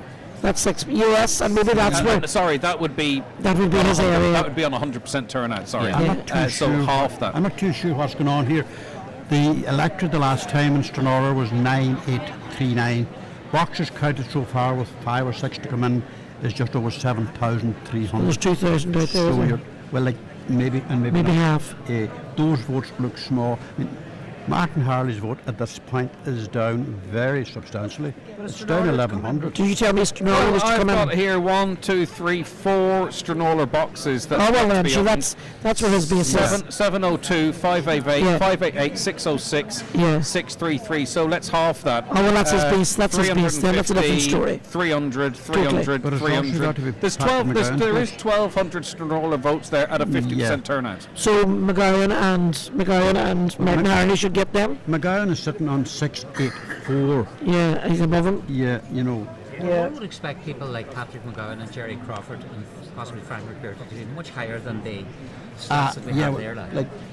I can understand that there's a big vote to come out of that Stranorlar area, but Jerry Crawford is on 701 votes. Gary Doherty's on 776. You just wonder. Martin Harley 518. He's down literally 1,100 votes. Frank McBurty 650. Is he safe? Is he secure? Well, he's up to, let me see, where are we now? Donald's going to join us to run through this, but just as your voting figures. Frank McBurty now is at 690. That's with some Lifford boxes open. We have Martin Harley, he's up to 807. That's the boy. We have Gary Doherty is up to 871, so things starting to take a little bit of a shape here. Yeah. Martin Scanlon 1,169, Charlie Ward 645, and let me see, we have Dakota Nick McMenamin, she is up to 545. Jerry Crawford up to 765. So that's actually without Stranorlar open, so that's pretty favourable. We're going to bring Donal in, who's going to give us a recap of those in just a wee moment. Because, as I say, there's some significant changes there, and Donal's been focusing on this, so we'll just get an insight into what he's seeing in terms of trends and where things might be going. I think things are starting to look a bit better for your man, Dorian, if the truth be told, that being Martin. Yes, and I suppose we've always been conscious of this all day. People are talking about the booths in your area, so maybe hopefully this will turn well for him. But also we still have 300 votes there that Gavin Connolly is running mate has, so therefore there's maybe lots of votes to come back. I think it'd be a big shock now to most people, regardless of political persuasion, if Martin Harley didn't get didn't get back in. Donal. Yeah. Dorian, you were saying Garvin Connolly had Garvin Connolly's on 417 now, so he's got a fairly strong vote. Garvin Connolly at present 417. Jerry Crawford Fianna Fáil is on 793. We have Gary Doherty of Sinn Féin. He's now on 878. Martin Hardy's on 824. Frank McBrearty, he's moving again. He's up on 837. Niall McConnell 617. Strong showing there by Niall McConnell. Rebecca McDade. Is he even running for a seat, Niall McConnell? I wouldn't have thought so, Greg. But Stranorlar, he spent a lot of time on the main street in face Stranorlar, and I mean that without any. I don't mean that as a dig. He did, absolutely, yeah. Way of doing it, yeah. The question, I would suspect that Niall McConnell is the sort of candidate that might attract number ones. I'm not quite sure he'll get many transfers. I'm not sure he'll be very transfer friendly. He's the sort of person I suspect will get number ones and may struggle for transfers. That may be a different story, of course. Rebecca McDade into on 321. Tony McDade, Sinn Féin, doing a bit better now. He's on 491. Patrick McGowan, Fianna Fáil, 869. Dakota Nick Venman of Sinn Féin on 558. Martin Scanlon, non-party, 1,226. He's continuing that rise, still on 13.9% of the vote. And then Charles Ward of the 100% Redress campaign, he's on 727. So Charles Ward certainly is going to have something to say when it comes to transfers and where his votes go. But Martin Scanlon still very, very strong. And the interesting thing is that Martin Scanlon is polling in areas that are not Glenfin. He may have run very much as a Glenfin candidate, but he's getting votes from outside of Glenfin. He's taking votes all over. And I had a bit of a joke with Michael McClafferty earlier on about not being available for the debates. I think Martin Scanlon actually benefited greatly from coming on. Well, he did, and he did very well, and he was very articulate, and he was very straightforward in the debate.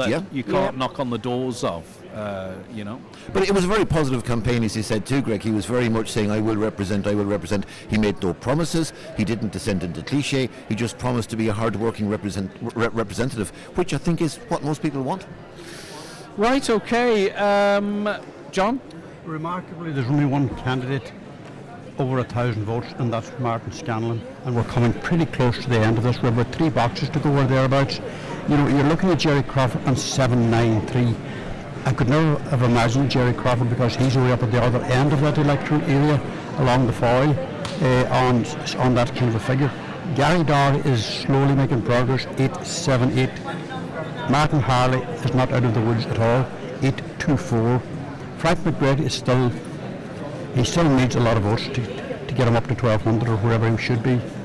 Niall McConnell is that's quite a surprise vote. Yeah, that's Then you're looking at Patrick McGowan, 869. He needs a lot of votes to get over the line.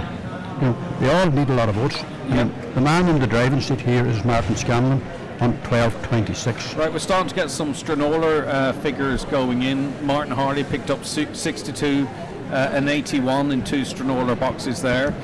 Let me see who else is picking up votes here. It's literally being typed in. Patrick McGowan, 45 and 36 in 2 Stranorlar boxes. Martin Scanlon, 23 and 29 in those boxes. 100% redress, 16 and 26 in those boxes. Martin Harley picked up 81 and 82 votes in Stranorlar. That brings him up now to 1990, Donal? Yeah, he's there at the moment, and there's more coming now as we speak. Another Stranorlar box, and the figure just coming for another 85 just come in there, the second for Martin Hardy. He's now past 1,000. Martin Hardy on 1,075. Frank McBrearty, 1,102. So we're starting to move now. Martin Scanlon still 1,291. He's picking up votes there. Tony McDade not really hitting Stranorlar at all. That's not a surprise. Patrick McGowan 38. He's 988 now. Fantastic in he hasn't. He's only picked up 38, 36 and 45. Yeah, Dakota Nick Venman. And this is interesting. I mean, you were talking about Stranorlar boxes. Patrick McGowan 38.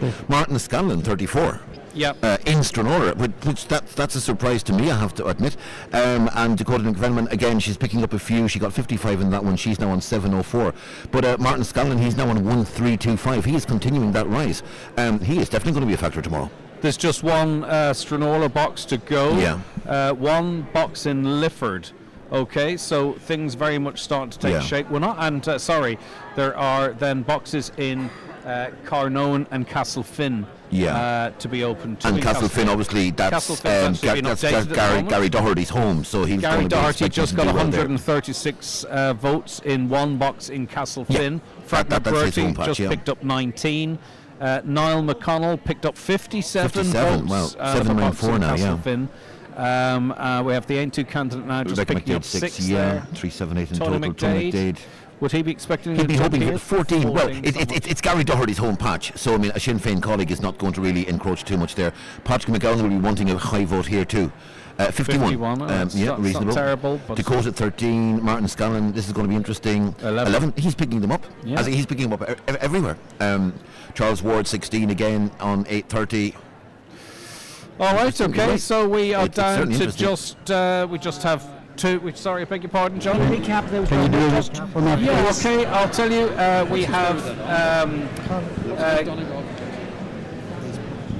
Where are we? Gavin Connolly is on 470. He's on 470. We have Jerry Crawford on 905. We have Gary Doherty on 1095. We have Martin Harley on 1088, Frank McBurty on 1121, Niall McConnell on 794, Rebecca McDade on 378, Tony McDade 532, Patrick McGowan 1039. We have Dakota Nick Menham on 717. Martin Scanlon on 1,336 and Charlie Ward on 830, and that's us very close there now, isn't it, Donald? We have just a couple of boxes. Yeah, just a couple to go, and we're starting to get a real sense of it now. Yeah, we're beginning to look at people. Lifford is just coming in. Sorry, a further 75 votes for Jerry Crawford in Lifford. 29 for Frank McBurty, 21 for Niall McConnell. He's doing all right, you know. Tony McDade, 61 votes for him there, and less than a dozen amongst the rest of them. Let's see just quickly how Charlie Ward, he picked up 11 there. Yeah. Right, so we're just one box shy now of Tally's declaration. There's one Stranorlar. There's a Stranorlar, and is there one more? There is another one. There's another Castlefin and Carnone. A pretty small one. Yeah. So that's not going to be. Carnone 231 registered there, so that'll be reasonably small. Yeah, so it's all very, very interesting. On the basis of that there, Martin Scanlon is going to be home and home there. It looks like it. I mean, so he's close to somebody is going to have to make room for him, and somebody's going to have to drop out there. Well, we know that Liam Doherty of Sinn Féin is not seeking re-election, so we have Dakota Nick Venman and we have Tony McDade looking to get back in. At the moment, Dakota on 723 and Tony McDade on 613. Now, it's going to be interesting to see how they battle it out in terms of 2s and 3s. Gary Doherty should be safe enough on 1114, but it's going to be tight for Sinn Féin to get that second candidate back through. Now, in fairness, if they've managed to vote well, it'll be interesting to see how things go. Okay, and we're also we're very close, by the way, for those of you in the Glenties electoral area, we're very close to a final Tallies declaration there as well. 6 more boxes. Oisin Kelly is all over that, so stay tuned for that. And in Ballabafay-Stranorlar, we have 1 box in Stranorlar. And there's 1 box in Lifford. And 1 box, is there a box? No, there isn't a box in Lifford, sorry, there is a box in Stranorlar and a box in Carnone. But the Carnone's a tiny one, isn't it? They're the only test, that's a fairly small one, Rightio, so what are we reading into that then? Who's over 1,000? Let's look at it like that. We've got Martin Harley's over 1,000. Are you happy now? Are you happy? Well, I am, and I suppose what really we talked about all day is the local box is the thing that brings the people home. Yeah. So, he's steady enough. We'd like a few more, but I'm not steady enough. I'm glad to see Gavin Connolly come in with 470. Gary Doherty's 1,114, a little bit of room Greg, there for him. if I can, I've just been given actually a paper copy of the tally for that Stranorlar box. It's giving 15 to Gavin Connolly, it's giving 2 to Jerry Crawford, it's giving 24 to Gary Doherty, it's giving 98 to Martin Harley. It's giving 10 to Frank McBurty Jr., it's giving 28 to Niall McConnell, it's giving 14 to Rebecca McDade, it's giving 2 to Tony McDade, then we're into Patrick McGowan, 68, beside Patrick, Dakota Nick Venman is 54, and then beside her is Martin Scanlon, 40. No, am I misreading that? No, I think I'm misreading that. Yeah, I have misread that. It's just being input here. It's being input there as well. So an extra 15 votes for Gary Connolly, 2 votes for Jerry Crawford there, 24 for Gary Doherty, 98 for Martin Harley, 10 for Frank McBurty, 28 for Niall McConnell. I tell you, he's racking them up. Rachel McDade a further 14, 2 for Tony, 68 for Patrick McGowan. He'll be pleased with that. 54 Dakota. For Dakota. Very impressive there. 40 Martin Scanlon and 10 Charlesworth. Okay, so with that last box being a Wian, and it's actually, I think, being inputted as we speak, we're close pretty much to calling it as it is in a shown.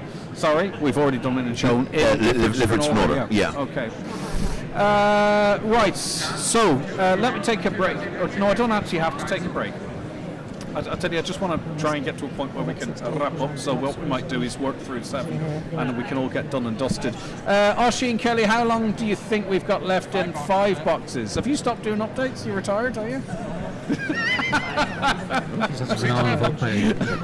Nobody's joking, right. Okay, so let's talk about Lifford-Stranorlar then. We have, it's quite interesting, don't you think? It's going to be very interesting tomorrow. Have we got a total figure yet? We're down at one, we've got one Stranorlar box to come. We'll just wait for that one. Yeah. At the moment, Martin Harley has moved up to 1288, is that right? Did we get Patrick McGowan's? Patrick McGowan there, I can tell you right now, he's on 1,111 votes at the moment. Yeah. Anything else you're missing there?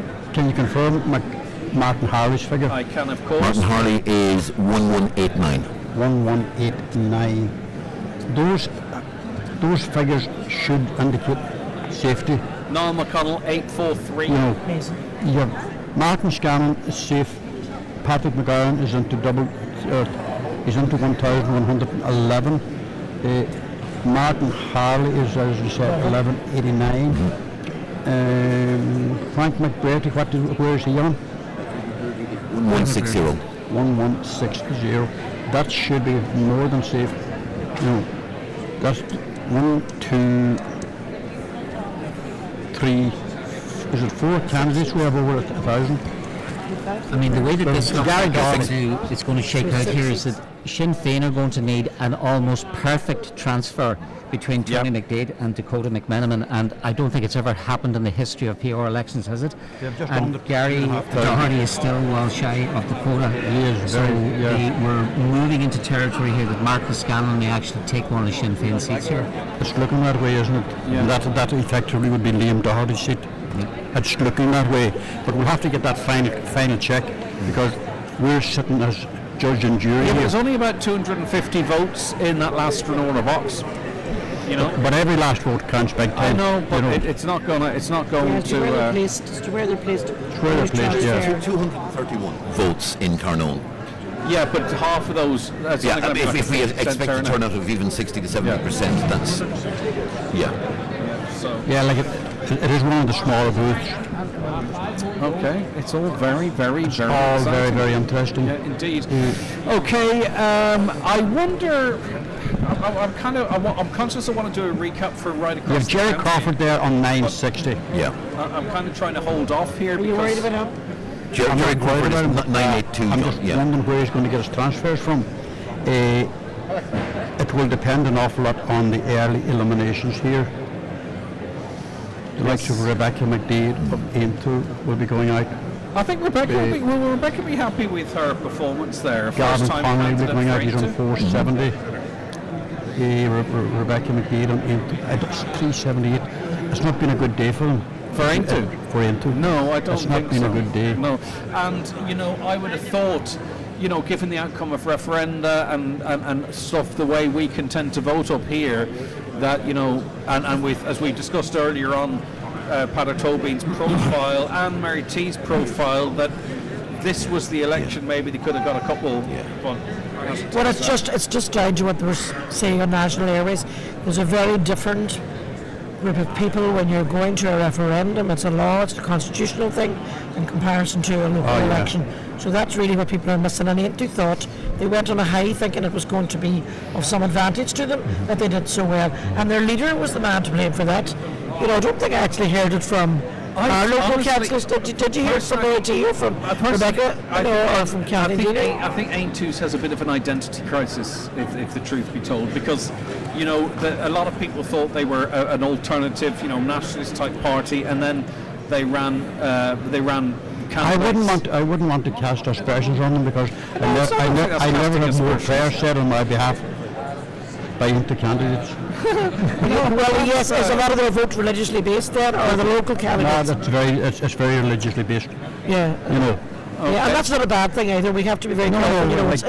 It's not a bad thing. It's not enough to carry them. It's not enough to carry them. But it's incredible, how, because I was talking to Martin Harley about 45 minutes ago, it's incredible how 4 or 5 or 6 new boxes can completely transform things, because... But if they're on your doorstep, Paddy, it shouldn't have been such a big surprise. You don't know until those boxes are opened. That's the problem. He got ravaged in Glenfin, where he'd done very well. Yeah. Just disappeared. Yes, and he was quite concerned himself. Now, it's going to be okay on that, I think. Like anybody that's over 1,000 there sounds quite safe. So what about Crawford there in Lifford? Do you think that's something he should be worried about?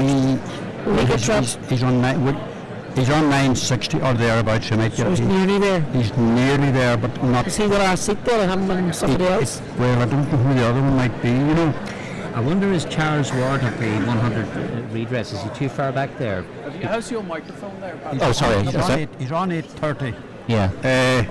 You have 1, 2, 3. You have 5 candidates over 1,000. Some of them substantially. Gary Doherty is short of 1,100. 1190 for Let's see what Martin Harley. What are you looking at over there, Nicholas? Ian John was saying there regarding the anybody over 1,000. Jerry Crawford sitting at 982, I think it is. The Sinn Féin they'll be fighting for the last seat. I do think the transfer of 1,300 votes between them. Gary Doherty will get a big percentage of that vote from, I say, probably Tony McDade if he doesn't stay ahead of Dakota. So there could be 2 or 3 looking for the last seat in it. I think Sinn Féin will be one of those. There's Roshi now. Have you anything for us, Oshie? Sorry, Greg. Apologies, I got called away. You had something there looking at my able assistant is here. So he is. It's the Anton deck. I didn't know I wanted. I just didn't know. I didn't know I needed it. I'm just looking to see, Greg, what's actually left of the boxes now. I know that there's 3 of the islands left, and 1 in the lecture area. So there's 4 boxes left, in Glenties. And Neil McGill-Aspig, 2,111. So he's 104 over what his first preference was in 2019. Michael McClafferty, as we know, one of the stories, 1902. He is currently 900 better off than where he was 5 years ago. Anthony Malloy is up to 1,400. With 10% of the vote for Fianna Fáil. The first 2 are independents. The first of the parties that we have is Anthony Malloy on 1,400. And if we go back to 2019 and look at Anthony's first vote, he's increased that by 500, which is good work by Anthony and good work by the Fianna Fáil party as well. But outside of that top 3, there is 4 positions that candidates are fighting really, really hard for. John Seamus O'Farry, 968 now. His vote is down considerably by about 500 from back in 2019. And as I speak, it's just been flipped on its head, because Brian Carr has got over the 1,000 mark. So he's at a big jump. Yeah.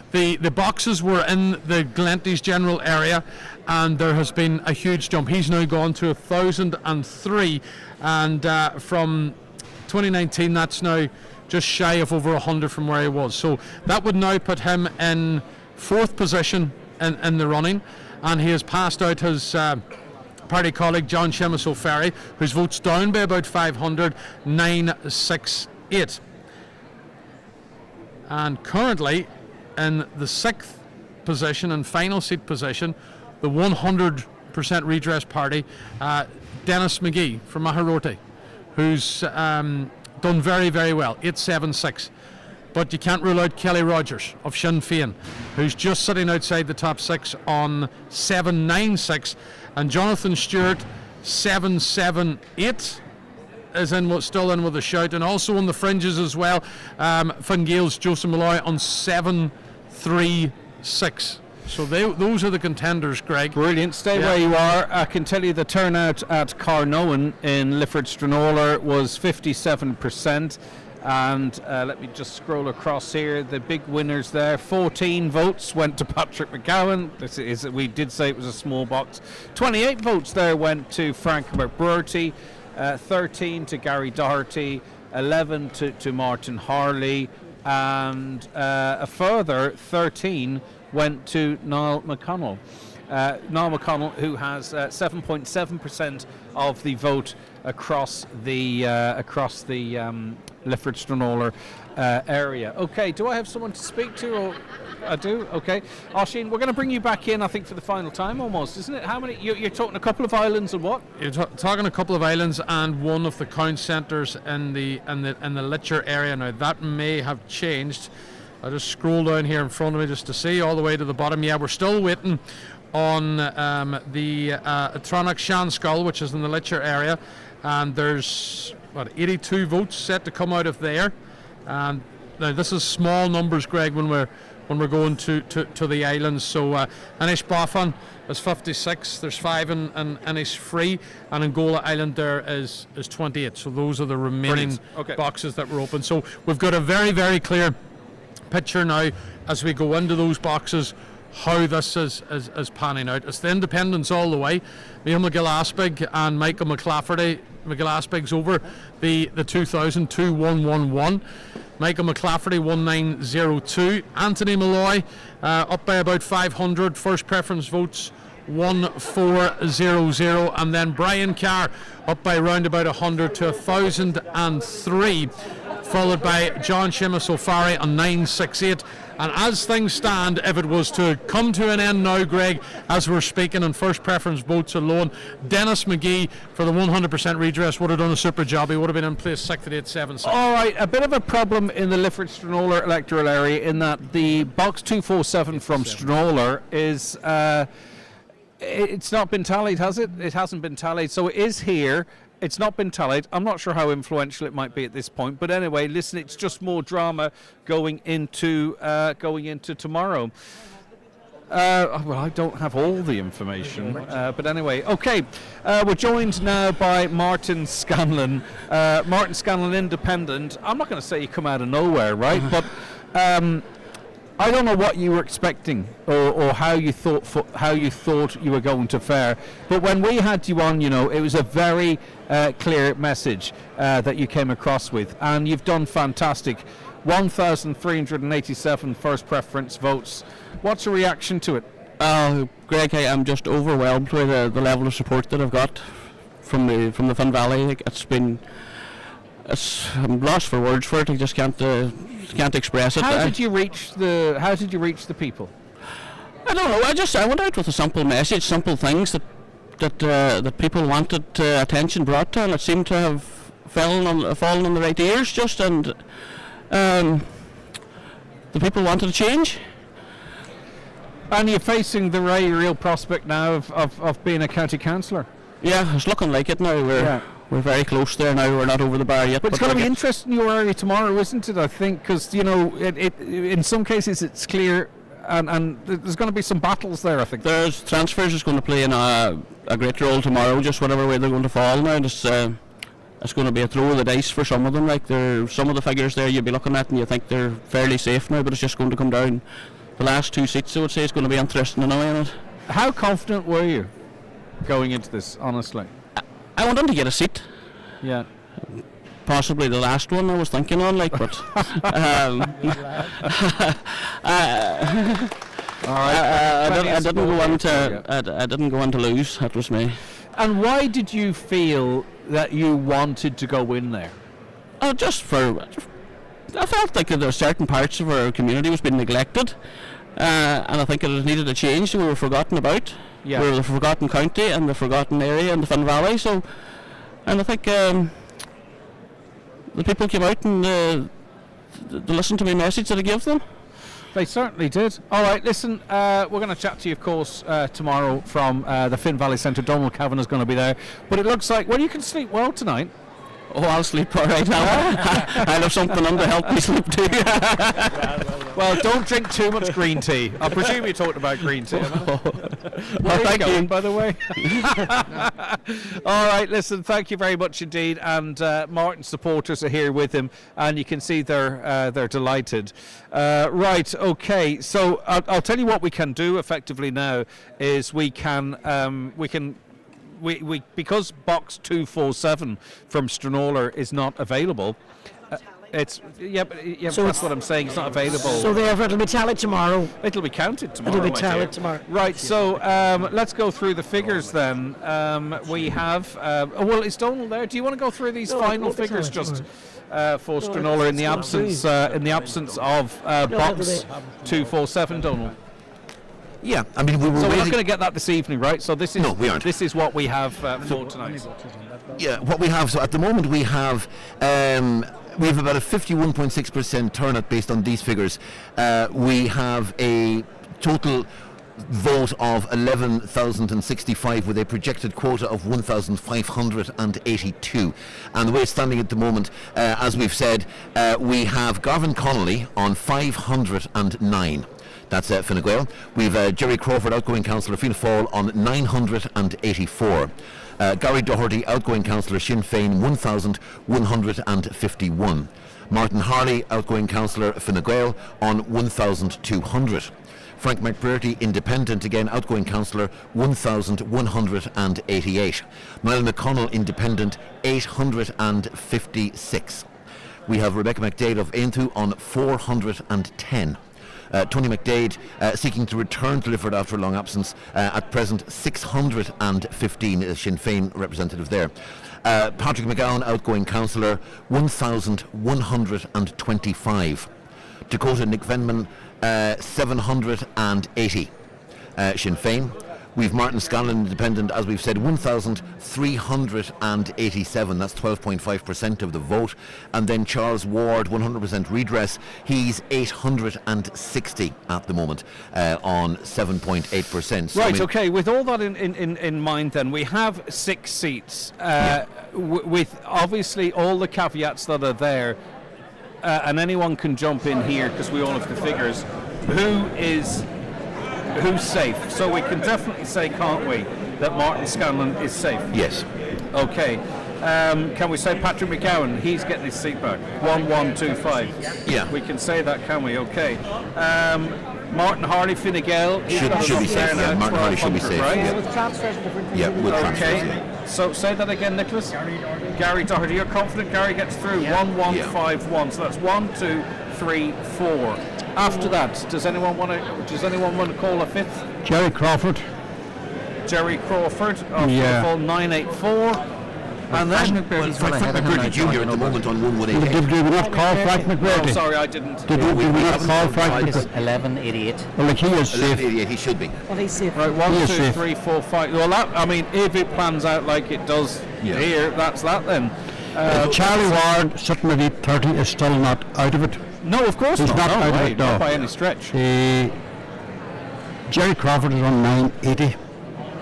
Okay. He's still not he's not guaranteed. That's not absolutely guaranteed. And Paddy's made the point a couple of times, Paddy, haven't you? It's as much who goes out and the order in which they go out. It's going to be critical tomorrow. There's 6 seats here, and John and Dorian has called out 6 names here, but you've only one Sinn Féin successful candidate here. That means that they have between Tony McDade is 615 and Dakota McMenamin has they're almost 1,400 votes between them there. Yeah. But it looks like they're going to they need a perfect transfer there. Sorry, John. Go ahead. They're not be far short of 3,000 of a total. Yeah. They're guaranteed 1 seat. They're in the running for a second, but not guaranteed. Not guaranteed. All right. Yeah, I would agree with you. They're in the running for the second seat. There's no two ways about it, but they're going to have their work cut out for them. Are we discounting the likes of Niall McConnell on 856? Do you see him getting transfers? I'm not sure McConnell is going to be transfer friendly. No, I don't either. He won't be as transfer friendly as the others. I mean, are you suggesting then, John, that we could have a situation where it's Jerry Crawford and Dakota McVeman fighting for that final seat? It would be unlikely to be Crawford and McDade fighting. They're both in the same area, and Crawford is that just a little bit Tony ahead. McDade's vote on 615 is a couple of hundred short, but 250 short, maybe 300 have been in contention for a second seat there. Patrick McGowan is safe, 1125. You have to look at who's behind these. Dakota McGowan, 780. That's a very impressive showing from her. It's a very impressive showing, but it might not be enough. No. Charles Ward of the Redress Party on 860 could be transfer friendly. Could be. He could be. Don't rule him out there. Okay, and just for those of you listening in Glenties, we're waiting on 1, 2, 3 boxes. Okay, so 4 boxes actually in total. A lot of dependent. And they're not massive numbers in these boxes either. Probably 40 in one, 5 on one, 56 on another 28. So what's left in Glenties is not going to put things up or down one way or other, if the truth be told as well. So we're pretty much close to, I think that's pretty much Glenties in the bag, so to speak. Right, okay. Why are you looking at me, Caroline? Okay, should I do something? Simple thing, wrap it up when the going's good. I think we can wrap it up. So, you're happy we've covered anyone listening for Lifford-Stranorlar, we've covered them, haven't we? Yeah, I think we have. We've covered them, so that's okay. Oisín, will you come and give us a final wrap up with Glenties, please? And at that point then, what's up on the website, Michaela? Is the tallies up on the website? Right, okay, so in other words, the final tallies are up on our website now as well, right? So if you've missed any of them, go on to the website, highlandradio.com. They are there. And Michaela's also putting in Glenties and Lifford-Stranorlar as we speak. Oisín Kelly, as I say, I was just looking there at the boxes that remain in Glenties. On a 50% turnout, there's only about 70 votes there, so I think... and they're obviously they're the islands, so they are Innisfree, Innisboffa and Goal Island. They are not been included, so we are just about done here with the tallies. It's a case of over and out for Glenties. Joe's going to give you a bit of assistance with that, Greg. Yeah, because I'm going to smash the keyboard. So what the story of today? Smash this thing. I don't know what it is, but I'll tell you one thing. It will go right under the front of the card. Go ahead. Go ahead. So Michael McGill has improved on his vote by over 100 from 2019. 2,111 for Michael McGill, and the quota is set at 1,867, slightly up on 2019. There is a 54.8% turnout of the 28,840, and 16.2% of that has gone the way of the independent Michael McGill, who, if these tallies, which they're not going to be far wrong, is certainly going to walk over the line on the first count tomorrow. And it seems that he's going to be joined by Michael McClafferty, who will be over the line on the first count as well, because he has improved on his vote by 900 on last year, almost 900, 1,902 for Michael McClafferty, former Fine Gael, where he got 1,000 votes last time out, and as an independent, he certainly has done the hard graft on the trek and on the road, and particularly in his own area, who were very, very kind to him, and that's a phenomenal performance by Michael McClafferty. 1,902 votes. The independents will be taking the first 2 seats tomorrow as per the tallies. Anthony Malloy will take a seat for Fianna Fáil. He will retain his seat, and he has improved on his first preference vote by 500. 900 the last time, 1,400 for Anthony Malloy, and Fianna Fáil will be retaining at the very least 1 seat in the Glenties local electoral area. Brian Carr looks as if he's on course for the first of the Sinn Féin seats. Brian, of course, did run in 2019, couldn't get over the line, and then when Mary-Therese Gallagher stepped it away, he was co-opted on, and already on the first preference vote of Brian Carr, he's at 1,003, and with the transfers particularly set to come from other candidates in the Glenties area like Kevin O'Donnell, it looks like Brian Carr could be on his way to retaining that seat that he was co-opted onto earlier in the year with 1,003. So below the 1,000 mark, the next one we see would be John Seamus O'Ferry on 968.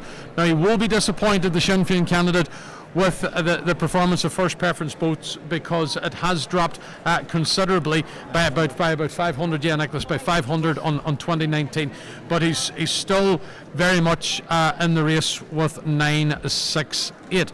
That would be the 5th seat, and the man currently sitting in 6th position with a very, very impressive first preference vote for Maharorte, the 100% redress party of Declan McGee.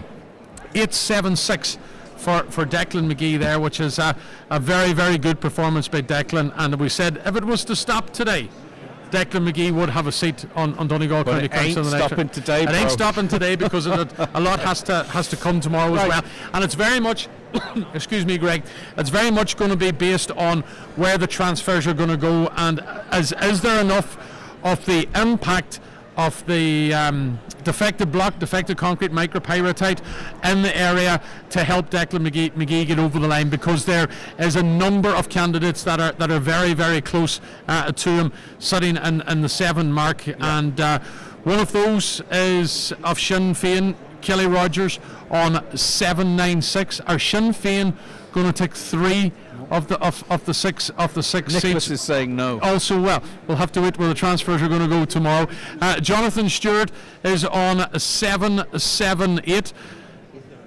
After that, we have John Riley, of course, who is from Fianna Fáil, and there'll be a big push in the Burtonport area for him, and obviously some would see him as the person to come in and take the seat that Noreen McGarvey had. He's at 647, and as well we've got Joseph Malloy, we can't forget about Finn Gale, 736. He's in that 7 region as well.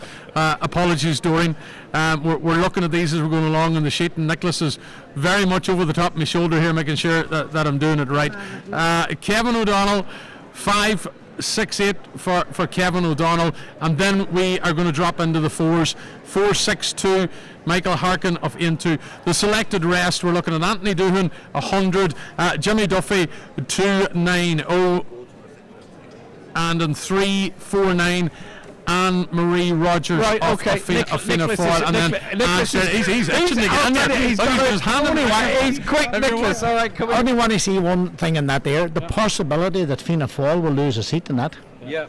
In that mix-up, giving way to the 100% redress candidate. What about Kelly Rogers?